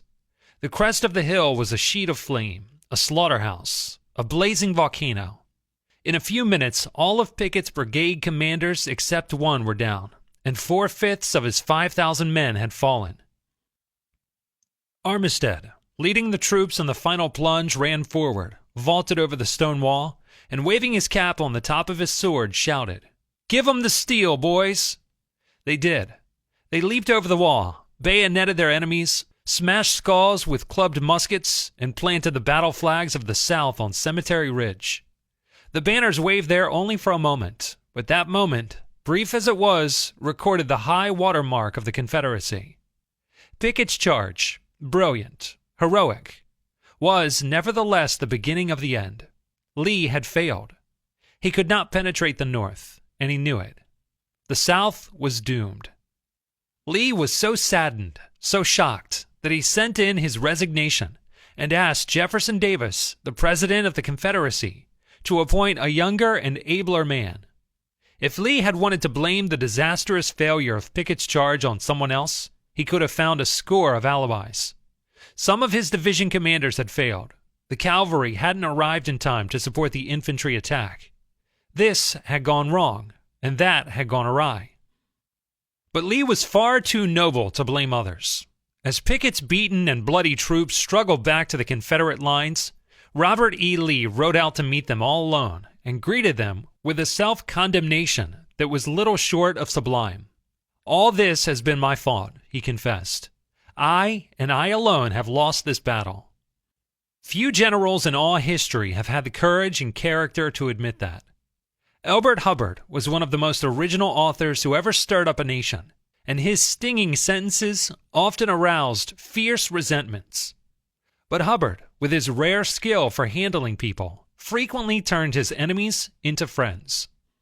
For example, when some irritated reader wrote in to say that he didn't agree with such and such article and ended by calling Hubbard this and that, Elbert Hubbard would answer like this: "Come to think it over, I don't entirely agree with it myself.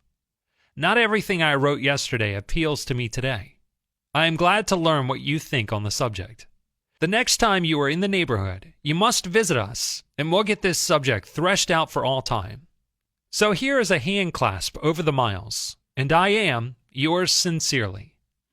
What could you say to a man who treated you like that? When we are right, let's try to win people gently and tactfully to our way of thinking. And when we are wrong, and that will be surprisingly often, if we are honest with ourselves, let's admit our mistakes quickly and with enthusiasm. That technique will not only produce astonishing results, but believe it or not, it is a lot more fun under the circumstances than trying to defend oneself. Remember the old proverb, by fighting you never get enough, but by yielding you get more than you expected. So if you want to win people to your way of thinking, it would be advisable to remember Rule 3. If you are wrong, admit it quickly and emphatically. Chapter 4. The High Road to a Man's Reason. If your temper is aroused and you tell him a thing or two, you will have a fine time unloading your feelings. But what about the other fellow? Will he share your pleasure? Will your belligerent tones, your hostile attitude, make it easy for him to agree with you? If you come at me with your fists doubled, said Woodrow Wilson, I think I can promise you that mine will double as fast as yours. But if you come to me and say, let us sit down and take counsel together, and if we differ from one another, understand why it is that we differ from one another, just what the points at issue are, we will presently find that we are not so far apart after all, that the points on which we differ are few, and the points on which we agree are many, and that if we only have the patience and the candor and the desire to get together, we will get together. Nobody appreciates the truth of Woodrow Wilson's statement more than John D. Rockefeller, Jr. Back in 1915, Rockefeller was the most fiercely despised man in Colorado. One of the bloodiest strikes in the history of American industry had been shocking the state for 2 terrible years. Irate, belligerent miners were demanding higher wages from the Colorado Fuel and Iron Company, and Rockefeller controlled that company. Property had been destroyed, troops had been called out, blood had been shed, strikers had been shot, their bodies riddled with bullets. At a time like that, with the air seething with hatred, Rockefeller wanted to win the strikers to his way of thinking. And he did it. How? Here's the story. After weeks spent in making friends, Rockefeller addressed the representatives of the strikers. This speech, in its entirety, is a masterpiece. It produced astonishing results. It calmed the tempestuous waves of hate that threatened to engulf Rockefeller. It won him a host of admirers. It presented facts in such a friendly manner that the strikers went back to work without saying another word about the increase in wages for which they had fought so violently. Here is the opening of that remarkable speech. Note how it fairly glows with friendliness. Remember, Rockefeller is talking to men who, a few days previously, wanted to hang him by the neck to a sour apple tree. Yet he couldn't have been more gracious, more friendly, if he had addressed a group of medical missionaries. His speech is radiant with such phrases as, I am proud to be here, having visited in your homes, met many of your wives and children. We meet here not as strangers, but as friends, spirit of mutual friendship, our common interests. It is only by your courtesy that I am here. This is a red-letter day in my life, Rockefeller began. It is the first time I have ever had the good fortune to meet the representatives of the employees of this great company, its officers and superintendents, together. And I can assure you that I am proud to be here, and that I shall remember this gathering as long as I live. Had this meeting been held 2 weeks ago, I should have stood here a stranger to most of you, recognizing a few faces. Having had the opportunity last week of visiting all the camps in the southern coal fields and of talking individually with practically all of the representatives, except those who were away, having visited in your homes, met many of your wives and children, we meet here not as strangers, but as friends. And it is in that spirit of mutual friendship that I am glad to have this opportunity to discuss with you our common interests. Since this is a meeting of the officers of the company and the representatives of the employees, it is only by your courtesy that I am here, for I am not so fortunate as to be either one or the other. And yet I feel that I am intimately associated with you men, for in a sense, I represent both the stockholders and the directors. Isn't that a superb example of the fine art of making friends out of enemies? Suppose Rockefeller had taken a different tack. Suppose he had argued with those miners and hurled devastating facts in their faces.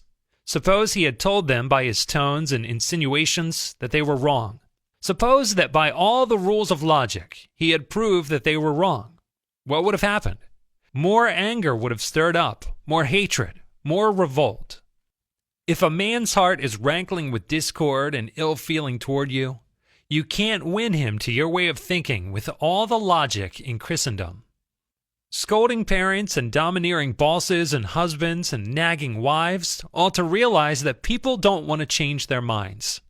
They can't be forced or driven to agree with you or me, but they may possibly be led to if we are gentle and friendly, ever so gentle and ever so friendly. Lincoln said that, in effect, almost 100 years ago. Here are his words. It is an old and true maxim that a drop of honey catches more flies than a gallon of gall. So with men. If you would win a man to your cause, first convince him that you are his sincere friend. Therein is a drop of honey that catches his heart, which, say what you will, is the great high road to his reason. Businessmen are learning that it pays to be friendly to strikers. For example, when 2,500 employees in the White Motor Company's plant struck for higher wages in a union shop, Robert F. Black, the president, didn't wax wroth and condemn and threaten and talk of tyranny and communists. He actually praised the strikers. He published an advertisement in the Cleveland papers, complimenting them on the peaceful way in which they laid down their tools. Finding the strike pickets idle, he bought them a couple of dozen baseball bats and gloves and invited them to play ball on vacant lots. For those who preferred bowling, he rented a bowling alley. This friendliness on President Black's part did what friendliness always does. It begot friendliness. So the strikers borrowed brooms, shovels, and rubbish carts and began picking up matches, papers, cigarette stubs, and cigarette butts around the factory. Imagine it. Imagine strikers tidying up the factory grounds while battling for higher wages and recognition of the union. Such an event had never been heard of before in the long, tempestuous history of American labor wars. That strike ended with a compromise settlement within a week. Ended without any ill feeling or rancor. Daniel Webster, who looked like a god and talked like Jehovah, was one of the most successful advocates who ever pleaded a cause. Yet he ushered in his most powerful argument with such friendly remarks as, "It will be for the jury to consider. This may perhaps be worth thinking of, gentlemen. Here are some facts that I trust you will not lose sight of, gentlemen." Or, "You, with your knowledge of human nature, will easily see the significance of these facts. No bulldozing, no high-pressure methods, no attempt to force his opinions on other men. Webster used the soft-spoken, quiet, friendly approach, and it helped to make him famous." You may never be called upon to settle a strike or address a jury, but you may want to get your rent reduced. Will the friendly approach help you then? Let's see. O.L. Straub, an engineer, wanted to get his rent reduced, and he knew his landlord was hard-boiled. "I wrote him," Mr. Straub said in a speech before the class, "notifying him that I was vacating my apartment as soon as my lease expired. The truth was, I didn't want to move. I wanted to stay if I could get my rent reduced. But the situation seemed hopeless. Other tenants had tried and failed. Everyone told me that the landlord was extremely difficult to deal with. But I said to myself, I am studying a course on how to deal with people, so I'll try it on him and see how it works." He and his secretary came to see me as soon as he got my letter. I met him at the door with the regular Charlie Schwab greeting. I fairly bubbled with goodwill and enthusiasm. I didn't begin talking about how high the rent was. I began talking about how much I liked his apartment house. Believe me, I was hearty in my approbation and lavish in my praise. I complimented him on the way he ran the building and told him I should like so much to stay for another year, but I couldn't afford it. He had evidently never had such a reception from a tenant. He hardly knew what to make of it. Then he started to tell me his troubles, Complaining tenants. One had written him 14 letters, some of them positively insulting. Another threatened to break his lease unless the landlord kept the man on the floor above from snoring. "What a relief it is," he said, "to have a satisfied tenant like you." And then, without my even asking him to do it, he offered to reduce my rent a little. I wanted more, so I named the figure I could afford to pay, and he accepted without a word. As he was leaving, he turned to me and asked, "What decorating can I have done for you?" If I had tried to get the rent reduced by the methods the other tenants were using, I am positive I should have met with the same failure they encountered. It was the friendly, sympathetic, appreciative approach that won. Let's take another illustration. We'll take a woman this time. A woman from the social register. Mrs. Dorothy Day of Garden City, on the sandy stretches of Long Island. "I recently gave a luncheon to a small group of friends," said Mrs. Day. "It was an important occasion for me. Naturally, I was most eager to have everything go off smoothly. Emile, the maitre d'hotel, is usually my able assistant in these matters, but on this occasion he let me down. The luncheon was a failure. Emile was nowhere to be seen. He sent only one waiter to take care of us. This waiter hadn't the faintest conception of first-class service. He persisted in serving my guest of honor last. Once he served her one miserable little piece of celery on a large dish. The meat was tough, the potatoes greasy. It was horrible. I was furious. With considerable effort, I smiled through the ordeal, but I kept saying to myself, "Just wait until I see Emile. I'll give him a piece of my mind all right." This happened on a Wednesday.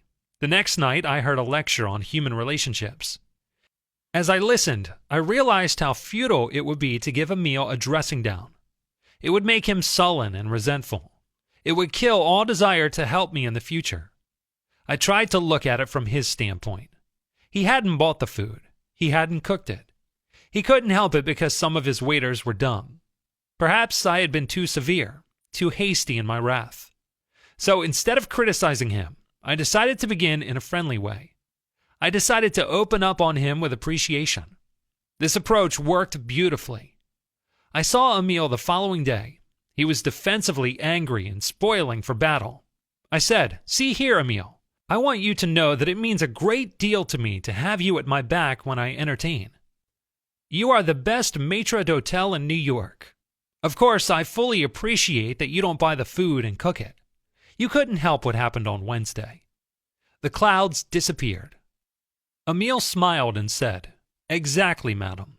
The trouble was in the kitchen. It was not my fault."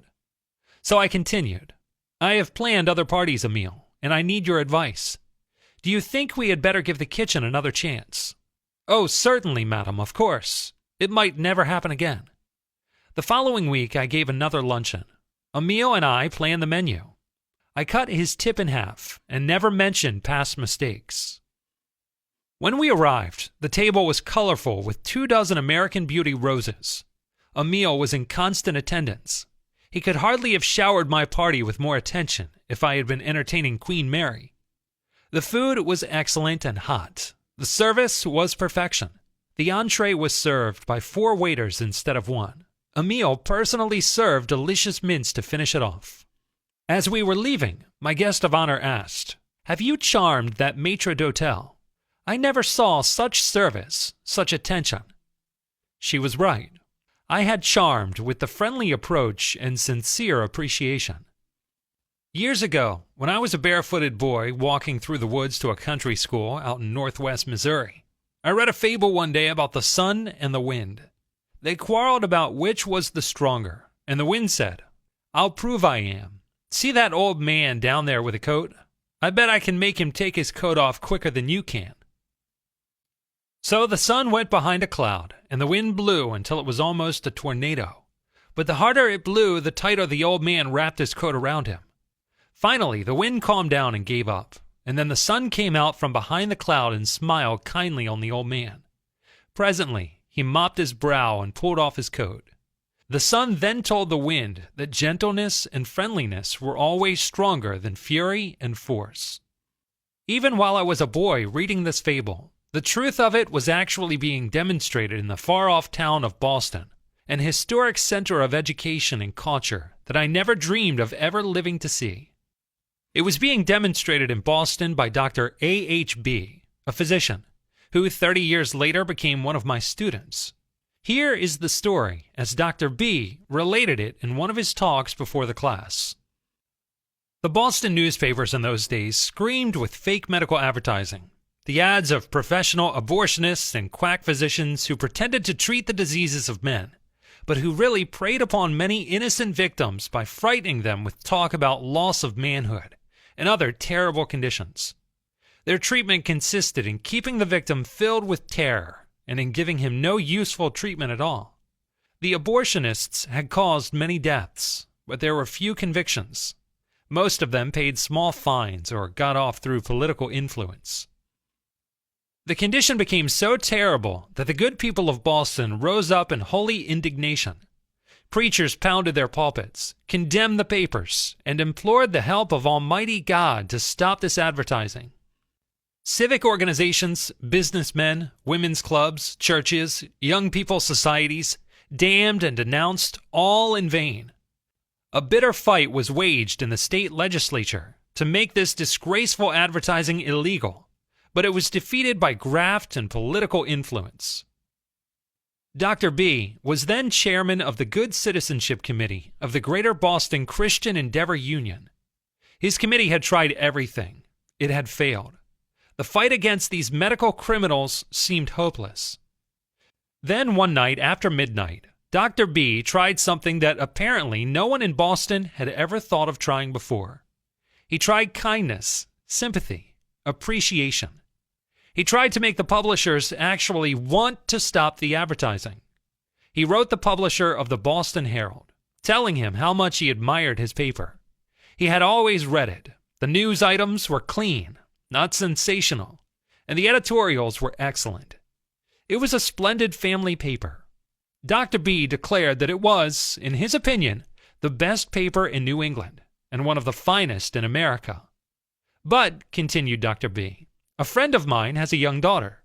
He told me that his daughter read one of your advertisements aloud to him the other night, the advertisement of a professional abortionist, and then asked him what was meant by some of the phrases. Frankly, he was embarrassed. He didn't know what to say. Your paper goes into the best homes in Boston. If that happened in the home of my friend, isn't it probably what is happening in many other homes also? If you had a young daughter, would you want her to read those advertisements? And if she did read them and ask you about them, how could you explain? I am sorry that such a splendid paper as yours, almost perfect in every other way, has this one feature which makes some fathers dread to see their daughters pick it up. Isn't it probable that thousands of your other subscribers feel about it just as I do? 2 days later, the publisher of the Boston Herald wrote Dr. B. The doctor kept the letter in his files for 1/3 of a century and gave it to me when he was a member of my course. I have it in front of me now as I write. It is dated October 13th, 1904. A.H.B., M.D., Boston, Massachusetts. Dear Sir, I really feel under obligations to you for your letter, addressed to the editor of this paper, inasmuch as it has finally decided me on an action which I have had under contemplation ever since I have been in charge here. Beginning Monday, I propose to have the Boston Herald absolutely expurgated of all objectionable advertising matter, as far as it is possible to do so. The medical cards, the whirling spray syringe, and like advertising, will be absolutely killed, and all other medical advertising, which it is impossible to keep out at this time, will be so thoroughly edited that it will be absolutely inoffensive. Again, thanking you for your kind letter, which has been helpful in this respect, I beg to remain yours sincerely, W. E. Haskell, Publisher. Aesop was a Greek slave who lived at the court of Croesus and spun immortal fables 600 years before Christ. Yet the truths he taught about human nature are just as true in Boston and Birmingham now as they were 25 centuries ago in Athens. The sun can make you take off your coat more quickly than the wind, And kindliness, the friendly approach, and appreciation can make people change their minds more readily than all the bluster and storming in Christendom. Remember what Lincoln said, "A drop of honey catches more flies than a gallon of gall." When you wish to win people to your way of thinking, don't forget to use Rule 4. Begin in a friendly way. Chapter 5. The Secret of Socrates. In talking with people, don't begin by discussing the things on which you differ. Begin by emphasizing, and keep on emphasizing, the things on which you agree. Keep emphasizing, if possible, that you are both striving for the same end, and your only difference is one of method and not of purpose. Get the other person saying yes, yes at the outset. Keep him, if possible, from saying no. A no response, says Professor Overstreet in his book Influencing Human Behavior, is a most difficult handicap to overcome.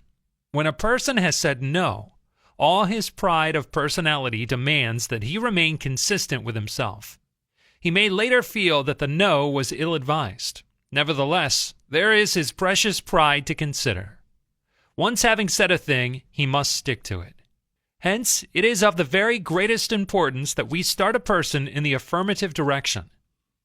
The skillful speaker gets, at the outset, a number of yes responses. He has thereby set the psychological processes of his listeners moving in the affirmative direction. It is like the movement of a billiard ball.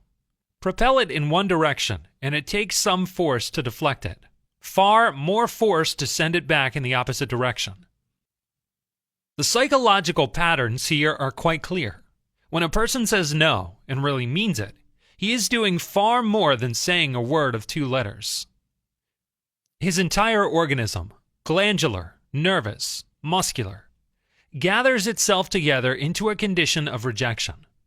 There is, usually in minute, but sometimes in observable degree, a physical withdrawal, or readiness for withdrawal. The whole neuromuscular system, in short, sets itself on guard against acceptance. Where, on the contrary, a person says yes, none of the withdrawing activities take place. The organism is in a forward-moving, accepting, open attitude. Hence, the more yeses we can at the very outset induce, the more likely we are to succeed in capturing the attention for our ultimate proposal. It is a very simple technique, this yes response, and yet how much neglected. It often seems as if people get a sense of their own importance by antagonizing at the outset.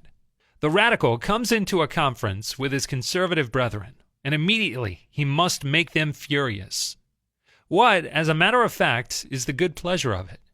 If he simply does it in order to get some pleasure out of it for himself, he may be pardoned.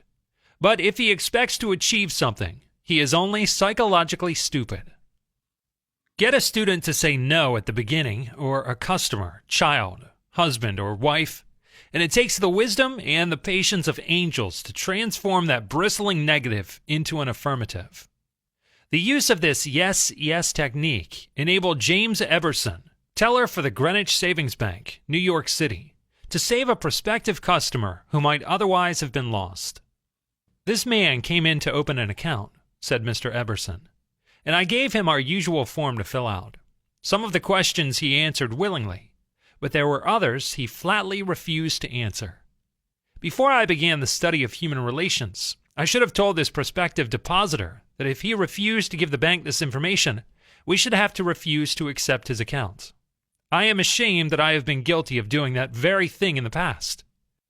Naturally, an ultimatum like that made me feel good. I had shown who was boss, that the bank's rules and regulations couldn't be flouted. But that sort of an attitude certainly didn't give a feeling of welcome and importance to the man who had walked in to give us his patronage. I resolved this morning to use a little horse sense. I resolved not to talk about what the bank wanted, but about what the customer wanted. And above all else, I was determined to get him saying yes, yes from the very start. So I agreed with him. I told him the information he refused to give was not absolutely necessary. "However," I said, "suppose you have money in this bank at your death. Wouldn't you like to have the bank transfer it to your next of kin who is entitled to it according to law? Yes, of course, he replied. Don't you think, I continued, that it would be a good idea to give us the name of your next of kin, so that in the event of your death, we could carry out your wishes without error or delay? Again, he said yes. The young man's attitude softened and changed when he realized that we weren't asking for this information for our sake, but for his sake. Before leaving the bank, this young man not only gave me complete information about himself, but he opened, at my suggestion, a trust account naming his mother as the beneficiary for his account, and he gladly answered all the questions concerning his mother also.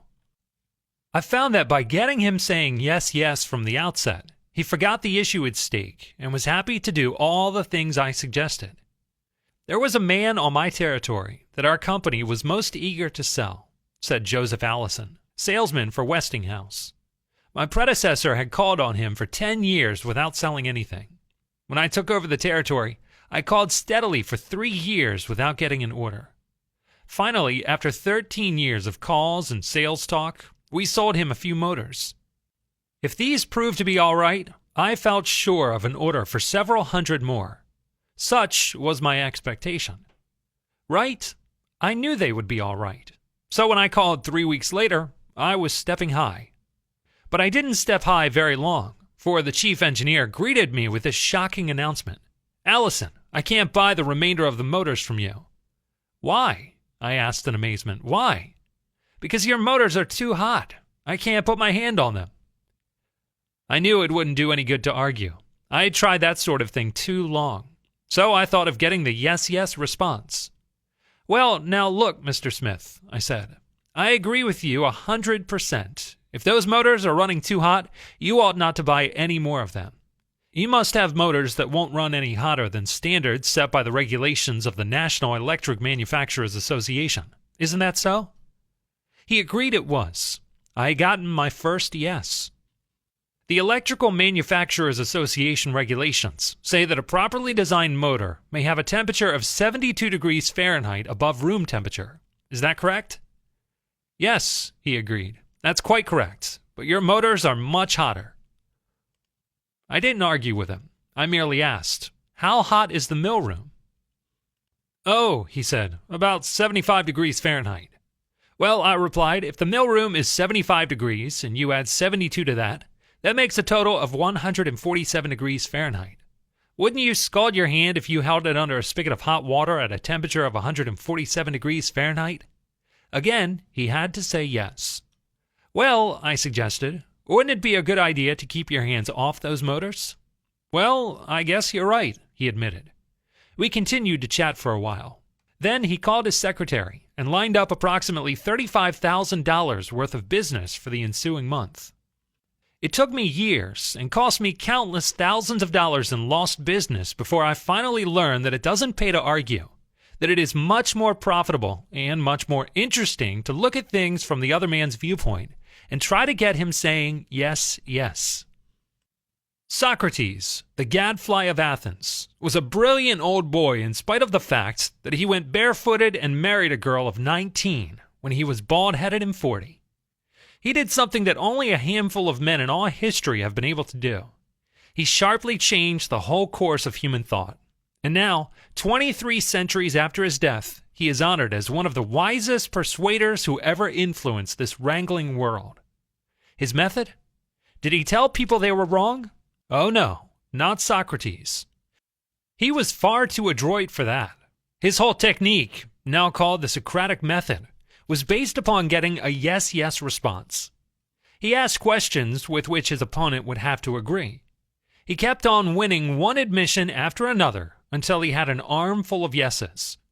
He kept on asking questions until finally, almost without realizing it, his opponent found himself embracing a conclusion that he would have bitterly denied a few minutes previously. The next time we are smarting to tell a man he is wrong, let's remember barefooted old Socrates and ask a gentle question. A question that will get the yes, yes response. The Chinese have a proverb pregnant with the age-old wisdom of the changeless East. He who treads softly goes far. They have spent 5,000 years studying human nature, those cultured Chinese, and they have garnered a lot of perspicacity. He who treads softly goes far. If you want to win people to your way of thinking, Rule 5 is, get the other person saying yes, yes, immediately. Chapter 6. The Safety Valve in Handling Complaints. Most people, when trying to win others to their way of thinking, do too much talking themselves. Salesmen especially are guilty of this costly error. Let the other man talk himself out. He knows more about his business and his problems than you do. So ask him questions. Let him tell you a few things. If you disagree with him, you may be tempted to interrupt, but don't. It is dangerous. He won't pay attention to you while he still has a lot of ideas of his own crying for expression. So listen patiently and with an open mind. Be sincere about it. Encourage him to express his ideas fully. Does this policy pay in business?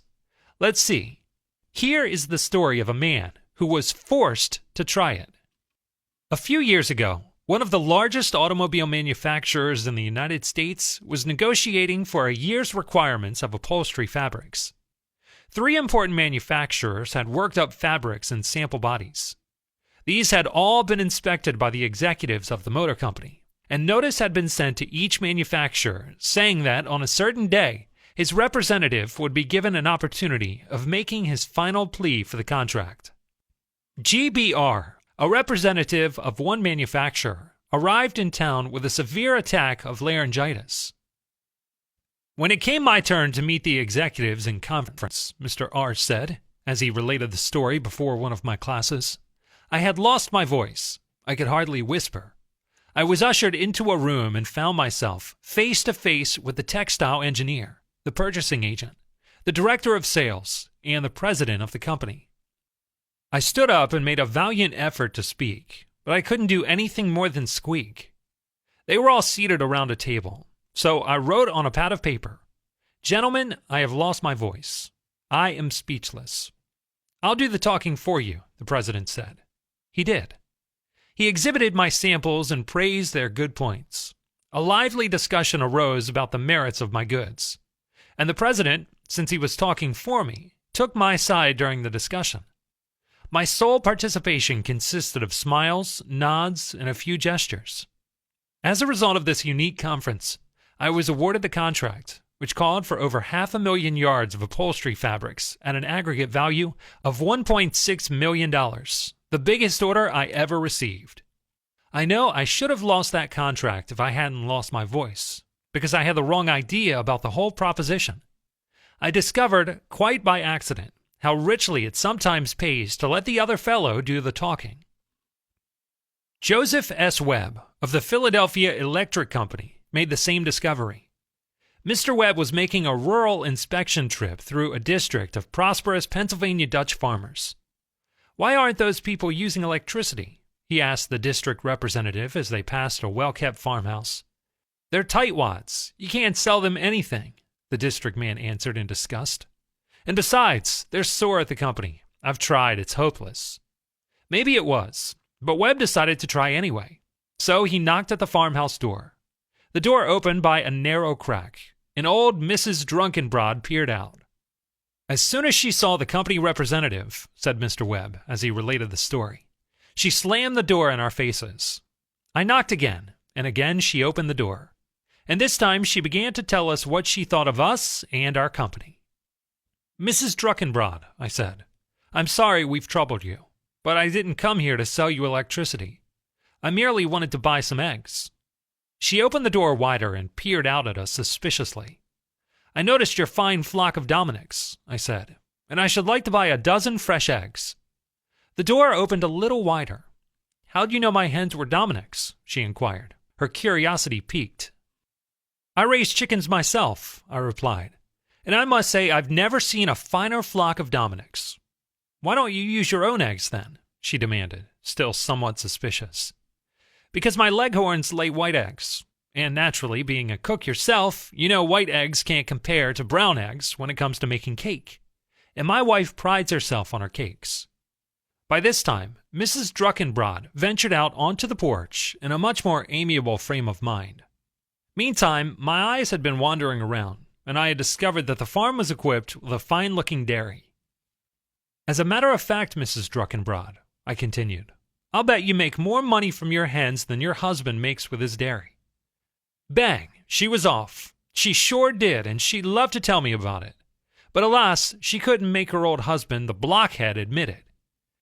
She invited us down to see her poultry house, and on our tour of inspection, I noticed various little contraptions that she had built, and I was hearty in my approbation and lavish in my praise. I recommended certain feeds and certain temperatures, and asked her advice on several points, and soon we were having a good time swapping experiences.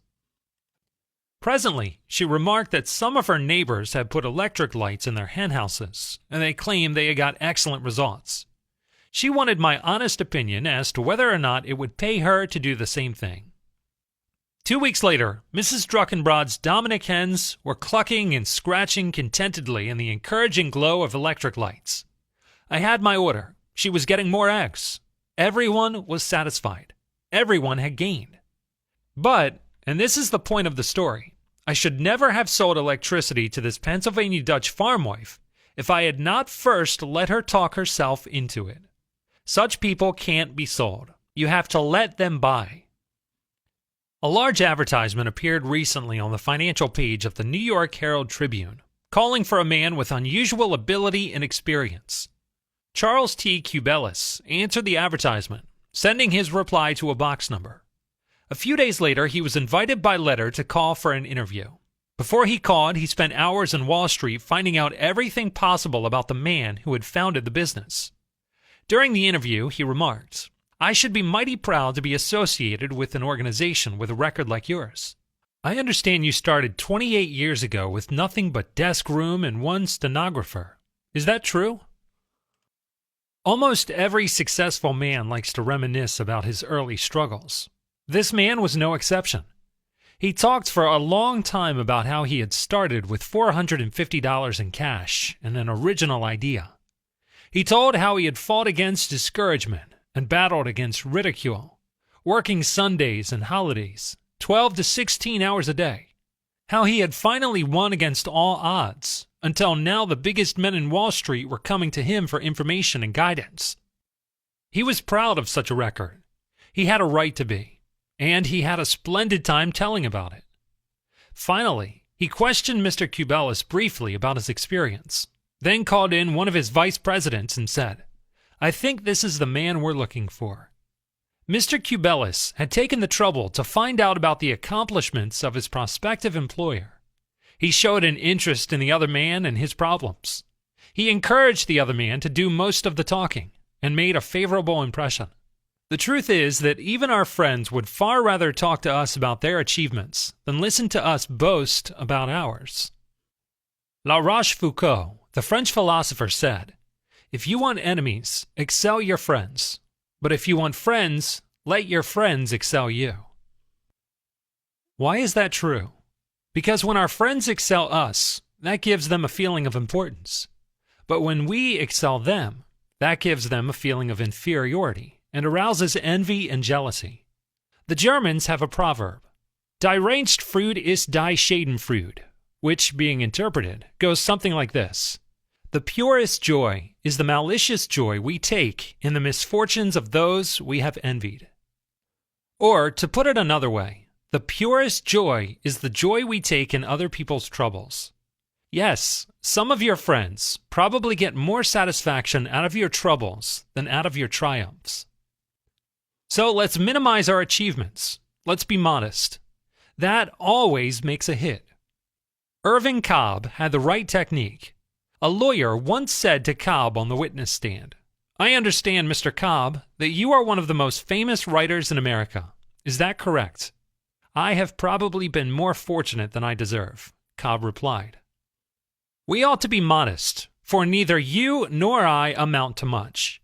Both of us will pass on and be completely forgotten a century from now. Life is too short to bore other people with talk of our petty accomplishments. Let's encourage them to talk instead. Come to think about it, you haven't much to brag about anyhow. Do you know what keeps you from becoming an idiot?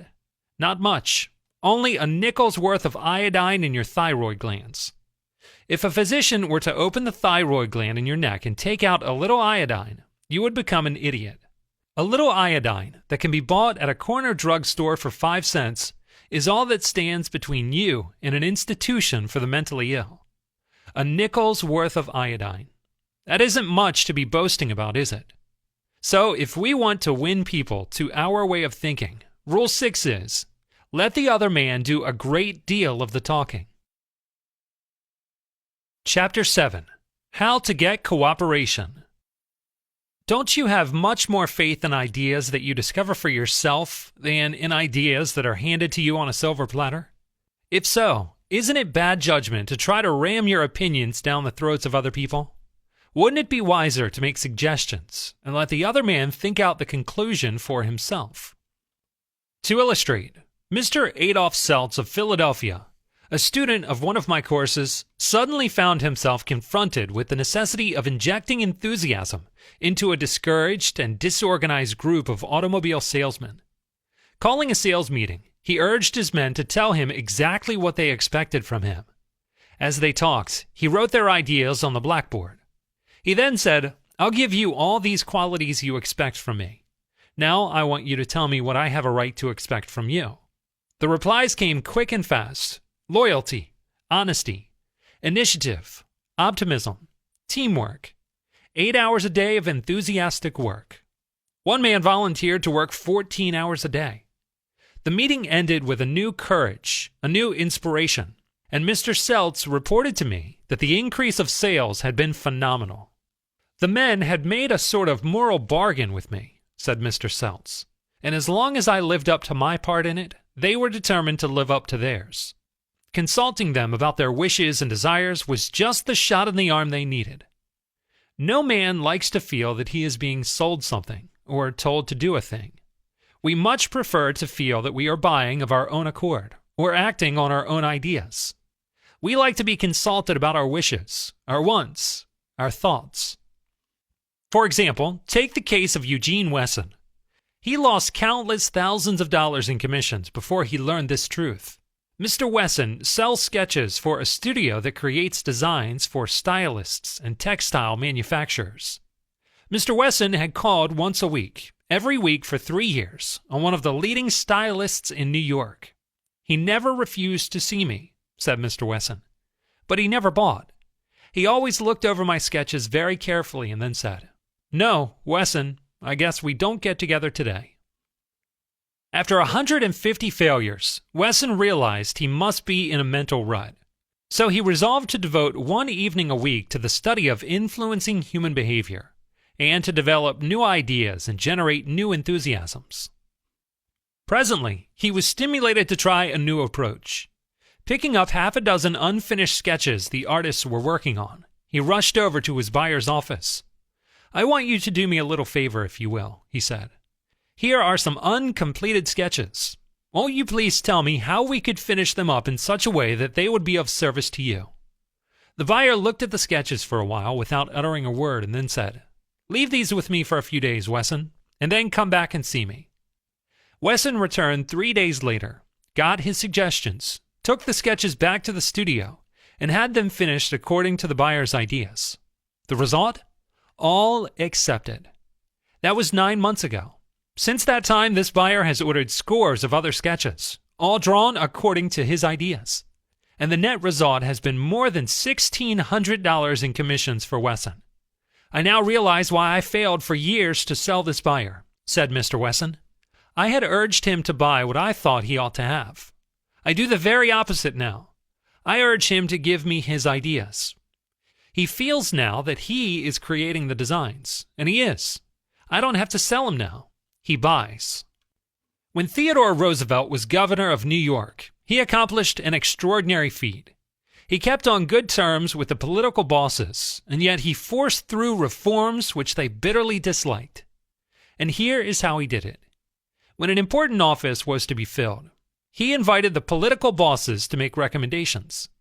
"At first," said Roosevelt, "they might propose a broken-down party hack, the sort of man who has to be taken care of.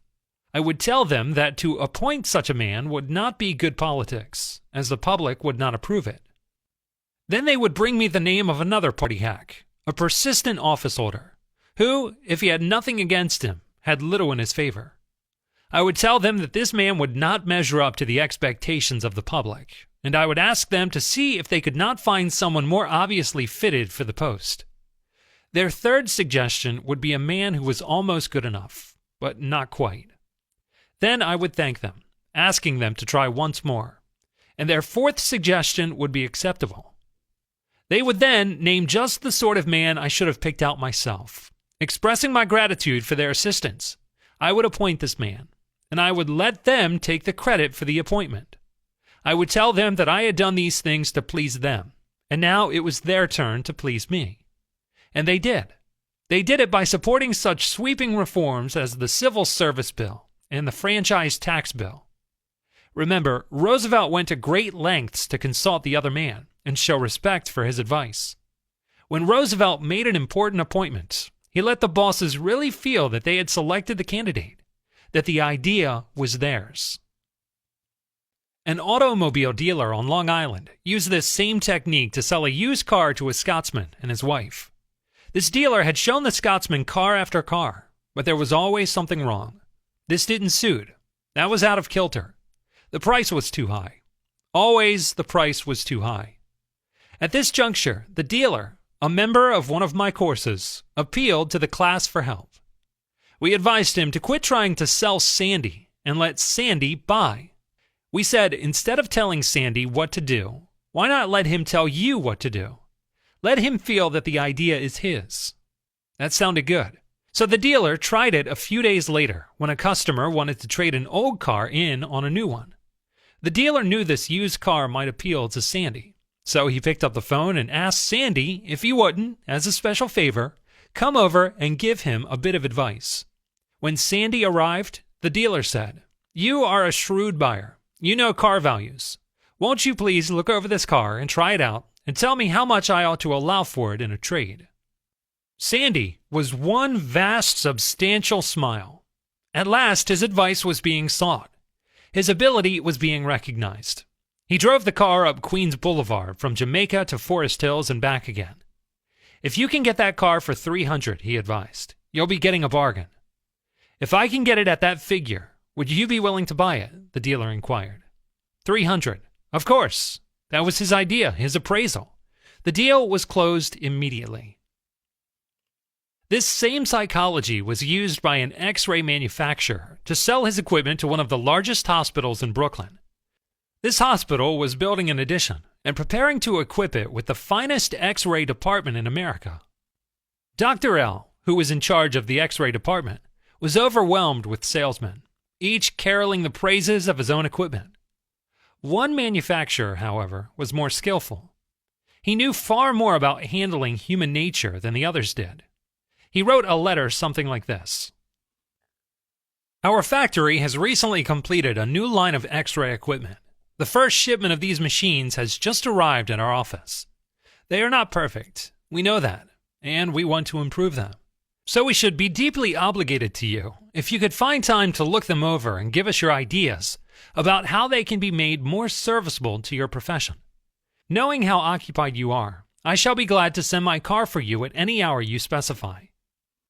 "I was surprised to get that letter," Dr. L said, as he related the incident before the class.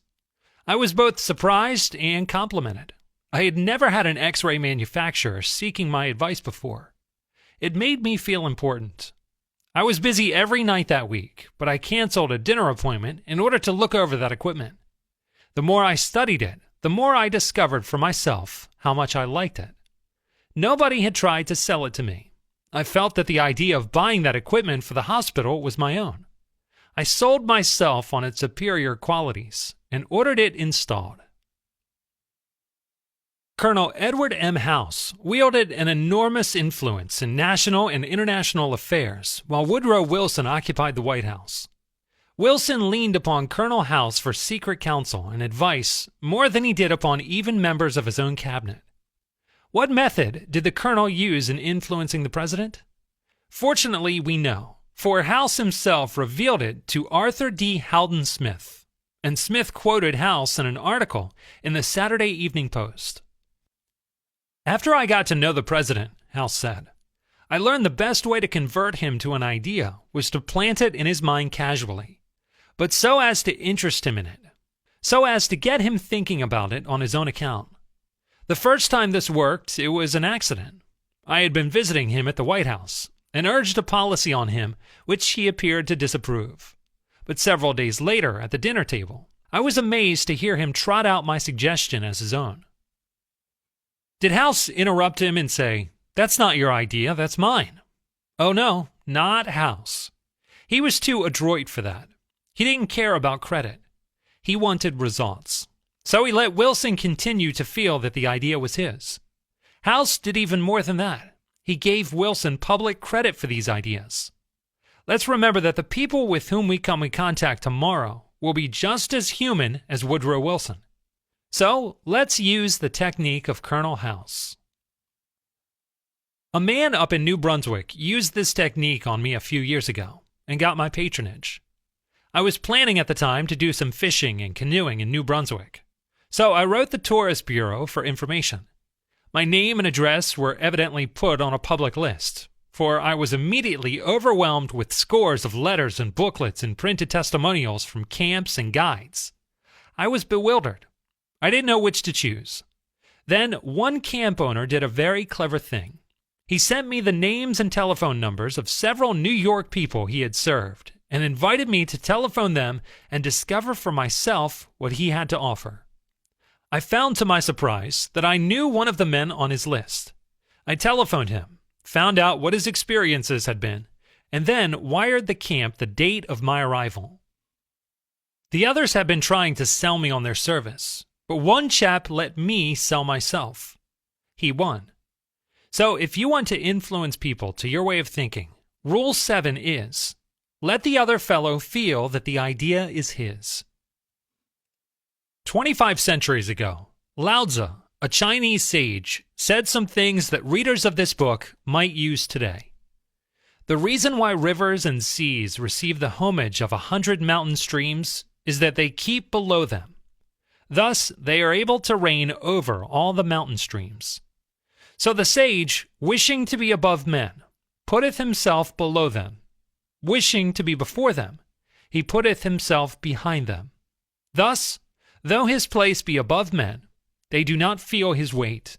Though his place be before them, they do not count it an injury. Chapter 8. A formula that will work wonders for you. Remember that the other man may be totally wrong, but he doesn't think so. Don't condemn him. Any fool can do that. Try to understand him. Only wise, tolerant, exceptional men even try to do that. There is a reason why the other man thinks and acts as he does. Ferret out that hidden reason, and you have the key to his actions, perhaps to his personality. Try honestly to put yourself in his place. If you say to yourself, "How would I feel? How would I react if I were in his shoes?" you will save a lot of time and irritation. For by becoming interested in the cause, we are less likely to dislike the effect. And in addition, you will sharply increase your skill in human relationships. Stop a minute, says Kenneth M. Good in his book, How to Turn People into Gold. Stop a minute to contrast your keen interest in your own affairs with your mild concern about anything else. Realize then that everybody else in the world feels exactly the same way. Then, along with Lincoln and Roosevelt, you will have grasped the only solid foundation for any job other than warden in a penitentiary. Namely, that success in dealing with people depends upon a sympathetic grasp of the other man's viewpoint. For years, I have taken a great deal of my recreation by walking and riding in a park near my home. Like the Druids of ancient Gaul, I all but worship an oak tree. So I was distressed season after season to see the young trees and shrubs killed off by needless fires. These fires weren't caused by careless smokers. They were almost all caused by boys who went out to the park to go native and cook a frankfurter or an egg under the trees. Sometimes these fires raged so fiercely that the fire department had to be called out to fight the conflagration. There was a sign on the edge of the park saying that anyone who started a fire was liable to fine and imprisonment. But the sign stood in an unfrequented part of the park, and few boys ever saw it. A mounted policeman was supposed to look after the park, but he didn't take his duties too seriously, and the fires continued to spread season after season. On one occasion, I rushed up to a policeman and told him about a fire spreading rapidly through the park and wanted him to notify the fire department. And he nonchalantly replied that it was none of his business because it wasn't in his precinct. I was desperate, so after that, when I went riding, I acted as a self-appointed committee of one to protect the public domain. In the beginning, I am afraid I didn't even attempt to see the boys' point of view. When I saw a fire blazing under the trees, I was so unhappy about it, so eager to do the right thing, that I did the wrong thing. I would ride up to the boys, warn them that they could be jailed for starting a fire, order it put out with a tone of authority, and if they refused, I would threaten to have them arrested. I was merely unloading my feelings without thinking of their point of view. The result? The boys obeyed sullenly and with resentment. After I rode on over the hill, they probably rebuilt the fire and longed to burn up the whole park. With the passing of the years, I hope I acquired a trifle more knowledge of human relations, a little more tact, a little greater tendency to see things from the other person's point of view. Then, instead of giving orders, I would ride up to a blazing fire and begin something like this. "Having a good time, boys? What are you going to cook for supper? I loved to build fires myself when I was a boy, and I still love to. But you know, they are very dangerous here in the park. I know you boys don't mean to do any harm, but other boys aren't so careful. They come along and see that you've built a fire, so they build one and don't put it out when they go home, and it spreads among the dry leaves and kills the trees. We won't have any trees here at all if we aren't more careful. You could be put in jail for building this fire, but I don't want to be bossy and interfere with your pleasure. I like to see you enjoy yourselves. But won't you please rake all the leaves away from the fire right now? And you'll be careful to cover it with dirt, a lot of dirt, before you leave, won't you? And the next time you want to have some fun, won't you please build your fire over the hill there in the sand pit? It can't do any danger there. Thanks so much, boys. Have a good time." What a difference that kind of talk made. That made the boys want to cooperate. No sullenness, no resentment. They hadn't been forced to obey orders. They had saved their faces. They felt better and I felt better because I had handled the situation with consideration for their point of view. Tomorrow, before asking anyone to put out a fire or buy a can of AFTA cleaning fluid or give $50 to the Red Cross, why not pause and close your eyes and try to think the whole thing through from the other person's point of view? Ask yourself, why should he want to do it? True, that will take time. But it will make friends and get better results and get them with less friction and less shoe leather. I should rather walk the sidewalk in front of a man's office for 2 hours before an interview, said Dean Donham of the Harvard Business School, than step into his office without a perfectly clear idea of what I am going to say and what he, from my knowledge of his interests and motives, is likely to answer. That is so important that I am going to repeat it in italics for the sake of emphasis. I should rather walk the sidewalks in front of a man's office for 2 hours before an interview than step into his office without a perfectly clear idea of what I am going to say and what he, from my knowledge of his interest and motives, is likely to answer. If, as a result of reading this book, you get only one thing, an increased tendency to think always in terms of the other person's point of view, and see things from his angle as well as your own. If you get only that one thing from this book, it may easily prove to be one of the milestones of your career. Therefore, if you want to change people without giving offense or arousing resentment, Rule 8 is, try honestly to see things from the other person's point of view. Chapter 9. What Everybody Wants. Wouldn't you like to have a magic phrase that would stop argument, eliminate ill feeling, create goodwill, and make the other person listen attentively. Yes? All right, here it is. Begin by saying, I don't blame you one iota for feeling as you do. If I were you, I should undoubtedly feel just as you do. An answer like that will soften the most cantankerous old cuss alive. And you can say that and be 100% sincere. Because if you were the other person, of course you would feel just as he does. Let me illustrate. Take Al Capone, for example. Suppose you had inherited the same body and temperament and mind that Al Capone inherited. Suppose you had had his environment and experiences. You would then be precisely what he is and where he is. For it is those things, and only those things, that made him what he is. The only reason, for example, that you are not a rattlesnake is that your mother and father weren't rattlesnakes. The only reason you don't kiss cows and consider snakes holy is because you weren't born in a Hindu family on the banks of the Brahmaputra. You deserve very little credit for being what you are. And remember, the man who comes to you irritated, bigoted, unreasoning, deserves very little discredit for being what he is. Feel sorry for the poor devil. Pity him. Sympathize with him. Say to yourself what John B. Goff used to say when he saw a drunkard bum staggering down the street. There, but for the grace of God, go I. 3/4 of the people you will meet tomorrow are hungering and thirsting for sympathy. Give it to them, and they will love you. I once gave a broadcast about the author of Little Women, Louisa May Alcott. Naturally, I knew she had lived and written her immortal books in Concord, Massachusetts.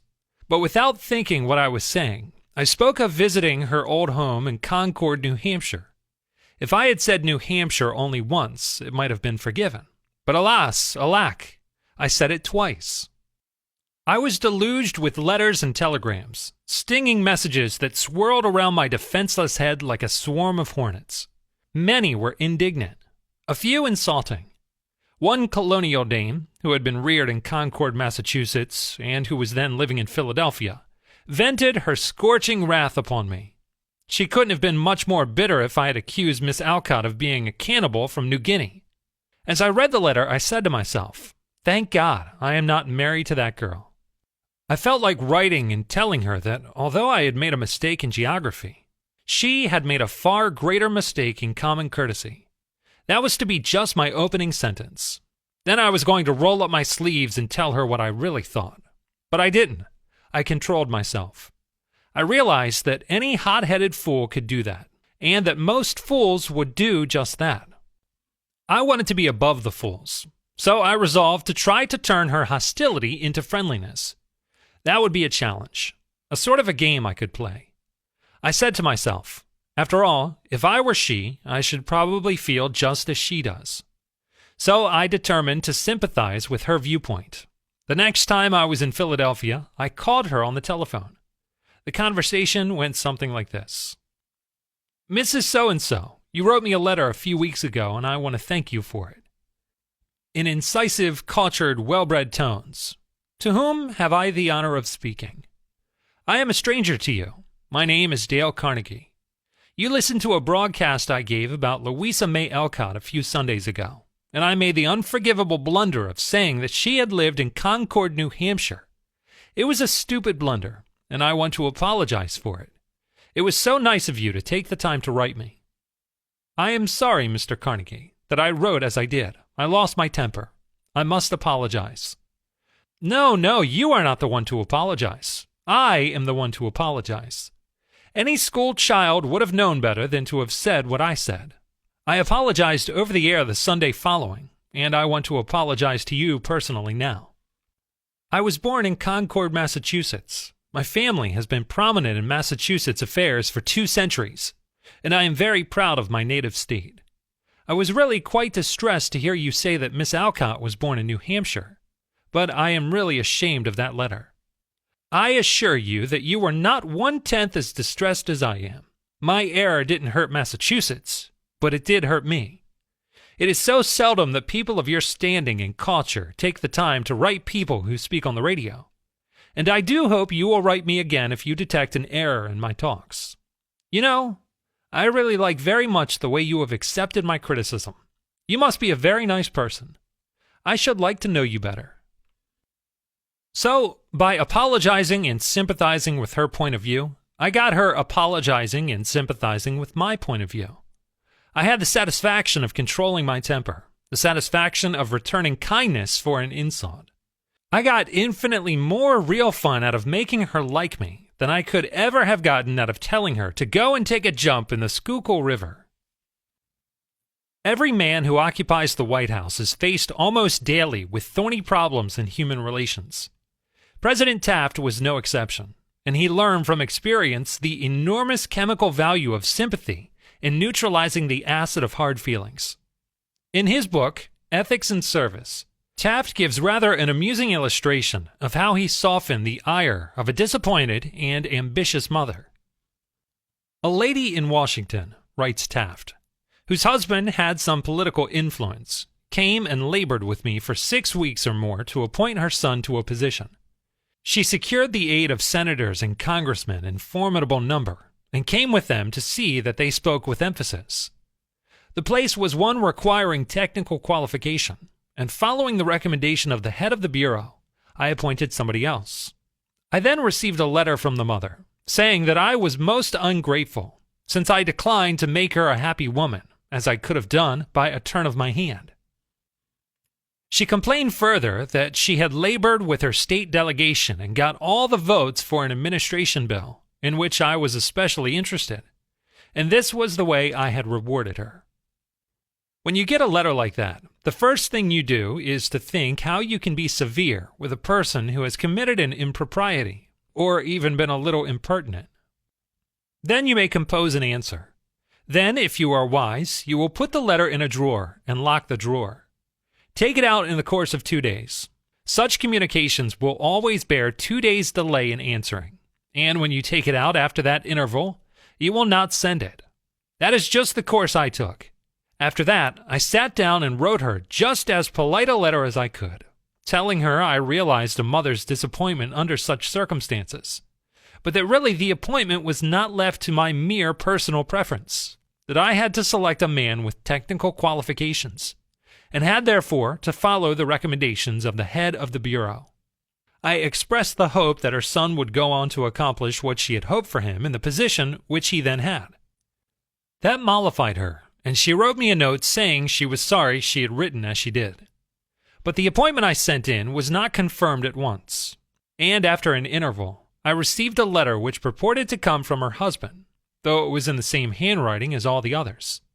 I was therein advised that, due to the nervous prostration that had followed her disappointment in this case, she had to take to her bed, and had developed a most serious case of cancer of the stomach.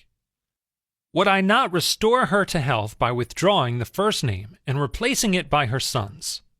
I had to write another letter, this one to the husband, to say that I hoped the diagnosis would prove to be inaccurate, that I sympathized with him in the sorrow he must have in the serious illness of his wife, but that it was impossible to withdraw the name sent in. The man whom I appointed was confirmed, and within 2 days after I received that letter, we gave a musicale at the White House. The first 2 people to greet Mrs. Taft and me were this husband and wife, though the wife had so recently been in articulo mortis. S. Hurrah is probably America's #1 music manager.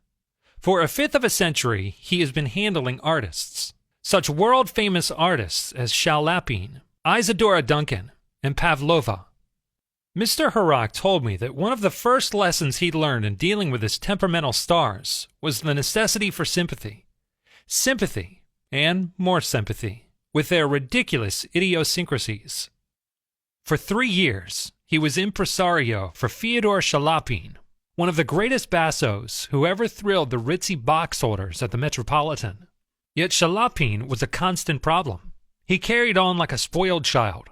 To put it in Mr. Hurrah's own inimitable phrase, he was a hell of a fellow in every way. For example, Shalapin would call up Mr. Hurrah about noon of the day he was going to sing and say, "Saul, I feel terrible. My throat is raw like hamburger. It is impossible for me to sing tonight." Did Mr. Hurrah argue with him? Oh no. He knew that an entrepreneur couldn't handle artists that way. So he would rush over to Shalapin's hotel, dripping with sympathy. "What a pity," he would mourn. "What a pity, my poor fellow. Of course you cannot sing. I will cancel the engagement at once. It will only cost you a couple of $1,000s, but that is nothing in comparison to your reputation." Then Shalapin would sigh and say, "Perhaps you had better come over later in the day. Come at 5 and see how I feel then." At 5 o'clock, Mr. Herrock would again rush to his hotel, dripping with sympathy.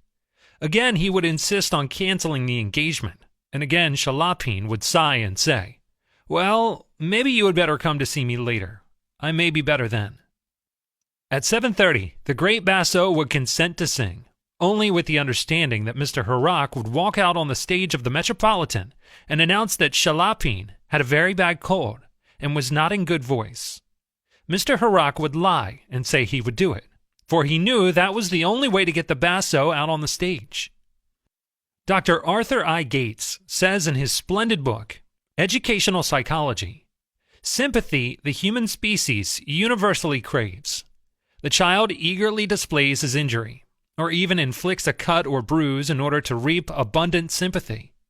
For the same purpose adults show their bruises, relate their accidents, illnesses, especially details of surgical operations. Self-pity for misfortunes, real or imaginary, is in some measure practically a universal practice. So if you want to win people to your way of thinking, Rule 9 is, be sympathetic with the other person's ideas and desires." Chapter 10. An Appeal That Everybody Likes. I was reared on the edge of the Jesse James country, out in Missouri, and I have visited the James farm at Kearney, Missouri, where the son of Jesse James is still living. His wife told me stories of how Jesse robbed trains and held up banks, and then gave money to the neighboring farmers to pay off their mortgages.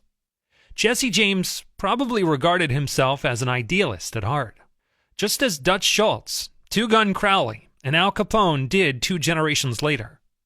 The fact is that every man you meet, even the man you see in the mirror, has a high regard for himself, and likes to be fine and unselfish in his own estimation. J. Pierpont Morgan observed, in one of his analytical interludes, that a man usually has 2 reasons for doing a thing. One that sounds good, and a real one. The man himself will think of the real reason. You don't need to emphasize that. But all of us, being idealists at heart, like to think of the motives that sound good. So in order to change people, appeal to the nobler motives. Is that too idealistic to work in business? Let's see. Let's take the case of Hamilton J. Farrell of the Farrell-Mitchell Company of Glen Olden, Pennsylvania. Mr. Farrell had a disgruntled tenant who threatened to move. The tenant's lease still had 4 months to run, at $55 a month. Nevertheless, he served notice that he was vacating immediately, regardless of lease.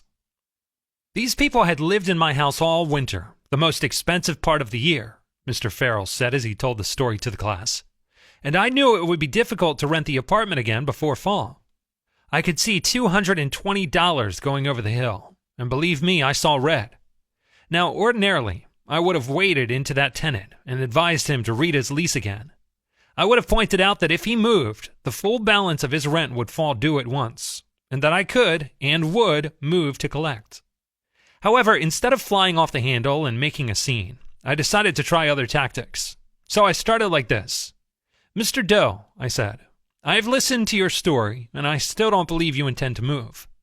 Years in the renting business have taught me something about human nature, and I sized you up in the first place as being a man of your word. In fact, I'm so sure of it that I'm willing to take the gamble. Now, here's my proposition. Lay your decision on the table for a few days and think it over. If you come back to me between now and the 1st of the month, when your rent is due, and tell me you still intend to move, I will give you my word I will accept your decision as final. I will privilege you to move, and admit to myself I've been wrong in my judgment. But I still believe you're a man of your word, and will live up to your contract. For, after all, we are either men or monkeys, and the choice usually lies with ourselves.' Well, when the new month came around, this gentleman came and paid his rent in person.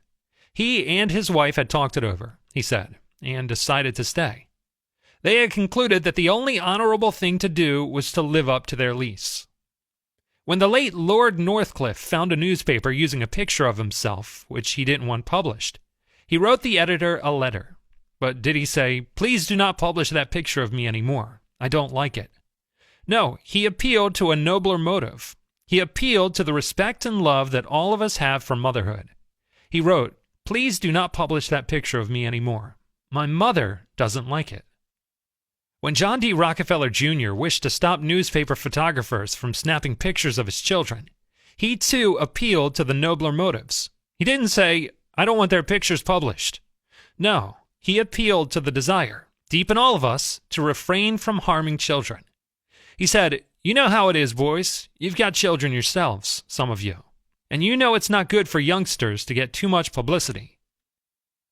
When Cyrus H.K. Curtis, the poor boy from Maine, was starting out on his meteoric career, which was destined to make him millions as owner of the Saturday Evening Post and the Ladies' Home Journal, when he first started, he couldn't afford to pay the prices that other magazines paid. He couldn't afford to hire first-class authors to write for money alone.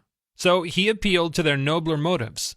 For example, he persuaded even Louisa May Alcott, the immortal author of Little Women, to write for him when she was at the flood tide of her fame. And he did it by offering to send a check for $100, not to her, but to her favorite charity. Right here, the skeptic may say, "Oh, that stuff is all right for Northcliffe and Rockefeller or a sentimental novelist. But boy, I'd like to see you make it work with the tough babies I have to collect bills from." You may be right. Nothing will work in all cases, and nothing will work with all men. If you are satisfied with the results you are now getting, why change? If you are not satisfied, why not experiment? At any rate, I think you will enjoy reading this true story told by James L. Thomas, a former student of mine. 6 customers of a certain automobile company refused to pay their bills for servicing. No customer protested the entire bill, but each one claimed that some one charge was wrong. In each case, the customer had signed for the work done, so the company knew it was right and said so. That was the first mistake. Here are the steps the men in the credit department took to collect these overdue bills. Do you suppose they succeeded? 1. They called on each customer and told him bluntly that they had come to collect a bill that was long past due. 2. They made it very plain that the company was absolutely and unconditionally right. Therefore, he, the customer, was absolutely and unconditionally wrong. 3. They intimated that they, the company, knew more about automobiles than he could ever hope to know. So what was the argument about? 4. Result, they argued. Did any of these methods reconcile the customer and settle the account? You can answer that one yourself. At this stage of affairs, the credit manager was about to open fire with a battery of legal talent, when fortunately the matter came to the attention of the general manager. The manager investigated these defaulting clients and discovered that they all had the reputation of paying their bills promptly. Something was wrong here. Something was drastically wrong about the method of collection. So he called in James L. Thomas and told him to collect these uncollectible accounts. These are the steps Mr. Thomas took. 1. My visit to each customer, says Mr. Thomas, was likewise to collect a bill long past due. A bill that we knew was absolutely right. But I didn't say a word about that. I explained I had called to find out what it was the company had done or failed to do. 2. I made it clear that until I had heard the customer's story, I had no opinion to offer. I told him the company made no claims to being infallible. 3. I told him I was interested only in his car, and that he knew more about his car than anyone else in the world, that he was the authority on the subject. 4. If I let him talk, and I listened to him with all the interest and sympathy that he wanted, and had expected. 5. Finally, when the customer was in a reasonable mood, I put the whole thing up to his sense of fair play. I appealed to the nobler motives. First, I said, I want you to know that I also feel this matter has been badly mishandled. You have been inconvenienced and annoyed and irritated by one of our representatives. That should never have happened. I'm sorry, and as a representative of the company, I apologize. As I sat here and listened to your side of the story, I could not help being impressed by your fairness and patience. And now, because you are fair-minded and patient, I'm going to ask you to do something for me. It's something that you can do better than anyone else. Something you know more about than anyone else. Here's this bill of yours. I know that it is safe for me to ask you to adjust it. just as you would do if you were the president of my company. I'm going to leave it all up to you. Whatever you say goes." Did he adjust the bill? He certainly did, and got quite a kick out of it. The bills ranged from $150 to $400. But did the customer give himself the best of it? Yes, one of them did. One of them refused to pay a penny of the disputed charge, but the other 5 all gave the company the best of it. And here's the cream of the whole thing. We delivered new cars to all 6 of these customers within the next 2 years. "Experience has taught me," says Mr. Thomas, "that when no information can be secured about the customer, the only sound basis on which to proceed is to assume that he is sincere, honest, truthful, and willing and anxious to pay the charges once he is convinced they are correct. To put it differently and perhaps more clearly, people are honest and want to discharge their obligations. The exceptions to that rule are comparatively few, and I am convinced that the individual who is inclined to chisel will in most cases react favorably if you make him feel that you consider him honest, upright, and fair. So if you want to win people to your way of thinking, it is a fine thing, in general, to follow Rule 10. Appeal to nobler motives. Chapter 11. The movies do it. Radio does it. Why don't you do it? A few years ago, the Philadelphia Evening Bulletin was being slandered by a dangerous whispering campaign. A malicious rumor was being circulated. Advertisers were being told that the newspaper carried too much advertising and too little news, that it was no longer attractive to readers. Immediate action was necessary. The gossip had to be squelched. But how? This is the way it was done. The Bulletin clipped from its regular edition all reading matter of all kinds on one average day, classified it, and published it as a book. The book was called One Day. It contained 307 pages, as many as a $2 book. Yet the Bulletin had printed all this news and feature material on one day and sold it, not for $2, but for 2 cents. The printing of that book dramatized the fact that the Bulletin carried an enormous amount of interesting reading matter. It conveyed the facts more vividly, more interestingly, more impressively than days of figures and mere talk could have done. Read Showmanship in Business by Kenneth Good and Zen Kaufman, an exciting panorama of how showmen are ringing the cash register. It tells how Electrolux sells refrigerators by lighting matches at prospects' ears to dramatize the silence of their refrigerators. How personality enters Sears Roebuck catalogs with $1.95 hats autographed by Ann Sothern.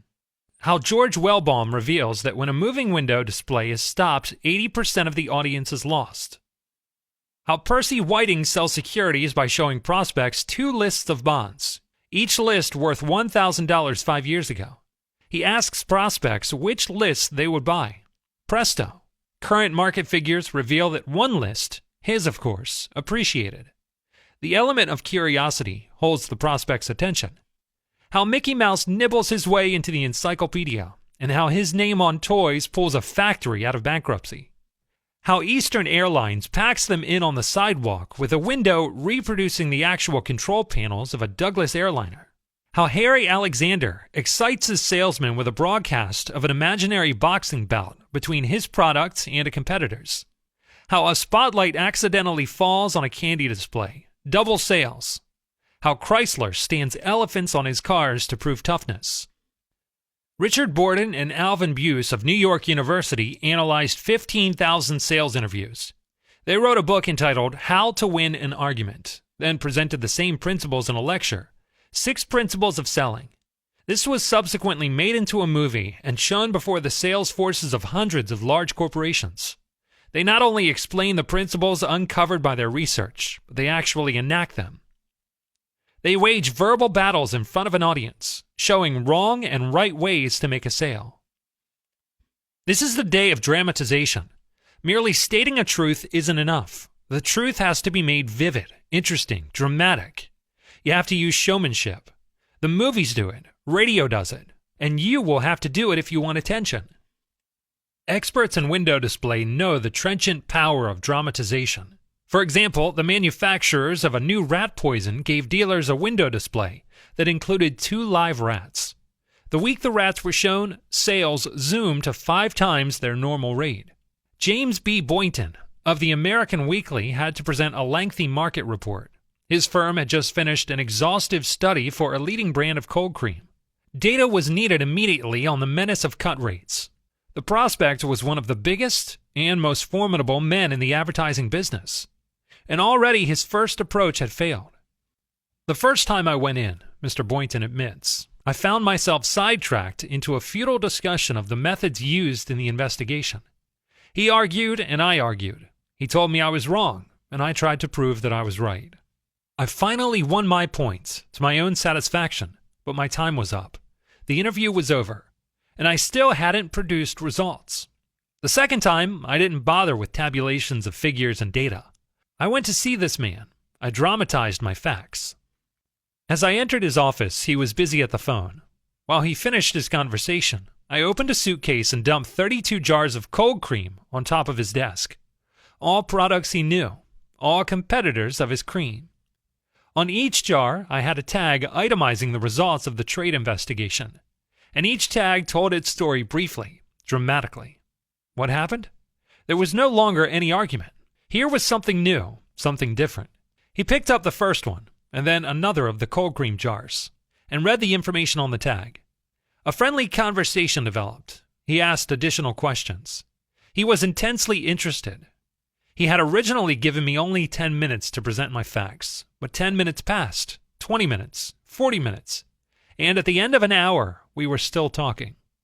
I was presenting the same facts this time that I had presented previously, but this time I was using dramatization, showmanship, and what a difference it made. Therefore, if you want to win people to your way of thinking, Rule 11 is dramatize your ideas. Chapter 12. When nothing else works, try this. Charles Schwab had a mill manager whose men weren't producing their quota of work. How is it, Schwab asked, that a man as capable as you can't make this mill turn out what it should? I don't know, the man replied. I've coaxed the men. I've pushed them. I've sworn and cussed. I've threatened them with damnation and being fired. But nothing works. They just won't produce. It happened to be the end of the day just before the night shift came on. Give me a piece of chalk, Schwab said. Then, turning to the nearest man, how many heats did your shift make today? 6. Without another word, Schwab chalked a big figure 6 on the floor and walked away. When the night shift came in, they saw the 6 and asked what it meant. The big boss was in here today, the dayman said. He asked us how many heats we made, and we told him 6. He chalked it down on the floor. The next morning, Schwab walked through the mill again. The night shift had rubbed out 6 and replaced it with a big 7. When the day shift reported for work the next morning, they saw a big 7 chalked on the floor. So the night shift thought they were better than the day shift, did they? Well, they would show the night shift a thing or two. They pitched in with enthusiasm, and when they quit that night, they left behind them an enormous, swaggering 10. Things were stepping up. Shortly, this mill, that had been lagging way behind in production, was turning out more work than any other mill in the plant. The principle? Let Charles Schwab say it in his own words. The way to get things done, says Schwab, is to stimulate competition. I do not mean in a sordid, money-getting way, but in the desire to excel. The desire to excel, the challenge, throwing down the gauntlet, an infallible way of appealing to men of spirit. Without a challenge, Theodore Roosevelt would never have been president of the United States. The Rough Rider, just back from Cuba, was picked for governor of New York State. The opposition discovered he was no longer a legal resident of that state, and Roosevelt, frightened, wished to withdraw. Then Thomas Collier Platt threw down the gauge. Turning suddenly on Theodore Roosevelt, he cried in a ringing voice, "Is the hero of San Juan Hill a coward?" Roosevelt stayed in the fight, and the rest is history. A challenge not only changed his life, it had a real effect upon the history of this nation. Charles Schwab knew the enormous power of a challenge. So did Boss Platt, and so does Al Smith. When Al Smith was governor of New York, he was up against it. Sing Sing, the most notorious penitentiary west of Devil's Island, was without a warden. Scandals had been sweeping through the prison walls, scandals and ugly rumors. Smith needed a strong man to rule Sing Sing, an Iron Man. But who? He sent for Lewis E. Laws of New Hampton. How about going up to take charge of Sing Sing? He said jovially when Laws stood before him. They need a man up there with experience. Laws was stumped. He knew the dangers of Sing Sing. It was a political appointment, subject to the vagaries of political whims. Wardens had come and gone. One had lasted only 3 weeks. He had a career to consider. Was it worth the risk? And then Smith, who saw his hesitation, leaned back and smiled. "Young fellow," he said, "I don't blame you for being scared. It's a tough spot. It'll take a big man to go up there and stay." So Smith was throwing down a challenge, was he? Laws liked the idea of attempting a job that called for a big man. So he went, and he stayed. He stayed to become the most famous warden alive. His book, 20,000 Years in Sing Sing, sold into the hundreds of thousands of copies. He has broadcast on the air. His stories of prison life have inspired dozens of movies. And his humanizing of criminals has wrought miracles in the way of prison reform. "I have never found," said Harvey S. Firestone, founder of the great Firestone Tire and Rubber Company, "that pay and pay alone would either bring together or hold good men. I think it was the game itself." That is what every successful man loves, the game, the chance for self-expression, the chance to prove his worth, to excel, to win. That is what makes foot races and hog-calling and pie-eating contests, the desire to excel, the desire for a feeling of importance.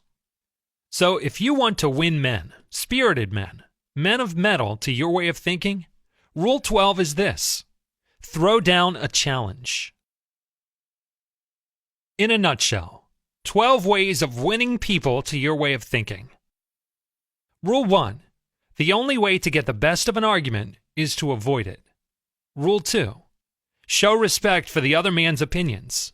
Never tell a man he is wrong. Rule 3. If you are wrong, admit it quickly and emphatically. Rule 4. Begin in a friendly way. Rule 5. Get the other person saying yes, yes immediately. Rule 6.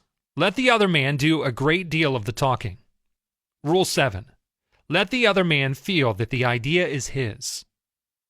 Rule 8. Try honestly to see things from the other person's point of view. Rule 9. Be sympathetic with the other person's ideas and desires. Rule 10. Appeal to the nobler motives. Rule 11. Dramatize your ideas. Rule 12. Throw down a challenge. Part 4. 9 ways to change people without giving offense or arousing resentment. Chapter 1. If you must find fault, this is the way to begin. A friend of mine was a guest at the White House for a weekend during the administration of Calvin Coolidge. Drifting into the president's private office, he heard Coolidge say to one of his secretaries, "That's a pretty dress you are wearing this morning, and you are a very attractive young woman." That was probably the most effulgent praise Silent Cal had ever bestowed upon a secretary in his life. It was so unusual, so unexpected, that the girl blushed in confusion. Then Coolidge said, "Now, don't get stuck up. I just said that to make you feel good. From now on, I wish you would be a little bit more careful with your punctuation." His method was probably a bit obvious, but the psychology was superb. It is always easier to listen to unpleasant things after we have heard some praise of our good points. A barber lathers a man before he shaves him, and that is precisely what McKinley did back in 1896 when he was running for president. One of the prominent Republicans of that day had written a campaign speech that he felt was just a trifle better than Cicero and Patrick Henry and Daniel Webster all rolled into one. With great glee, this chap read his immortal speech aloud to McKinley. The speech had its fine points, but it just wouldn't do. It would have raised a tornado of criticism. McKinley didn't want to hurt the man's feelings. He must not kill the man's splendid enthusiasm, and yet he had to say no. Note how adroitly he did it. "My friend, that is a splendid speech, a magnificent speech," McKinley said. "No one could have prepared a better one. There are many occasions on which it would be precisely the right thing to say. But is it quite suitable to this peculiar occasion? Sound and sober as it is from your standpoint, I must consider its effect from the party's standpoint. Now you go home and write a speech along the lines I indicate, and send me a copy of it." He did just that. McKinley blue-penciled and helped him rewrite his second speech, and he became one of the effective speakers of the campaign. Here's the second most famous letter that Abraham Lincoln ever wrote. His most famous one was written to Mrs. Bixby, expressing his sorrow for the death of the 5 sons she had lost in battle.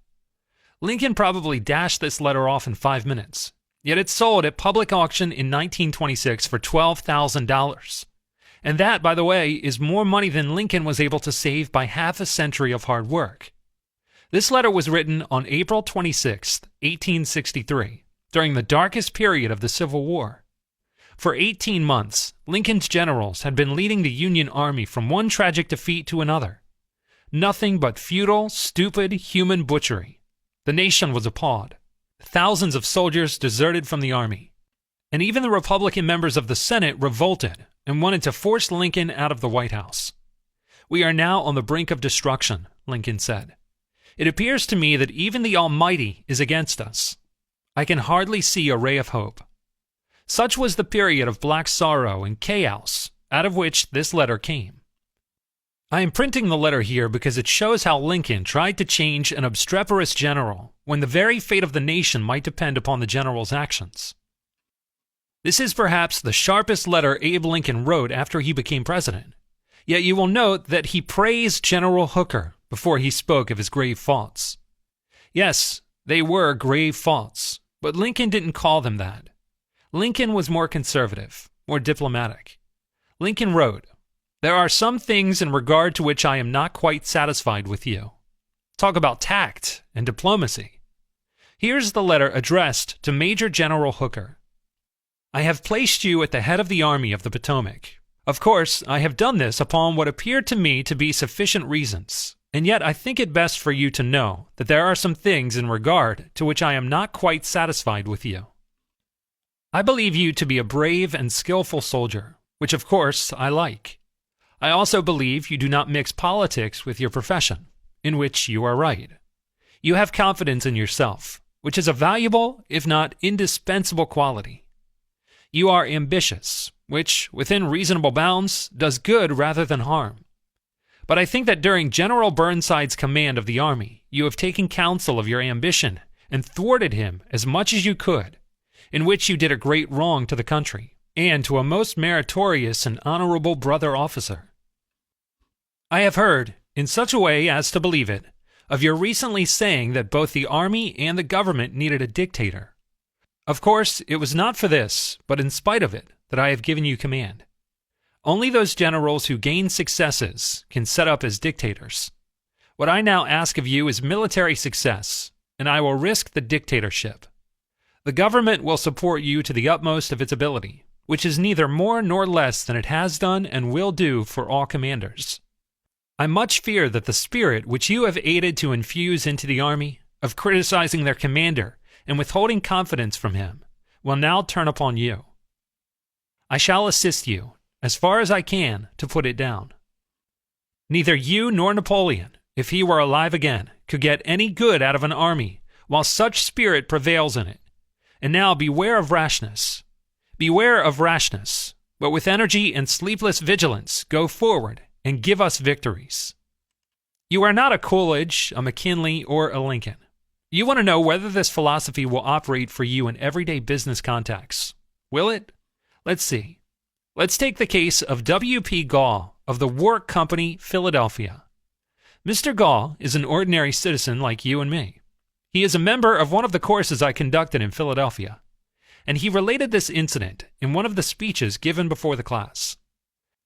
The Wark Company had contracted to build and complete a large office building in Philadelphia by a certain specified date. Everything was going along according to Hoyle. The building was almost finished, when suddenly the subcontractor, making the ornamental bronze work to go on the exterior of this building, declared that he couldn't make the delivery on schedule. What? An entire building held up? Heavy penalties, distressing losses, all because of one man. Long-distance telephone calls, arguments, heated conversations, all in vain.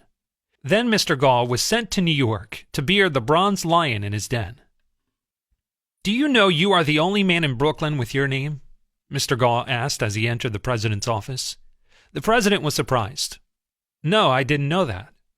"Well," said Mr. Gall, "when I got off the train this morning, I looked in the telephone book to get your address, and you are the only man in the Brooklyn phone book with your name." "I never knew that," the president said. He examined the phone book with interest. "Well, it's an unusual name," he said proudly. "My family came from Holland and settled in New York almost 200 years ago."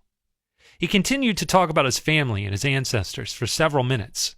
When he finished that, Mr. Gall complimented him on how large a plant he had, and compared it favorably with a number of similar plants he had visited. "It is one of the cleanest and neatest bronze factories I ever saw," said Gall. "I have spent a lifetime building up this business," the president said, "and I am rather proud of it. Would you like to take a look around the factory?" During this tour of inspection, Mr. Gall complimented him on his system of fabrication and told him how and why it seemed superior to those of some of his competitors. Mr. Gall commented on some unusual machines, and the president announced that he himself had invented those machines. He spent considerable time showing Mr. Gall how they operated and the superior work they turned out. He insisted on taking Mr. Gall to lunch. So far, mind you, not a word had been said about the real purpose of Mr. Gall's visit. After lunch, the president said, "Now, to get down to business. Naturally, I know why you are here. I did not expect that our meeting would be so enjoyable. You can go back to Philadelphia with my promise that your material will be fabricated and shipped, even if other orders have to be delayed." Mr. Gall got everything that he wanted without even asking for it. The material arrived on time, and the building was completed the day the completion contract expired. Would this have happened had Mr. Gall used the hammer and dynamite method generally employed on such occasions? To change people without giving offense or arousing resentment, Rule 1 is, begin with praise and honest appreciation. Chapter 2. How to Criticize and Not Be Hated for It. Charles Schwab was passing through one of his steel mills one day at noon when he came across some of his employees smoking. Immediately above their heads was a sign which said, "No smoking." Did Schwab point to the sign and say, "Can't you read?" Oh no, not Schwab. He walked over to the men, handed each one a cigar, and said, "I'll appreciate it, boys, if you will smoke these on the outside."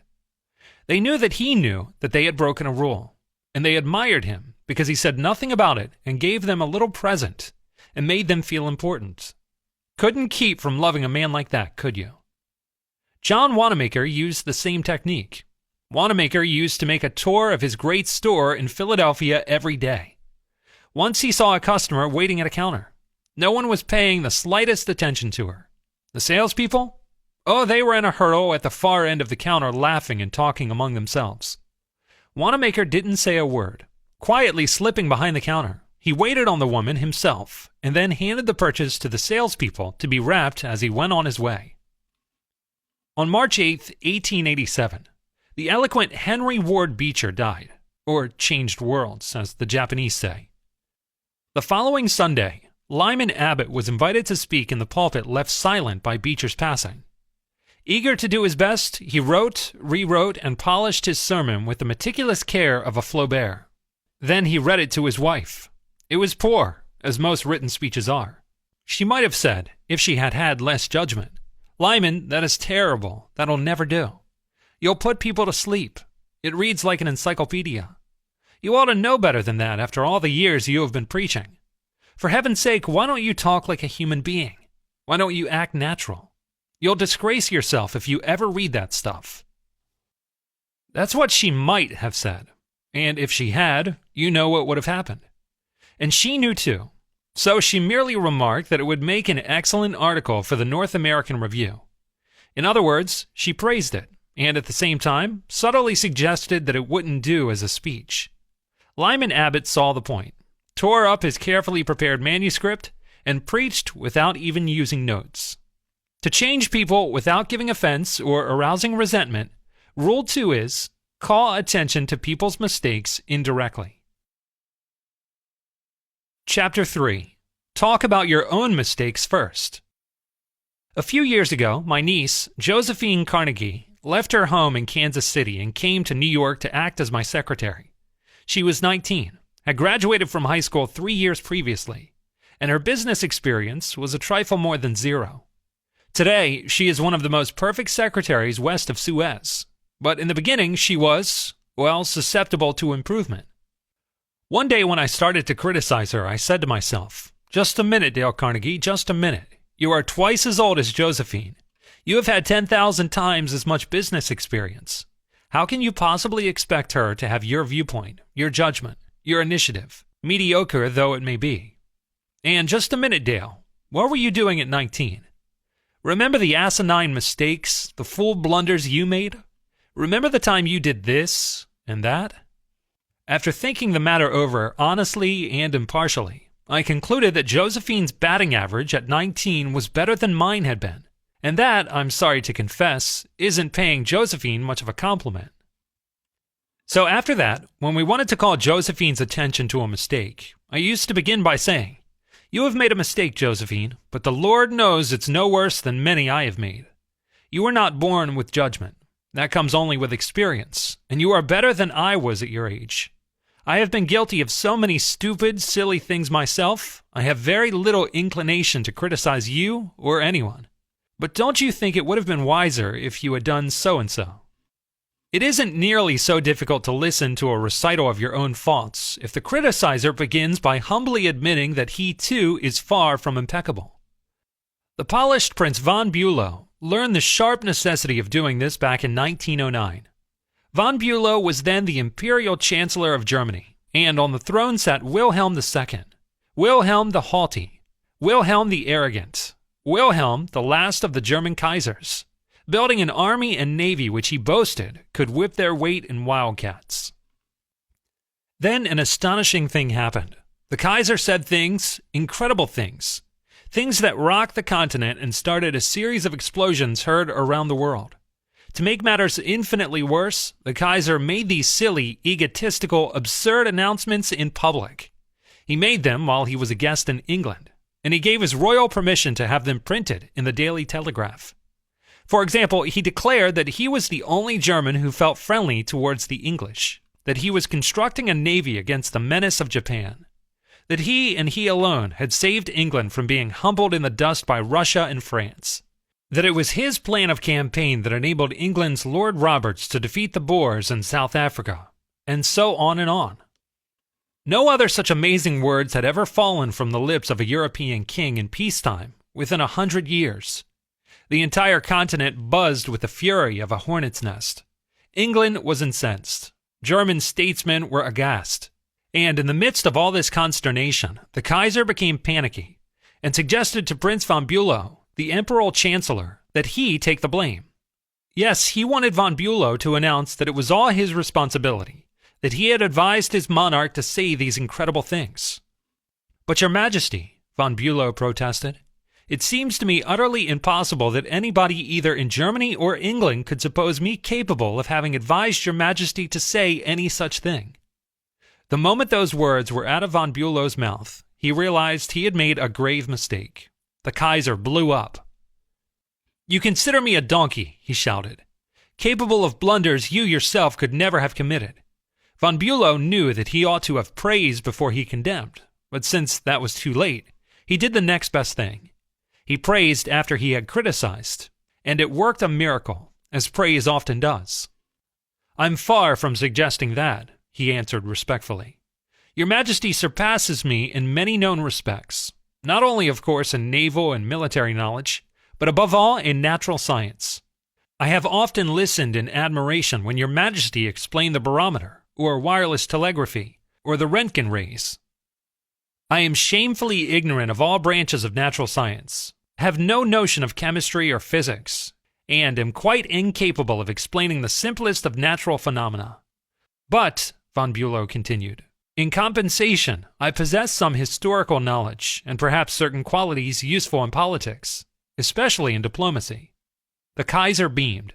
Von Bülow had praised him. Von Bülow had exalted him and humbled himself.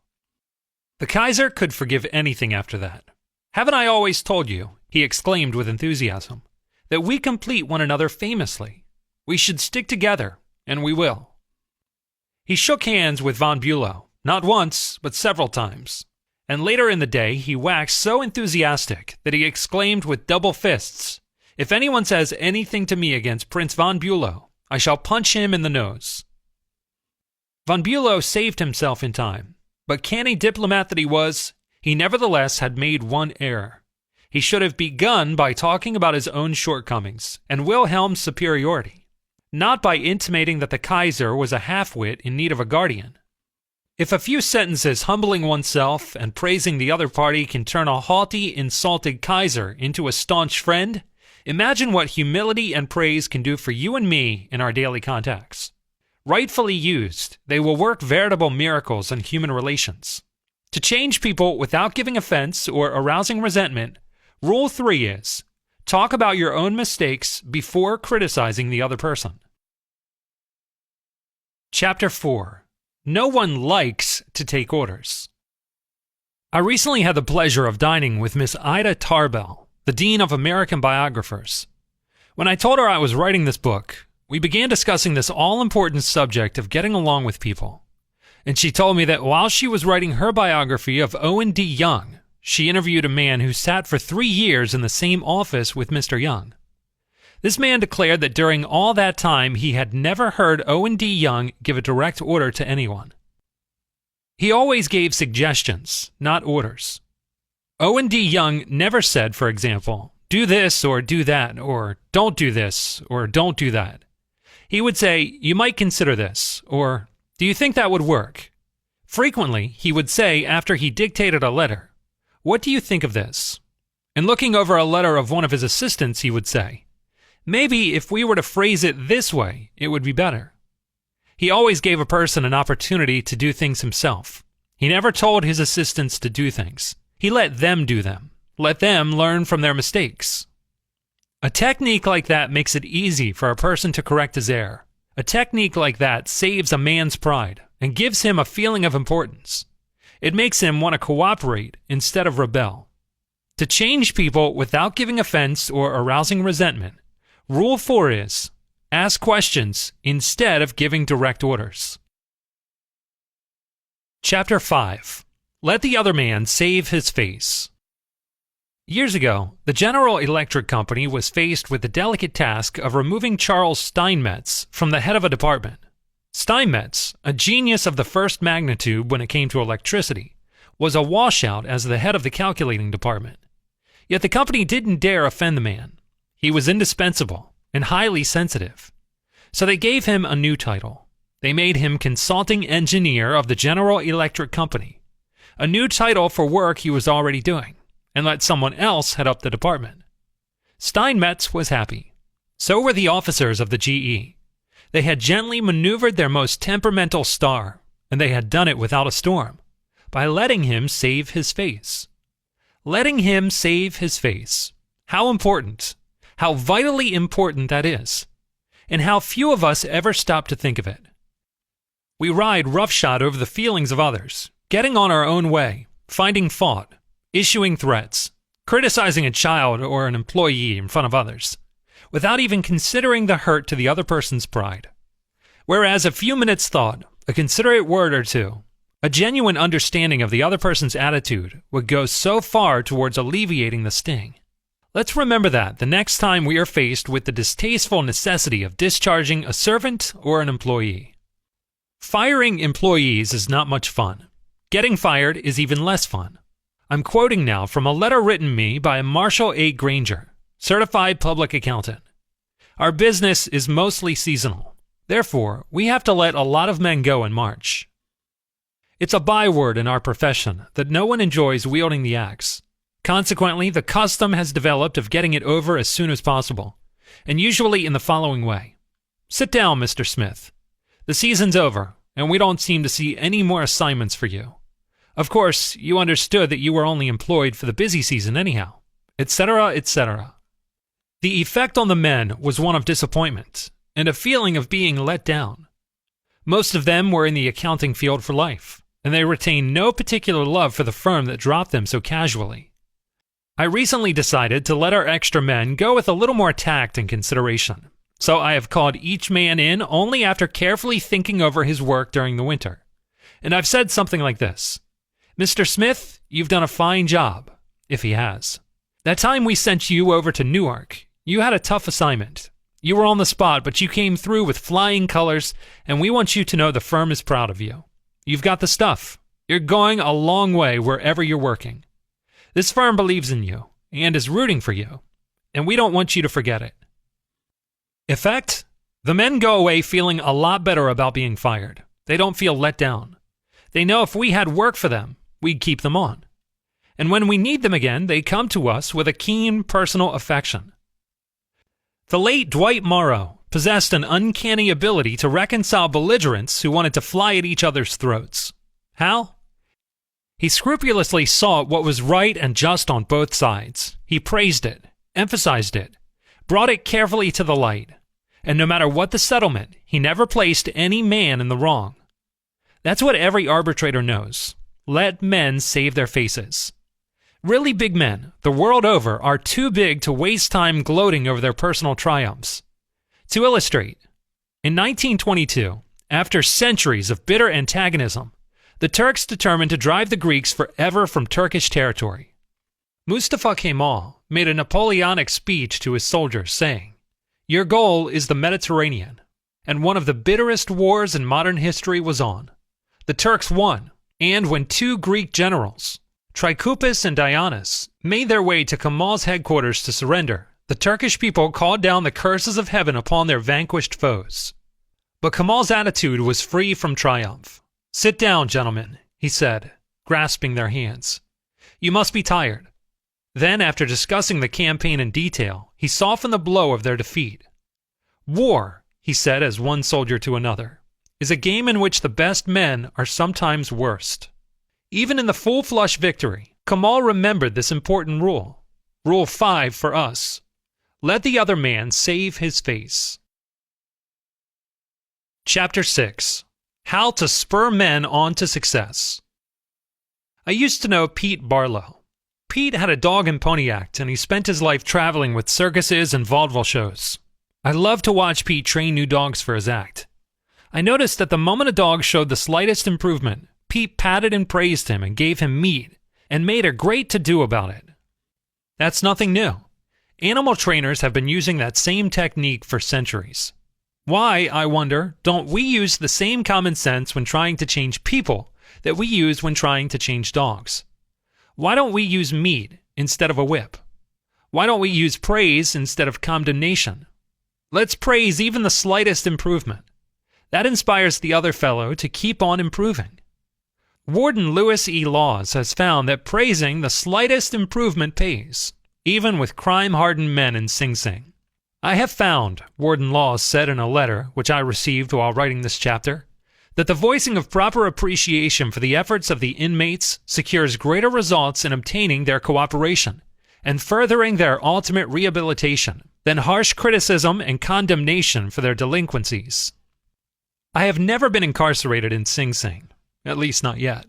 But I can look back at my own life and see where a few words of praise have sharply changed my entire future. Can't you say the same thing about your life? History is replete with striking illustrations of the sheer witchery of praise. For example, half a century ago, a boy of 10 was working in a factory in Naples. He longed to be a singer, but his first teacher discouraged him. "You can't sing," he said. "You haven't any voice at all. It sounds like the wind in the shutters." But his mother, a poor peasant woman, put her arms around him and praised him and told him she knew he could sing. She could already see an improvement, and she went barefoot in order to save money to pay for his music lessons. That peasant mother's praise and encouragement changed that boy's life. You may have heard of him. His name was Caruso. Years ago, a young man in London aspired to be a writer, but everything seemed to be against him. He had never been able to attend school more than 4 years. His father had been flung in jail because he couldn't pay his debts. And this young man often knew the pangs of hunger. Finally, he got a job pasting labels on bottles of blacking in a rat-infested warehouse. And he slept at night in the dismal attic room with 2 other boys, gutter snipes from the slums of London. He had so little confidence in his ability to write that he sneaked out and mailed his first manuscript in the dead of night, so nobody would laugh at him. Story after story was refused. Finally, the great day came when one was accepted. True, he wasn't paid a shilling for it, but one editor had praised him. One editor had given recognition. He was so thrilled that he wandered aimlessly around the streets with tears rolling down his cheeks. The praise, the recognition that he received by getting one story in print changed his whole career. For if it hadn't been for that encouragement, he might have spent his entire life working in rat-infested factories. You may have heard of that boy too. His name was Charles Dickens. Half a century ago, another boy in London was working as a clerk in a dry goods store. He had to get up at 5 o'clock, sweep out the store, and slave 14 hours a day. It was sheer drudgery, and he despised it. After 2 years, he could stand it no longer, so he got up one morning and, without waiting for breakfast, tramped 15 miles to talk to his mother, who was working as a housekeeper. He was frantic. He pleaded with her. He wept. He swore he would kill himself if he had to remain in the shop any longer.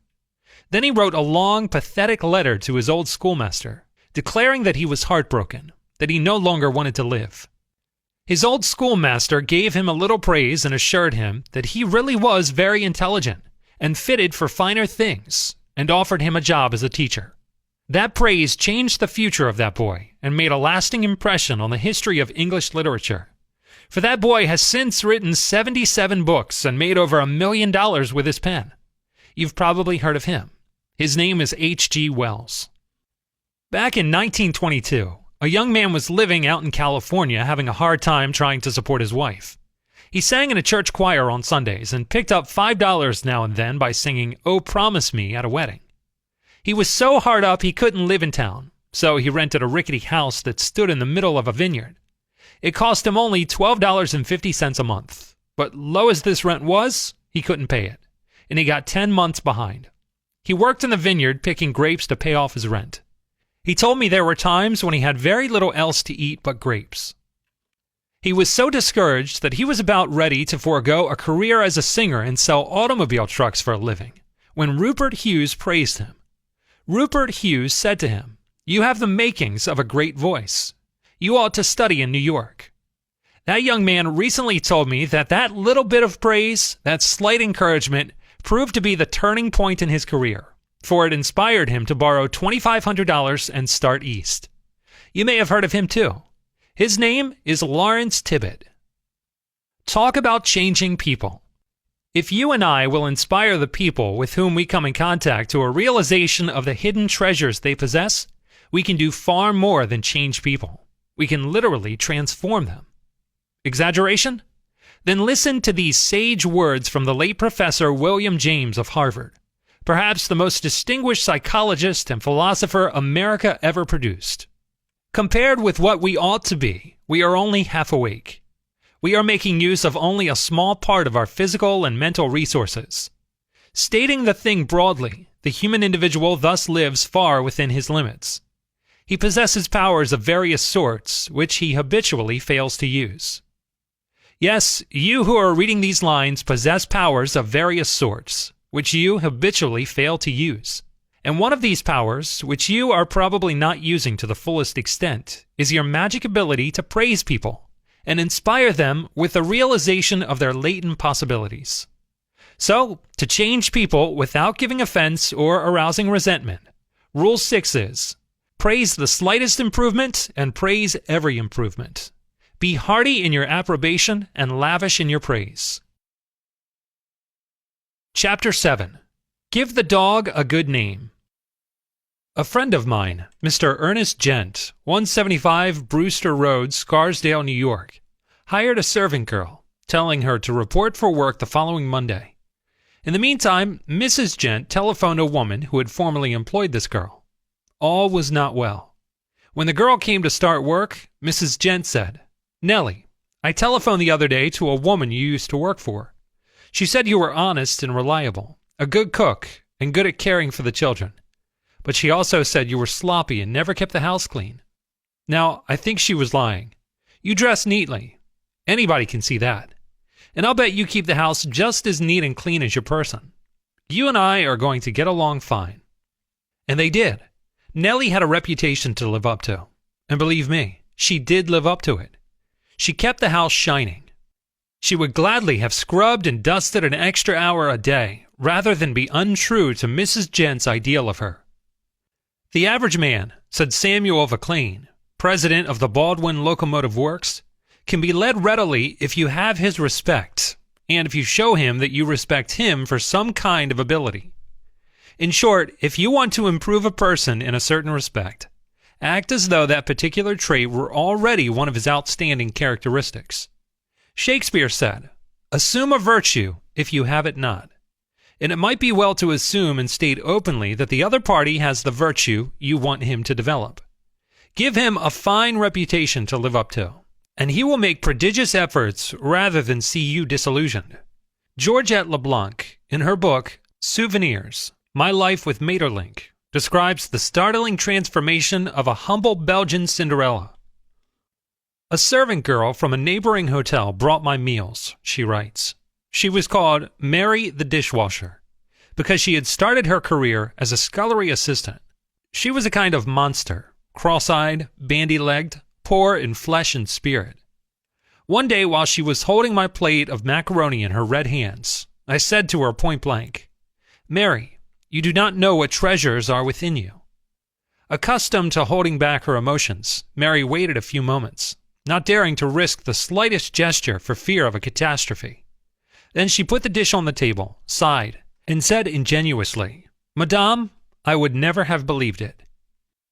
She did not doubt. She did not ask a question. She simply went back to the kitchen and repeated what I had said. And such is the force of faith that no one made fun of her.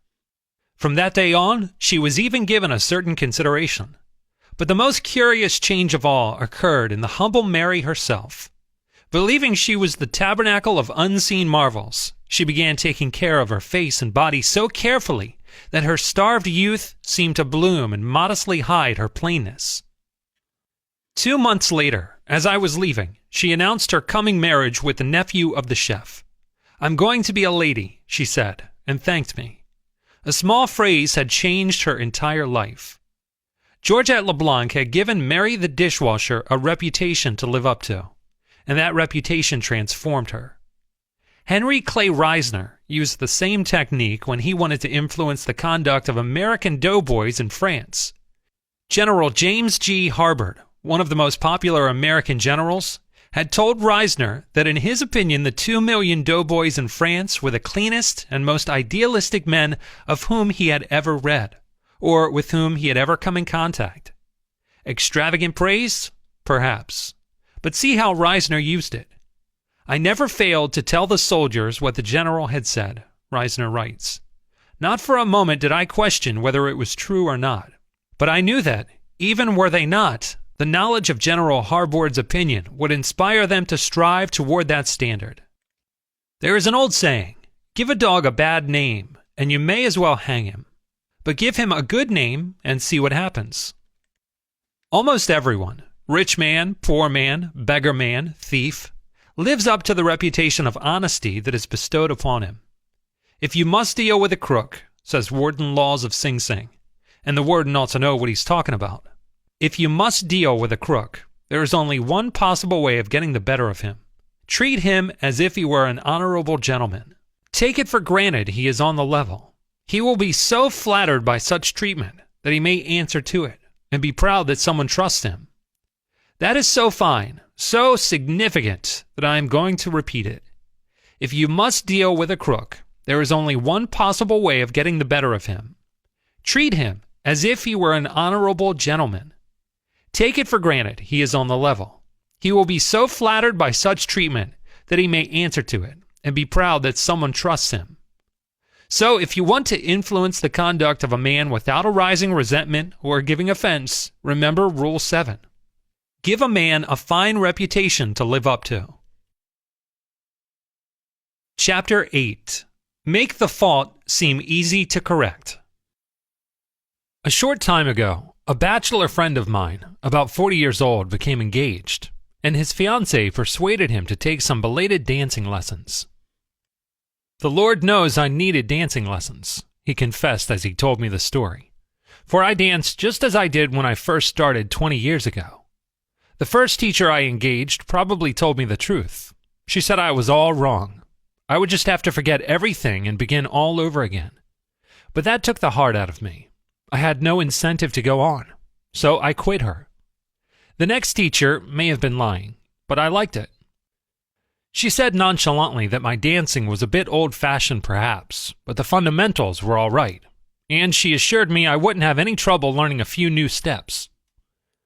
The first teacher had discouraged me by emphasizing my mistakes. This new teacher did the opposite. She kept praising the things I did right and minimizing my errors. "You have a natural sense of rhythm," she assured me. "You really are a natural-born dancer." Now, my common sense tells me that I always have been and always will be a fourth-rate dancer.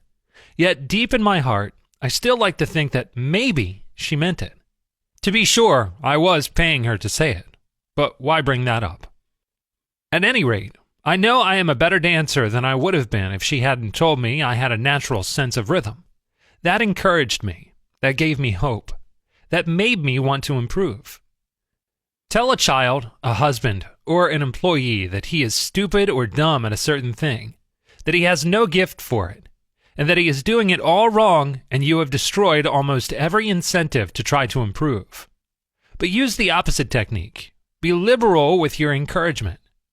Make the thing seem easy to do. Let the other person know that you have faith in his ability to do it, that he has an undeveloped flair for it, and he will practice until the dawn comes in at the window in order to excel. That is the technique that Lowell Thomas uses, and believe me, he is a superb artist in human relations. He builds you up, he gives you confidence, he inspires you with courage and faith. For example, I recently spent the weekend with Mr. and Mrs. Thomas, and on Saturday night, I was asked to sit in on a friendly bridge game before a roaring fire. Bridge? Oh no, not me. I knew nothing about it. The game had always been a black mystery to me. No, impossible. "Why, Dale, it is no trick at all," Lowell replied. "There's nothing to bridge except memory and judgment. You once wrote a chapter on memory. Bridge will be in a cinch for you. It is right up your alley."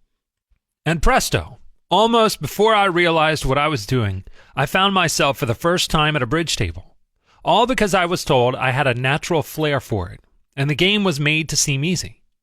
Speaking of bridge reminds me of Ellie Culbertson. Culbertson's name is a household word wherever bridge is played, and his books on bridge have been translated into a dozen languages, and 1 million copies have been sold. Yet he told me he never would have made a profession out of the game if a young woman hadn't assured him he had a flair for it. When he came to America in 1922, he tried to get a job teaching philosophy and sociology, but he couldn't. Then he tried selling coal, and he failed at that. Then he tried selling coffee, and he failed at that too. It never occurred to him in those days to teach bridge. He was not only a poor card player, but he was also very stubborn. He asked so many questions and held so many post-mortem examinations that no one wanted to play with him. Then he met a pretty bridge teacher, Josephine Dillon, fell in love and married her. She noticed how carefully he analyzed his cards and persuaded him that he was a potential genius at the card table. It was that encouragement and that alone, Culbertson told me, that caused him to make a profession of bridge. So if you want to change people without giving offense or arousing resentment, Rule 8 is, use encouragement. Make the fault you want to correct seem easy to correct. Make the thing you want the other person to do seem easy to do. Chapter 9. Making people glad to do what you want. Back in 1915, America was aghast. For more than a year, the nations of Europe had been slaughtering one another on a scale never before dreamed of in all the bloody annals of mankind. Could peace be brought about? No one knew. But Woodrow Wilson was determined to try. He would send a personal representative, a peace emissary, to counsel with the warlords of Europe. William Jennings Bryan, Secretary of State. Bryan, the peace advocate, longed to go. He saw a chance to perform a great service and make his name immortal. But Wilson appointed another man, his intimate friend, Colonel House. And it was House's thorny task to break the unwelcome news to Bryan without giving him offense. Bryan was distinctly disappointed when he heard I was to go to Europe as the peace emissary, Colonel House records in his diary. He said he had planned to do that himself. I replied that the president thought it would be unwise for anyone to do this officially, and that his going would attract a great deal of attention, and people would wonder why he was there. You see the intimation? House practically tells Brian that he is too important for the job, and Brian is satisfied. Colonel House, adroit, experienced in the ways of the world, was following one of the important rules of human relations. Always make the other man happy about doing the thing you suggest. Woodrow Wilson followed that policy even when inviting William Gibbs McAdoo to become a member of his cabinet. That was the highest honor he could confer upon anyone, and yet Wilson did it in such a way as to make the other man feel doubly important. Here's the story in McAdoo's own words. He, Wilson, said that he was making up his cabinet and that he would be very glad if I would accept a place in it as Secretary of the Treasury. He had a delightful way of putting things. He created the impression that by accepting this great honor, I would be doing him a favor. Unfortunately, Wilson didn't always employ such tact. If he had, history might have been different. For example, Wilson didn't make the Senate and the Republican Party happy about putting the United States in the League of Nations. Wilson refused to take Elihu Root or Hughes or Henry Cabot Lodge or any other prominent Republican to the peace conference with him. Instead, he took along unknown men from his own party. He snubbed the Republicans, refused to let them feel that the League was their idea as well as his, refused to let them have a finger in the pie. And as a result of this crude handling of human relations, Wilson wrecked his own career, ruined his health, shortened his life, caused America to stay out of the League, and altered the history of the world. The famous publishing house of Doubleday, Page always followed this rule. Make the other person happy about doing the thing you suggest. This firm was so expert at it that O. Henry declared that Doubleday, Page could refuse one of his stories and do it with such graciousness, such appreciation, that he felt better when Doubleday refused a story than when another publisher accepted one.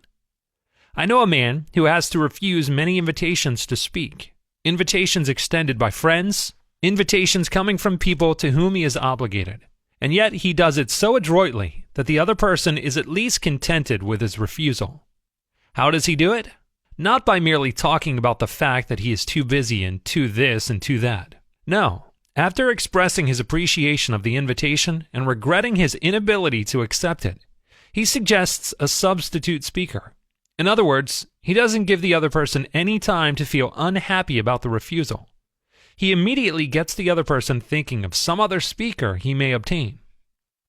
Why don't you get my friend Cleveland Rogers, the editor of the Brooklyn Eagle, to speak for you, he will suggest. Or have you thought about trying Guy Hickok? He lived in Paris 15 years and has a lot of astonishing stories to tell about his experiences as a European correspondent. Or why not get Livingston Longfellow? He has some grand motion pictures of hunting big game in India.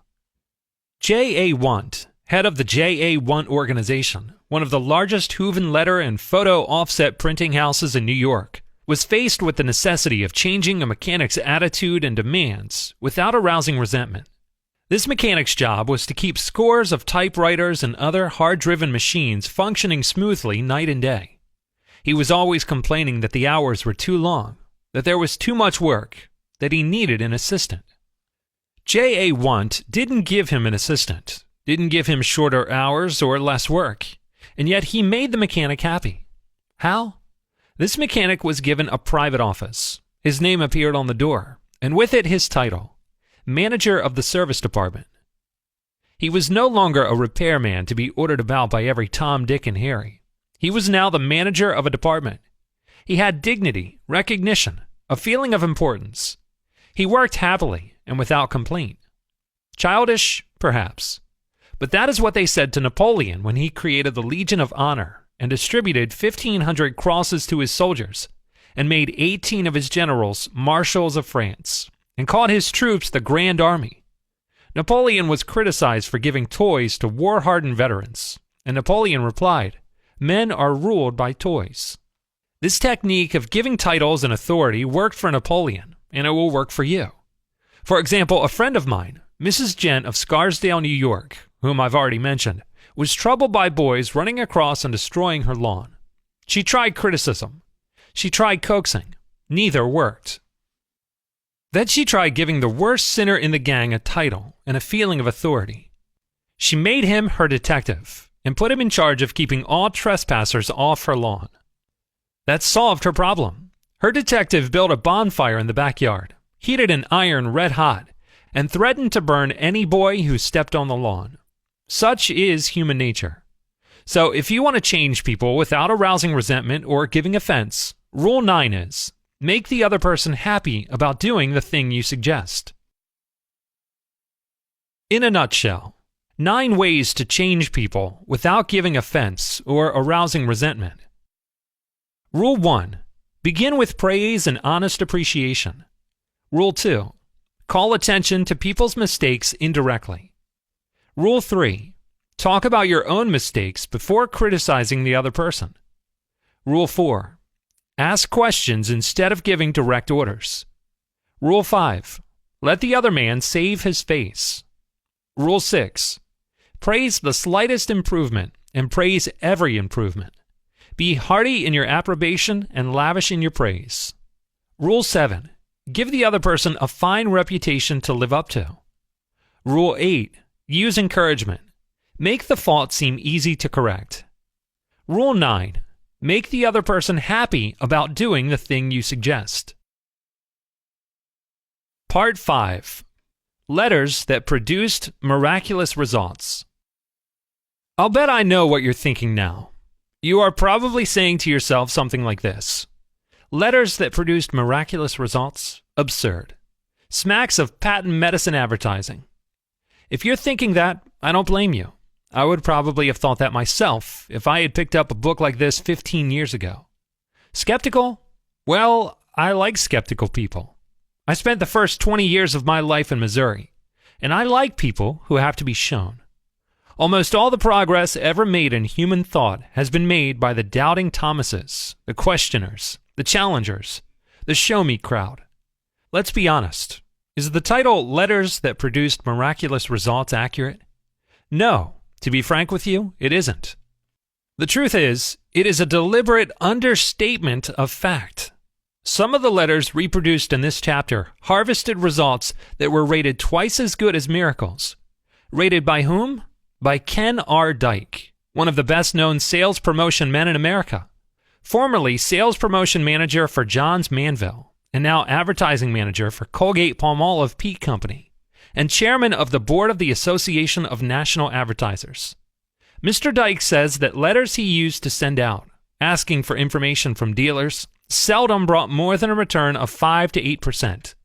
He said he would have regarded a 15% response as most extraordinary, and told me that if his replies had ever soared to 20%, he would have regarded it as nothing short of a miracle. But one of Mr. Dyke's letters, printed in this chapter, brought 42.5%. In other words, that letter was twice as good as a miracle. You can't laugh that off. And this letter wasn't a sport, a fluke, an accident. Similar results were obtained from scores of other letters. How did he do it? Here's the explanation in Ken Dyke's own words. This astonishing increase in the effectiveness of letters occurred immediately after I attended Mr. Carnegie's course in Effective Speaking and Human Relations. I saw that the approach I had formerly used was all wrong. I tried to apply the principles taught in this book, and they resulted in an increase of from 500 to 800% in the effectiveness of my letters asking for information. Here's the letter. It pleases the other man by asking him to do the writer a small favor. A favor that makes him feel important. My own comments on the letter appear in parentheses.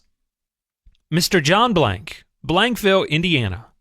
Dear Mr. Blank, I wonder if you would mind helping me out of a little difficulty. Let's get the picture clear. Imagine a lumber dealer in Arizona receiving a letter from an executive of the Johns Manville Company. And in the first line of the letter, this high-priced executive in New York asks the other fellow to help him out of a difficulty. I can imagine the dealer in Arizona saying to himself something like this. Well, if this chap in New York is in trouble, he has certainly come to the right person. I always try to be generous and help people. Let's see what's wrong with him. Last year, I succeeded in convincing our company that what our dealers needed most to help increase their re-roofing sales was a year-round direct mail campaign paid for entirely by Johns Manville. The dealer out in Arizona probably says, naturally, they ought to pay for it. They're hogging most of the profit as it is. They're making millions, while I'm having hard scratching to pay the rent. Now, what is this fellow in trouble about? Recently, I mailed a questionnaire to the 1,600 dealers who had used the plan, and certainly was very much pleased with the hundreds of replies which showed that they appreciated this form of cooperation, and found it most helpful. On the strength of this, we have just released our new direct mail plan, which I know you'll like still better. But this morning, our president discussed with me my report of last year's plan, and as presidents will, asked me how much business I could trace to it. Naturally, I must come to you to help me answer him. That's a good phrase. I must come to you to help me answer him. The big shot in New York is telling the truth, and he is giving the Johns Manville dealer in Arizona honest, sincere recognition. Note that Ken Dyke doesn't waste any time talking about how important his company is. Instead, he immediately shows the other fellow how much he has to lean on him. Ken Dyke admits that he can't even make a report to the president of Johns Manville without the dealer's help. Naturally, the dealer in Arizona, being human, likes that kind of talk. What I'd like you to do is 1. To tell me on the enclosed postcard how many roofing and re-roofing jobs you feel last year's direct mail plan helped you secure. And 2, give me as nearly as you can their total estimated value in dollars and cents based on the total cost of the jobs applied. If you'll do this, I'll surely appreciate it, and thank you for your kindness in giving me this information. Sincerely, Ken R. Dykes, Sales Promotion Manager. Note how in the last paragraph he whispers I and shouts you. Note how generous he is in his praise. Surely appreciate, thank you, your kindness. Simple letter, isn't it? But it produced miracles by asking the other person to do a small favor, the performing of which gave him a feeling of importance. That psychology will work, regardless of whether you are selling asbestos roofs or touring Europe in a Ford. To illustrate, Homer Croy and I once lost our way while motoring through the interior of France. Halting our old Model T, we asked a group of peasants how we could get to the next big town. The effect of the question was electrical. These peasants, wearing wooden shoes, regarded all Americans as rich. And automobiles were rare in those regions, extremely rare. Americans touring through France in a car. Surely we must be millionaires. Maybe cousins of Henry Ford. But they knew something we didn't. We had more money than they had, but we had to come to them hat in hand to find out how to get to the next town. And that gave them a feeling of importance. They all started talking at once. One chap, thrilled at this rare opportunity, commanded the others to keep quiet. He wanted to enjoy all alone the thrill of directing us. Try this yourself. The next time you're in a strange city, stop someone who is below you in the economic and social scale and say, I wonder if you would mind helping me out of a little difficulty. Won't you please tell me how to get to such and such a place? Benjamin Franklin used this technique to turn a caustic enemy into a lifelong friend. Franklin, a young man at the time, had all his savings invested in a small printing business. He managed to get himself elected clerk of the General Assembly in Philadelphia. That position gave him the job of doing the official printing. There was good profit in this job, and Ben was eager to keep it. But a menace loomed ahead. One of the richest and ablest men in the assembly disliked Franklin bitterly. He not only disliked Franklin, but he denounced him in a public talk. That was dangerous, very dangerous. So Franklin resolved to make the man like him. But how? That was a problem. By doing a favor for his enemy? No, that would have aroused his suspicions, maybe his contempt. Franklin was too wise, too adroit to be caught in such a trap. So he did the very opposite. He asked his enemy to do him a favor. Franklin didn't ask for a loan of $10. No. Franklin asked a favor that pleased the other man. A favor that touched his vanity. A favor that gave him recognition. A favor that subtly expressed Franklin's admiration for his knowledge and achievements. Here's the balance of the story in Franklin's own words. Having heard that he had in his library a certain very scarce and curious book, I wrote a note to him, expressing my desire of perusing that book and requesting that he would do me the favor of lending it to me for a few days. He sent it immediately, and I returned it in about a week with another note expressing strongly my sense of the favor. When next we met in the house, he spoke to me, which he had never done before, and with great civility, and he ever afterward manifested a readiness to serve me on all occasions, so that we became great friends, and our friendship continued to his death. Ben Franklin has been dead now for 150 years, but the psychology that he used, the psychology of asking the other man to do you a favor, goes marching right on. For example, it was used with remarkable success by one of my students, Albert B. Amsel. For years, Mr. Amsel, a salesman of plumbing and heating materials, had been trying to get the trade of a certain plumber in Brooklyn. This plumber's business was exceptionally large, and his credit unusually good. But Amsel was licked from the beginning. The plumber was one of those disconcerting individuals who pride themselves on being rough, tough, and nasty. Sitting behind his desk with a big cigar tilted in the corner of his mouth, he snarled at Amsel every time he opened the door.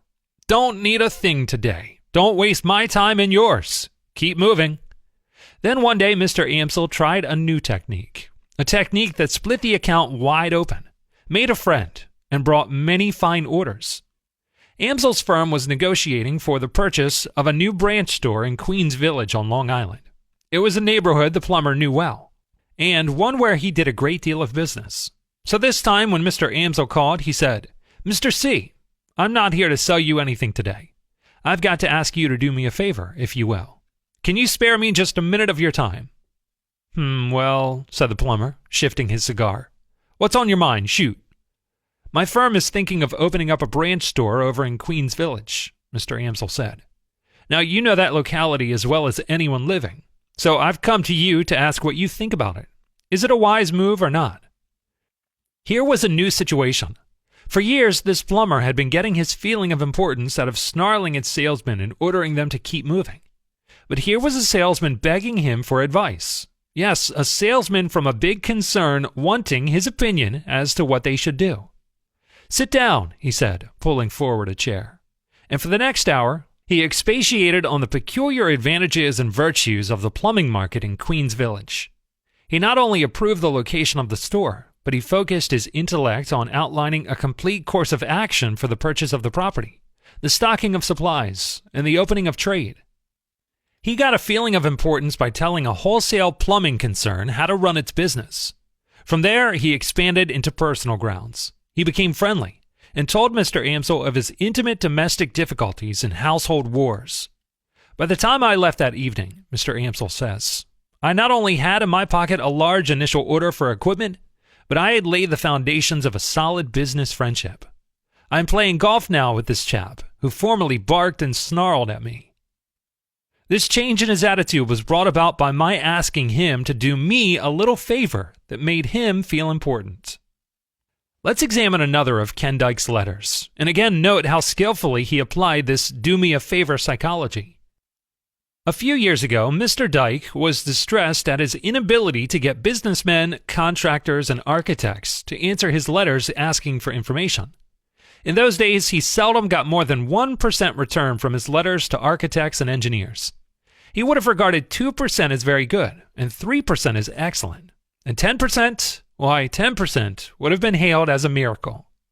But the letter that follows pulled almost 50%, 5 times as good as a miracle. And what replies?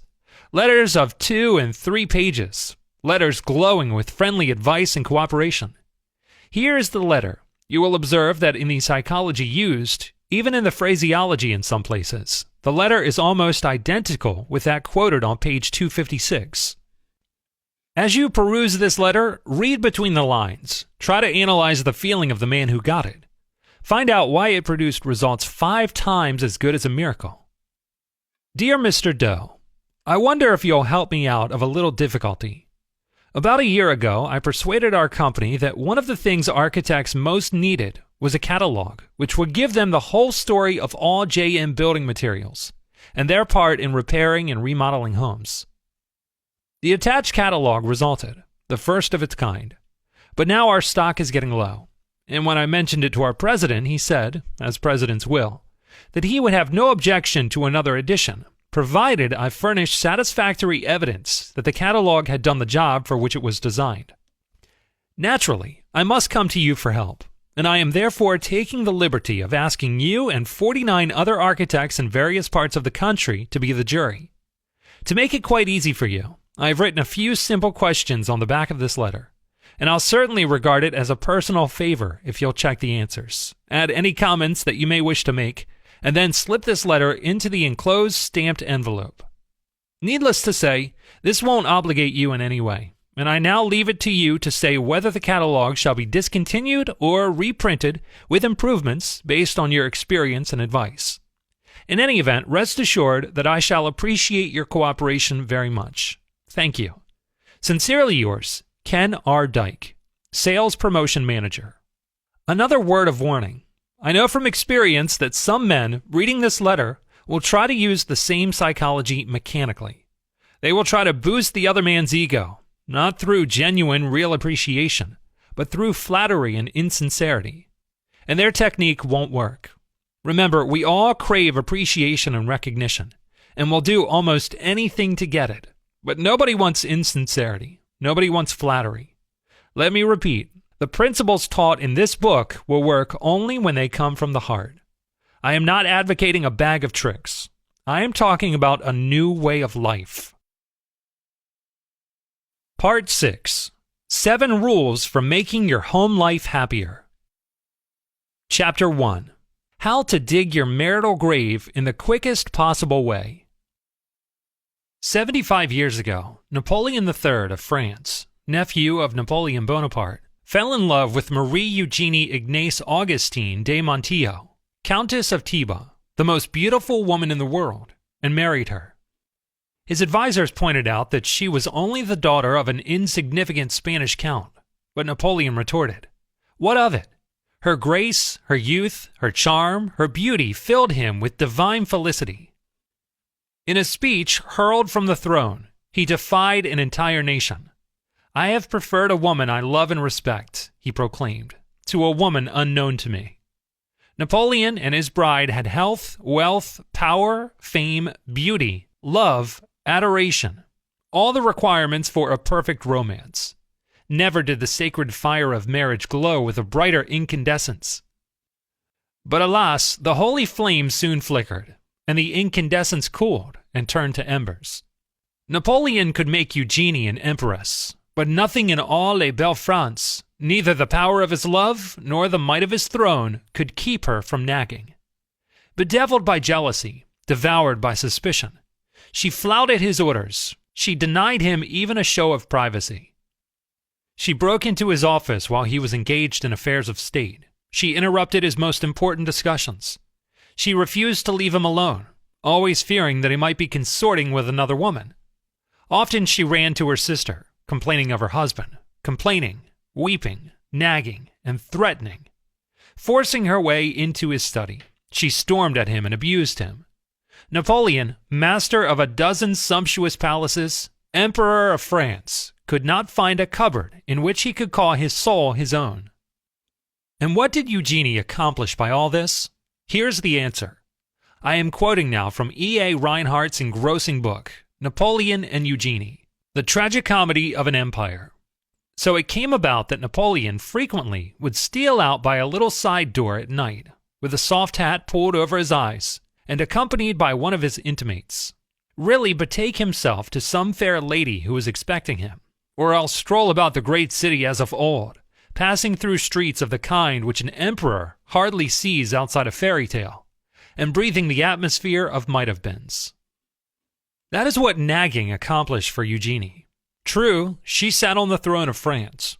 True, she was the most beautiful woman in the world. But neither royalty nor beauty can keep love alive amidst the poisonous fumes of nagging. Eugenie could have raised her voice like Job of old, and have wailed, "The thing which I greatly feared is come upon me." Come upon her? She brought it upon herself, poor woman, by her jealousy and her nagging. Of all the surefire, infernal devices ever invented by all the devils in hell for destroying love, Nagging is the deadliest. It never fails. Like the bite of the king cobra, it always destroys, always kills. The wife of Count Leo Tolstoy discovered that after it was too late. Before she passed away, she confessed to her daughters, "I was the cause of your father's death." Her daughters didn't reply. They were both crying. They knew their mother was telling the truth. They knew she had killed him with her constant complaining, her eternal criticisms, and her eternal nagging. Yet Count Tolstoy and his wife ought by all odds to have been happy. He was one of the most famous novelists of all time. Two of his masterpieces, War and Peace and Anna Karenina, will forever shine brightly among the literary glories of Earth. Tolstoy was so famous that his admirers followed him around day and night and took down in shorthand every word he uttered. Even if he merely said, "I guess I'll go to bed." Even trivial words like that. Everything was written down. And now the Russian government is printing every sentence that he ever wrote, and his combined writings will fill 100 volumes. In addition to fame, Tolstoy and his wife had wealth, social position, children. No marriage ever blossomed under softer skies. In the beginning, their happiness seemed too perfect, too intense to endure. So kneeling together, they prayed to Almighty God to continue the ecstasy that was theirs. Then an astonishing thing happened. Tolstoy gradually changed. He became a totally different person. He became ashamed of the great books that he had written. And from that time on, he devoted his life to writing pamphlets preaching peace and the abolition of war and poverty.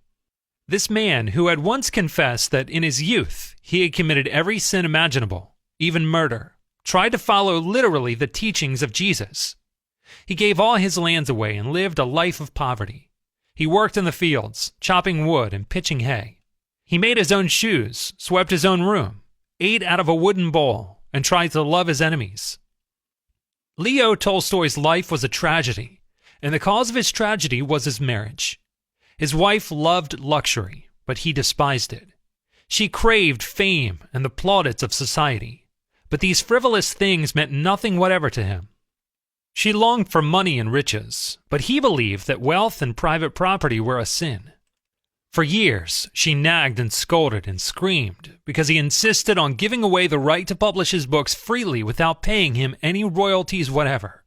She wanted the money those books would produce. When he opposed her, she threw herself into fits of hysteria, rolling on the floor with a bottle of opium at her lips, swearing that she was going to kill herself, and threatening to jump down the well. There is one event in their lives that to me is one of the most pathetic scenes in history. As I have already said, they were gloriously happy when they were first married. But now, 48 years later, he could hardly bear the sight of her. Sometimes of an evening, this old and heartbroken wife, starving for affection, came and knelt at his knees and begged him to read aloud to her the exquisite love passages that he had written about her in his diary 50 years previously. And as he read of those beautiful, happy days that were now gone forever, both of them wept. How different, how sharply different the realities of life were from the romantic dreams they had once dreamed in the long ago.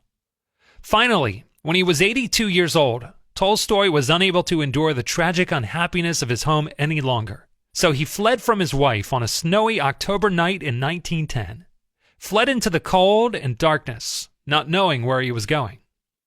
11 days later, he died of pneumonia in a railway station, and his dying request was that she should not be permitted to come into his presence. Such was the price Countess Tolstoy paid for her nagging and complaining and hysteria. The reader may feel that she had much to nag about, granted, but that is beside the point. The question is, did nagging help her, or did it make a bad matter infinitely worse? I really think I was insane. That is what Countess Tolstoy herself thought about it after it was too late. The great tragedy of Abraham Lincoln's life also was his marriage. Not his assassination, mind you, but his marriage. When Booth fired, Lincoln never realized he had been shot. But he reaped almost daily for 23 years what Herndon, his law partner, described as the bitter harvest of conjugal infelicity. Conjugal infelicity. That is putting it mildly. For almost a quarter of a century, Mrs. Lincoln nagged and harassed the life out of him. She was always complaining, always criticizing her husband. Nothing about him was ever right. He was stoop-shouldered, he walked awkwardly, and lifted his feet straight up and down like an Indian. She complained that there was no spring in his step, no grace to his movement, and she mimicked his gait and nagged at him to walk with his toes pointed down, as she had been taught at Madame Mentel's boarding school in Lexington. She didn't like the way his huge ears stood out at right angles from his head. She even told him that his nose wasn't straight, that his lower lip stuck out, that he looked consumptive, that his feet and hands were too large, his head too small. Abraham Lincoln and Mary Todd Lincoln were opposites in every way. In training, in background, in temperament, in tastes, in mental outlook. They irritated each other constantly. Mrs. Lincoln's loud, shrill voice, wrote the late Senator Albert J. Beveridge, the most distinguished Lincoln authority of this generation. Mrs. Lincoln's loud, shrill voice could be heard across the street, and her incessant outbursts of wrath were audible to all who lived near the house.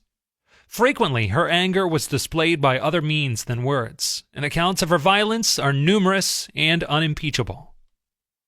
To illustrate, Mr. and Mrs. Lincoln, shortly after their marriage, lived with Mrs. Jacob Early, a doctor's widow in Springfield, who was forced to take in boarders. One morning, Mr. and Mrs. Lincoln were having breakfast when Lincoln did something that aroused the fiery temper of his wife. What no one remembers now. But Mrs. Lincoln, in a rage, dashed a cup of hot coffee into her husband's face, and she did it in front of the other boarders. Saying nothing, Lincoln sat there in humiliation and silence, while Mrs. Early came with a wet towel and wiped off his face and clothes. Mrs. Lincoln's jealousy was so foolish, so fierce, so incredible, that merely to read about some of the pathetic and disgraceful scenes she created in public, merely reading about them 75 years later makes one gasp with astonishment. She finally went insane, and perhaps the most charitable thing one can say about her is that her disposition was probably always affected by incipient insanity. Did all this nagging and scolding and raging change Lincoln? In one way, yes. It certainly changed his attitude toward her. It made him regret his unfortunate marriage, and it made him avoid her presence as much as possible. Springfield had 11 attorneys, and they couldn't all make a living there. So they used to ride horseback from one county seat to another, following Judge David Davis while he was holding court in various places. In that way, they managed to pick up business from all the county seat towns throughout the 8th Judicial District. The other attorneys always managed to get back to Springfield each Saturday and spend the weekend with their families. But Lincoln didn't. He dreaded to go home, and for 3 months in the spring, and again for 3 months in the autumn, he remained out on the circuit and never went near Springfield. He kept this up year after year. Living conditions in the country hotels were often wretched, but wretched as they were, he preferred them to his own house and Mrs. Lincoln's constant nagging and wild outbursts of temper. Such are the results that Mrs. Lincoln, the Empress Eugenie, and Countess Tolstoy obtained by their nagging. They brought nothing but tragedy into their lives. They destroyed all that they cherished most. Bessie Hamburger, who has spent 11 years in the Domestic Relations Court in New York City, and has reviewed thousands of cases of desertion, says that one of the chief reasons men leave home is because their wives nag. Or, as the Boston Post puts it, many a wife has made her own marital grave with a series of little digs. So, if you want to keep your home life happy, rule 1 is, don't nag. Chapter 2. Love and Let Live. I may commit many follies in life, Disraeli said, but I never intend to marry for love. And he didn't. He stayed single until he was 35, and then he proposed to a rich widow, a widow 15 years his senior, a widow whose hair was white with the passing of 50 winters. Love? Oh no. She knew he didn't love her. She knew he was marrying her for her money. So she made just one request. She asked him to wait a year to give her the opportunity to study his character. And at the end of that time, she married him. Sounds pretty prosaic, pretty commercial, doesn't it? Yet paradoxically enough, Disraeli's marriage was one of the most glowing successes in all the battered and bespattered annals of matrimony. The rich widow that Disraeli chose was neither young, nor beautiful, nor brilliant. Far from it. Her conversation bubbled with a laugh-provoking display of literary and historical blunders. For example, she never knew which came first, the Greeks or the Romans. Her taste in clothes was bizarre, and her taste in house furnishings was fantastic. But she was a genius, a positive genius, at the most important thing in marriage, the art of handling men. She didn't attempt to set up her intellect against Disraeli's. When he came home bored and exhausted after an afternoon of matching repartee with witty duchesses, Mary Ann's frivolous patter permitted him to relax.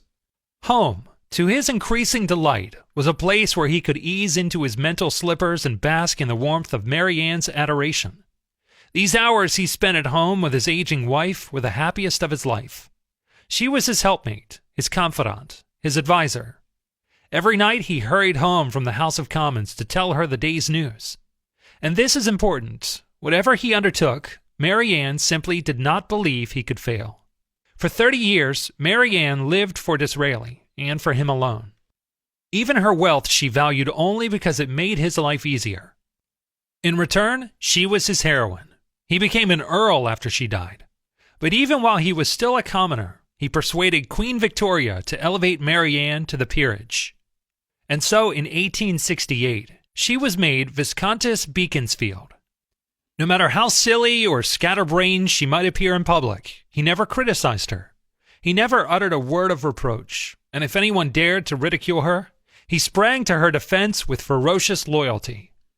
Mary Ann wasn't perfect, yet for 3 decades she never tired of talking about her husband, praising him, admiring him. Result? We have been married 30 years, Disraeli said, and I have never been bored by her. Yet some people thought because Mary Ann didn't know history, she must be stupid. For his part, Disraeli never made it any secret that Mary Ann was the most important thing in his life. Result? Thanks to his kindness, Mary Ann used to tell their friends, my life has been simply one long scene of happiness. Between them, they had a little joke. You know, Disraeli would say, I only married you for your money anyhow.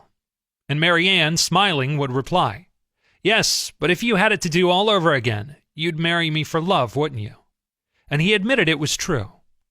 No, Mary Ann wasn't perfect, but Disraeli was wise enough to let her be herself.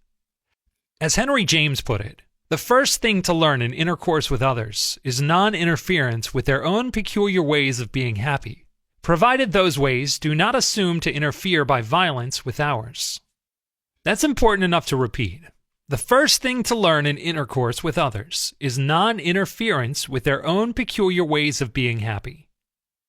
Or, as Leland Foster Wood, in his book Growing Together in the Family, has observed, success in marriage is much more than a matter of finding the right person. It is also a matter of being the right person. So if you want your home life to be happy, rule 2 is, don't try to make your partner over. Chapter 3. Do this, and you'll be looking up the timetables to Reno. Disraeli's bitterest rival in public life was the great Gladstone. These two clashed on every debatable subject under the empire, yet they had one thing in common, the supreme happiness of their private lives. William and Catherine Gladstone lived together for 59 years, almost 70 years glorified with an abiding devotion. I like to think of Gladstone, the most dignified of England's prime ministers, clasping his wife's hand and dancing around the hearthrug with her, singing this song. A ragamuffin husband and a rantipoling wife will fiddle it and scrape it through the ups and downs of life. Gladstone, a formidable enemy in public, never criticized at home. When he came down to breakfast in the morning, only to discover that the rest of his family was still sleeping, he had a gentle way of registering his reproach. He raised his voice and filled the house with a mysterious chant that reminded the other members that England's busiest man was waiting downstairs for his breakfast all alone. Diplomatic, considerate, he rigorously refrained from domestic criticism. And so often did Catherine the Great. Catherine ruled one of the largest empires the world has ever known. Over millions of her subjects she held the power of life and death. Politically, she was often a cruel tyrant, waging useless wars and sentencing scores of her enemies to be cut down by firing squads. Yet if the cook burned the meat, she said nothing. She smiled and ate it with a tolerance that the average American husband would do well to emulate. Dorothy Dix, America's premier authority on the causes of marital unhappiness, declares that more than 50% of all marriages are failures. And she knows that one of the reasons why so many romantic dreams break up on the rocks of Reno is criticism. Futile, heartbreaking criticism. So if you want to keep your home life happy, remember Rule 3. Don't criticize. And if you are tempted to criticize the children, you imagine I am going to say don't, but I am not. I am merely going to say, before you criticize them, read one of the classics of American journalism, Father Forgets. It originally appeared as an editorial on the People's Home Journal. We are reprinting it here with the author's permission, reprinting it as it was condensed in the Reader's Digest. Father Forgets is one of those little pieces which, dashed off in a moment of sincere feeling, strikes an echoing chord in so many readers as to become a perennial reprint favorite. Since its first appearance some 15 years ago, Father Forgets has been reproduced, writes the author W. Livingston Larned, in hundreds of magazines and house organs and in newspapers the country over. It has been reprinted almost as extensively in many foreign languages. I have given personal permission to thousands who wish to read it from school, church, and lecture platforms. It has been on the air on countless occasions and programs. Oddly enough, college periodicals have used it, and high school magazines. Sometimes a little piece seems mysteriously to click. This one certainly did. Father Forgets, W. Livingston Larned. Listen, son. I am saying this as you lie asleep, one little paw crumpled under your cheek, and the blonde curls stickily wet on your damp forehead. I have stolen into your room alone, just a few minutes ago, as I sat reading my paper in the library. A stifling wave of remorse swept over me. Guiltily, I came to your bedside. These are the things I was thinking, son. I had been cross to you. I scolded you as you were dressing for school because you gave your face merely a dab with a towel. I took you to task for not cleaning your shoes. I called out angrily when you threw some of your things on the floor. At breakfast, I found fault too. You spilled things. You gulped down your food. You put your elbows on the table. You spread butter too thick on your bread. And as you started off to play and I made for my train, you turned and waved a hand and called, "Goodbye, Daddy." And I frowned and said in reply, "Hold your shoulders back." Then it began all over again in the late afternoon. As I came up the road, I spied you, down on your knees, playing marbles. There were holes in your stockings. I humiliated you before your boyfriends by marching you ahead of me to the house. Stockings were expensive, and if you had to buy them, you would be far more careful. Imagine that, son, from a father. Do you remember later, when I was reading in the library, how you came in timidly, with a sort of hurt look in your eyes? When I glanced up over my paper, impatient at the interruption, you hesitated at the door. "What is it you want?" I snapped. You said nothing, but ran across in one tempestuous plunge and threw your arms around my neck and kissed me, and your small arms tightened with an affection that God had set blooming in your heart, and which even neglect could not wither. And then you were gone, pattering up the stairs. Well, son, it was shortly afterwards that my paper slipped from my hands and a terrible, sickening fear came over me. What has habit been doing to me? The habit of finding fault, of reprimanding. This was my reward to you for being a boy. It was not that I did not love you. It was that I expected too much of youth. It was measuring you by the yardstick of my own years. And there was so much that was good and fine and true in your character. The little heart of you was as big as the dawn itself over the wide hills. This was shown by your spontaneous impulse to rush in and kiss me good night. Nothing else matters tonight, son. I have come to your bedside in the darkness, and I have knelt there ashamed. It is a feeble atonement. I know you would not understand these things if I told them to you during your waking hours. But tomorrow I will be a real daddy. I will chum with you, and suffer when you suffer, and laugh when you laugh. I will bite my tongue when impatient words come. I will keep saying as if it were a ritual, he is nothing but a boy, a little boy. I am afraid I have visualized you as a man. Yet as I see you now, son, crumpled and weary in your cot, I see that you are still a baby. Yesterday you were in your mother's arms, your head on her shoulder. I have asked too much, too much. Chapter 4. A quick way to make everybody happy. Most men, when seeking wives, says Paul Popenio, director of the Institute of Family Relations in Los Angeles, are not looking for executives, but for someone with allure and willingness to flatter their vanity and make them feel superior.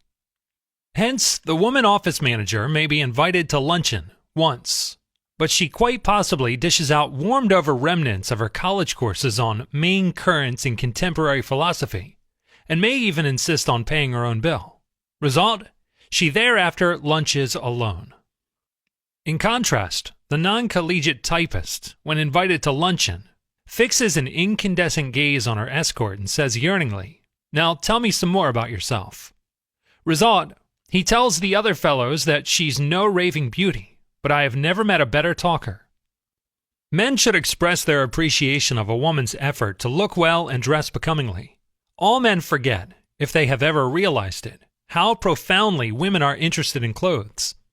For example, if a man and woman meet another man and woman on the street, the woman seldom looks at the other man. She usually looks to see how well the other woman is dressed.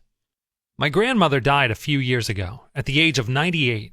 Shortly before her death, we showed her a photograph of herself that had been taken a third of a century earlier. Her failing eyes couldn't see the picture very well, and the only question she asked was, "What dress did I have on?" Think of it.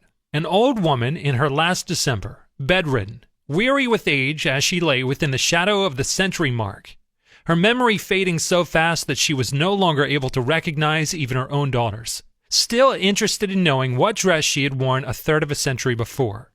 I was at her bedside when she asked that question. It left an impression on me that will never fade.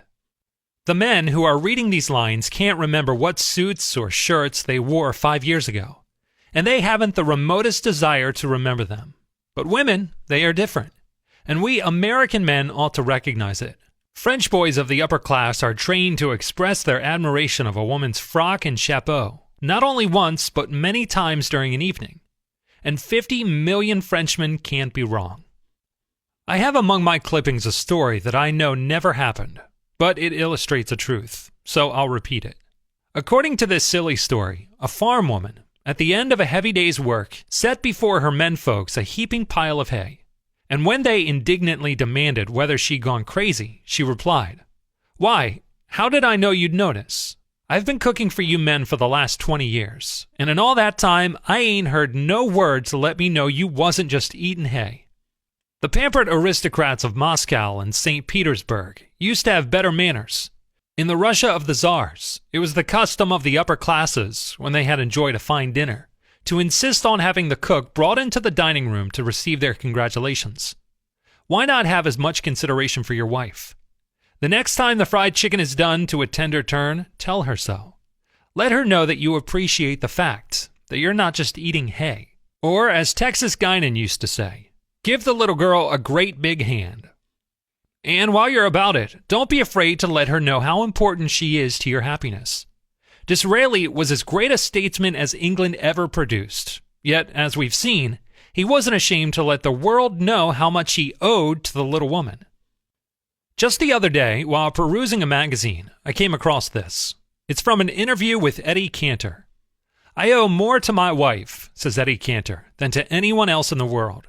She was my best pal as a boy. She helped me to go straight. And after we married, she saved every dollar and invested it and reinvested it. She built up a fortune for me. We have 5 lovely children, and she's made a wonderful home for me always. If I've gotten anywhere, give her the credit." Out in Hollywood, where marriage is a risk that even Lloyds of London wouldn't take a gamble on, one of the few outstandingly happy marriages is that of the Warner Baxters. Mrs. Baxter, the former Winifred Bryson, gave up a brilliant stage career when she married. Yet her sacrifice has never been permitted to mar their happiness. She missed the applause of stage success, Warner Baxter says. But I have tried to see that she is entirely aware of my applause. If a woman is to find happiness at all in her husband, she is to find it in his appreciation and devotion. If that appreciation and devotion is actual, there is the answer to his happiness also. There you are. So if you want to keep your home life happy, one of the most important rules is Rule 4. Give honest appreciation. Chapter 5. They mean so much to a woman. From time immemorial, flowers have been considered the language of love. They don't cost much, especially in season, and often they're for sale on the street corners. Yet considering the rarity with which the average husband takes home a bunch of daffodils, you might suppose them to be as expensive as orchids, and as hard to come by as the edelweiss, which flowers on the cloud-swept cliffs of the Alps. Why wait until your wife goes to the hospital to give her a few flowers? Why not bring her a few roses tomorrow night? You like to experiment. Try it. See what happens. George M. Cohan, busy as he was on Broadway, used to telephone his mother twice a day up to the time of her death. Do you suppose he had startling news for her each time? No. The meaning of little attentions is this. It shows the person you love that you are thinking of her, that you want to please her, and that her happiness and welfare are very dear and very near to your heart. Women attach a lot of importance to birthdays and anniversaries. Just why? Will forever remain one of those feminine mysteries. The average man can blunder through life without memorizing many dates, but there are a few which are indispensable. 1492, 1776, the date of his wife's birthday, and the year and date of his own marriage.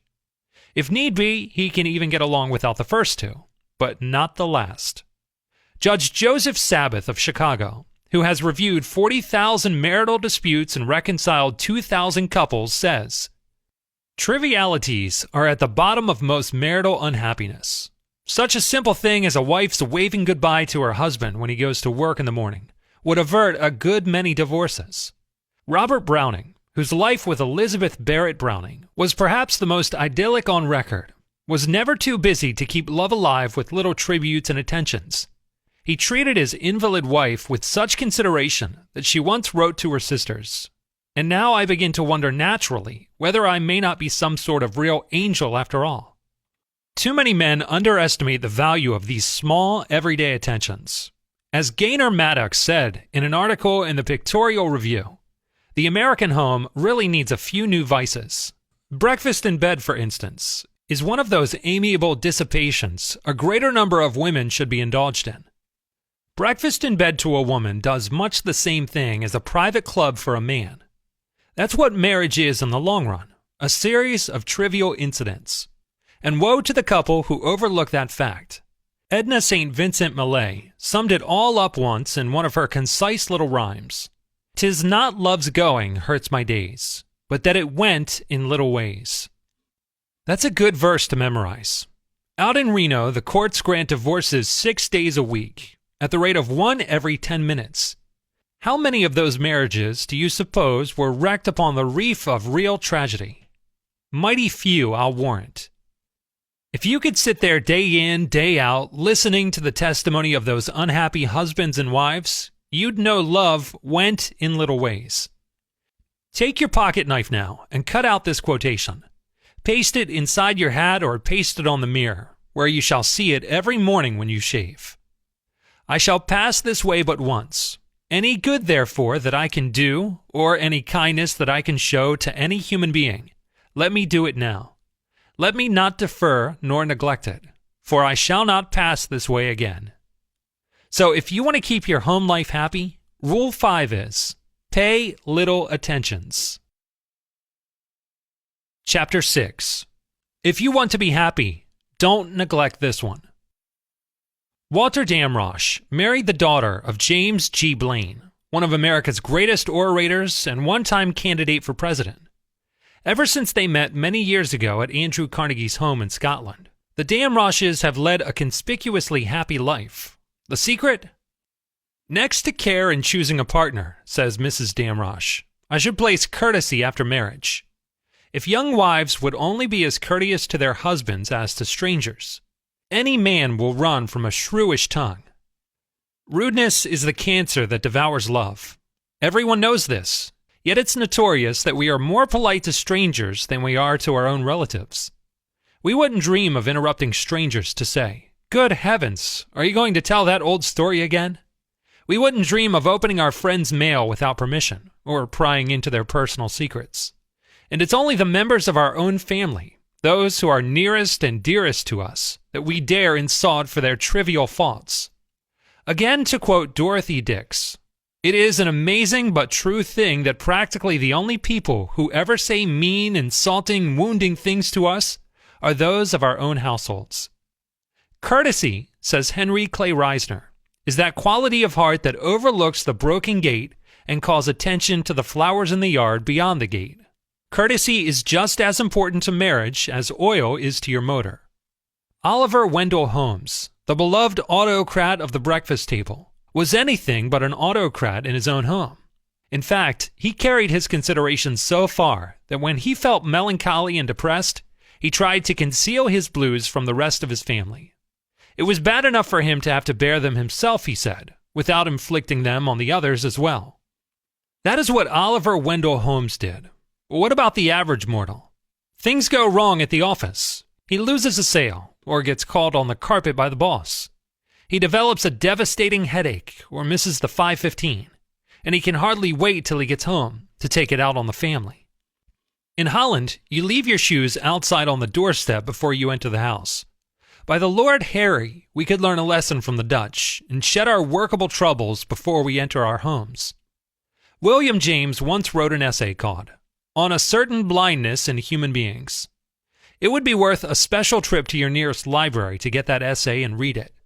"Now the blindness in human beings of which this discourse will treat," he wrote, "is the blindness with which we are all afflicted in regard to the feelings of creatures and people different from ourselves. The blindness with which we are all afflicted. Many men wouldn't dream of speaking sharply to a customer, or even to their partners in business. Think nothing of barking at their wives. Yet for their personal happiness, marriage is far more important to them, far more vital than business. The average man who is happily married is happier by far than the genius who lives in solitude. Turgenev, the great Russian novelist, was acclaimed all over the civilized world. Yet he said, "I would give up all my genius and all my books if there were only some woman, somewhere, who cared whether or not I came home late for dinner." What are the chances of happiness in marriage anyway?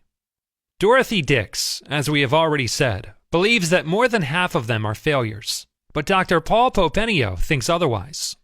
He says, "A man has a better chance of succeeding in marriage than in any other enterprise he may go into. Of all the men that go into the grocery business, 70% fail. Of the men and women who enter matrimony, 70% succeed." Dorothy Dix sums the whole thing up like this. Compared with marriage, she says, being born is a mere episode in our careers, and dying a trivial incident. No woman can ever understand why a man doesn't put forth the same effort to make his home a going concern as he does to make his business or profession a success. But although to have a contented wife and a peaceful and happy home means more to a man than to make $1 million, not one man in 100 ever gives any real serious thought or makes any honest effort to make his marriage a success. He leaves the most important thing in his life to chance, and he wins out or loses according to whether fortune is with him or not. Women can never understand why their husbands refuse to handle them diplomatically, when it would be money in their pockets to use the velvet glove instead of the strong arm method. Every man knows that he can jolly his wife into doing anything and doing without anything. He knows that if he hands her a few cheap compliments about what a wonderful manager she is and how she helps him, she will squeeze every nickel. Every man knows that if he tells his wife how beautiful and lovely she looks in her last year's dress, she wouldn't trade it for the latest Paris importation. Every man knows that he can kiss his wife's eyes shut until she will be blind as a bat, and that he has only to give her a warm smack on the lips to make her dumb as an oyster. And every wife knows that her husband knows these things about her, because she has furnished him with a complete diagram about how to work her.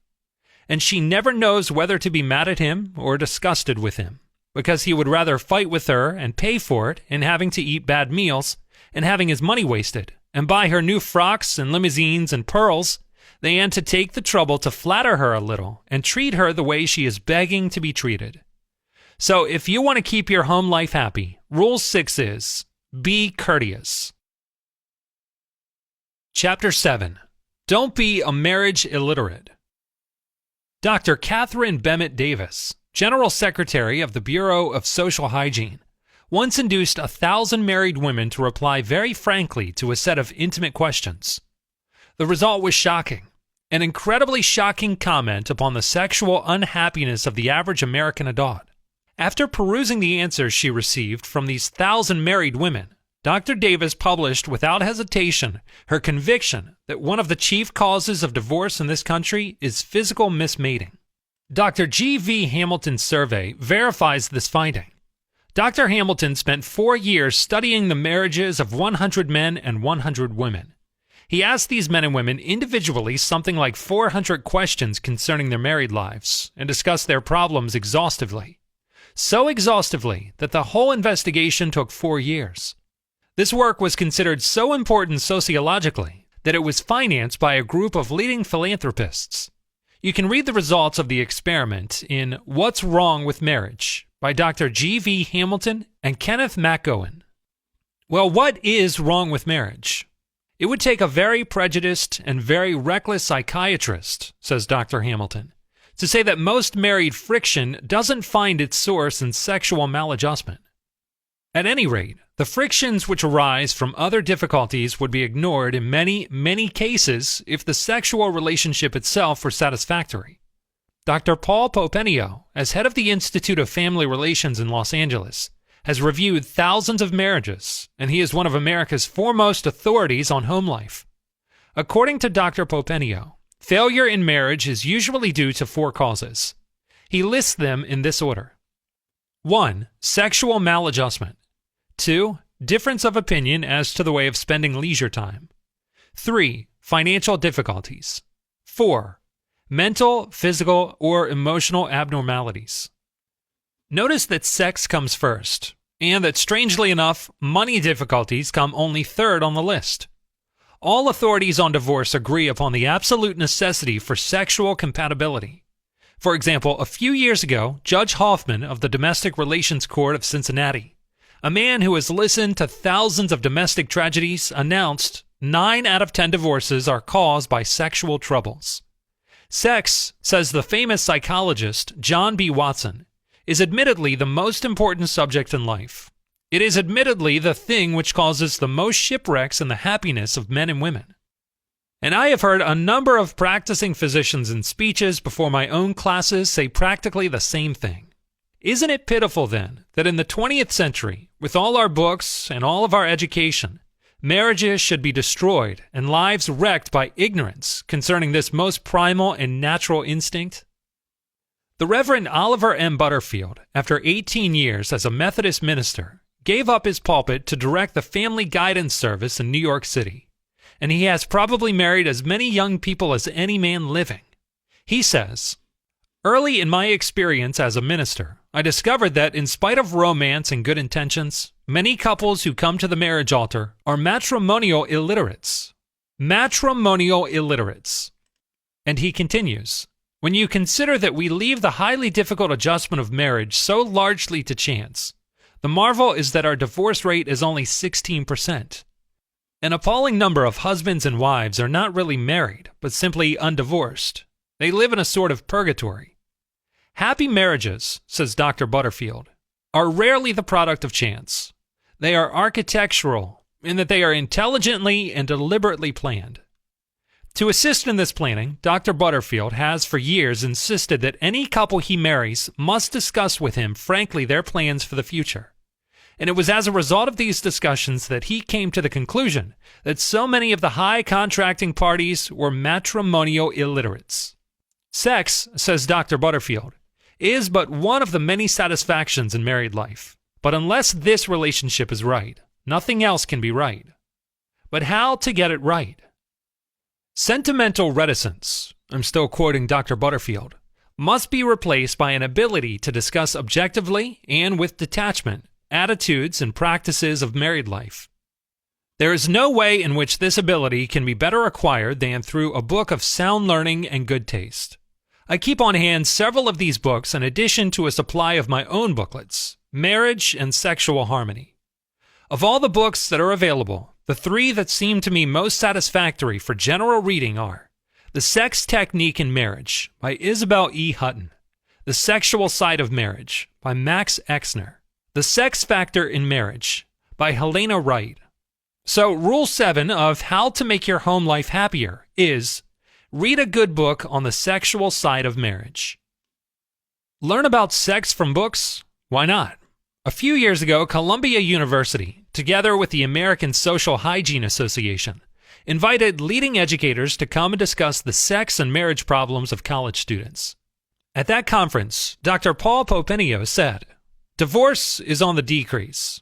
And one of the reasons it is on the decrease is that people are reading more of the recognized books on sex and marriage. So I sincerely feel that I have no right to complete a chapter on how to make your home life happier without recommending a list of books that deal frankly and in a scientific manner with this tragic problem.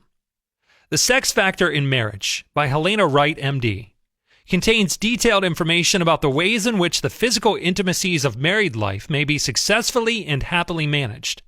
Vanguard Press Incorporated, 424 Madison Avenue, New York City, $2. The Sexual Side of Marriage by M.J. Exner, M.D.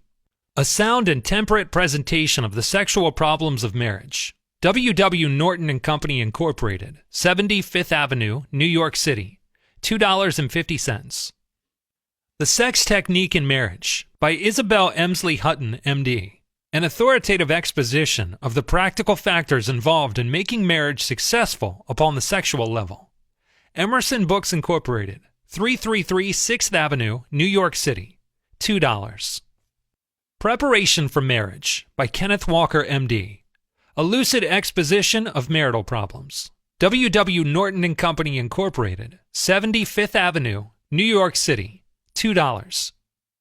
Married Love by Mary C. Stopes, a frank discussion of marital relationships. G.P. Putnam Sons, 2 West 45th Street, New York City, $1. Sex and Marriage by Ernest R. and Gladys H. Groves, an informative and comprehensive book. Macaulay Company, 381 4th Avenue, New York City, $3. The Sex Side of Life by Mary Ward Dennett, an explanation for young people. Published by the author, 81 Singer Street, Astoria, Long Island, New York, 25 cents. Marriage and Sexual Harmony by Dr. Oliver M. Butterfield. Family Guidance Service, 342 Madison Avenue, New York City, 50 cents. A Marriage Manual by Drs. Hannah and Abraham Stone. A practical guidebook to sex and marriage. Simon & Schuster Incorporated. 386 4th Avenue, New York City, $2.50. In a nutshell, 7 rules for making your home life happier. Rule 1, don't nag. Rule 2, don't try to make your partner over. Rule 3, don't criticize. Rule 4, give honest appreciation. Rule 5, pay little attentions. Rule 6, be courteous. Rule 7. Read a good book on the sexual side of marriage. In its issue for June 1933, American Magazine printed an article by Emmett Crozier, Why Marriages Go Wrong. The following is a questionnaire reprinted from that article. You may find it worthwhile to answer these questions, giving yourself 10 points for each question you can answer in the affirmative. For husbands, 1. Do you still court your wife with an occasional gift of flowers, with remembrances of her birthday and wedding anniversary, or with some unexpected attention, some unlooked-for tenderness? 2. Are you careful never to criticize her before others? 3. Do you give her money to spend entirely as she chooses, above the household expenses? 4. Do you make an effort to understand her varying feminine moods and help her through periods of fatigue, nerves, and irritability? 5. Do you share at least half of your recreation hours with your wife? 6. Do you tactfully refrain from comparing your wife's cooking or housekeeping with that of your mother or of Bill Jones's wife, except to her advantage? 7. Do you take a definite interest in her intellectual life, her clubs and societies, the books she reads, her views on civic problems? 8. Can you let her dance with and receive friendly attentions from other men without making jealous remarks? 9. Do you keep alert for opportunities to praise her and express your admiration for her? 10.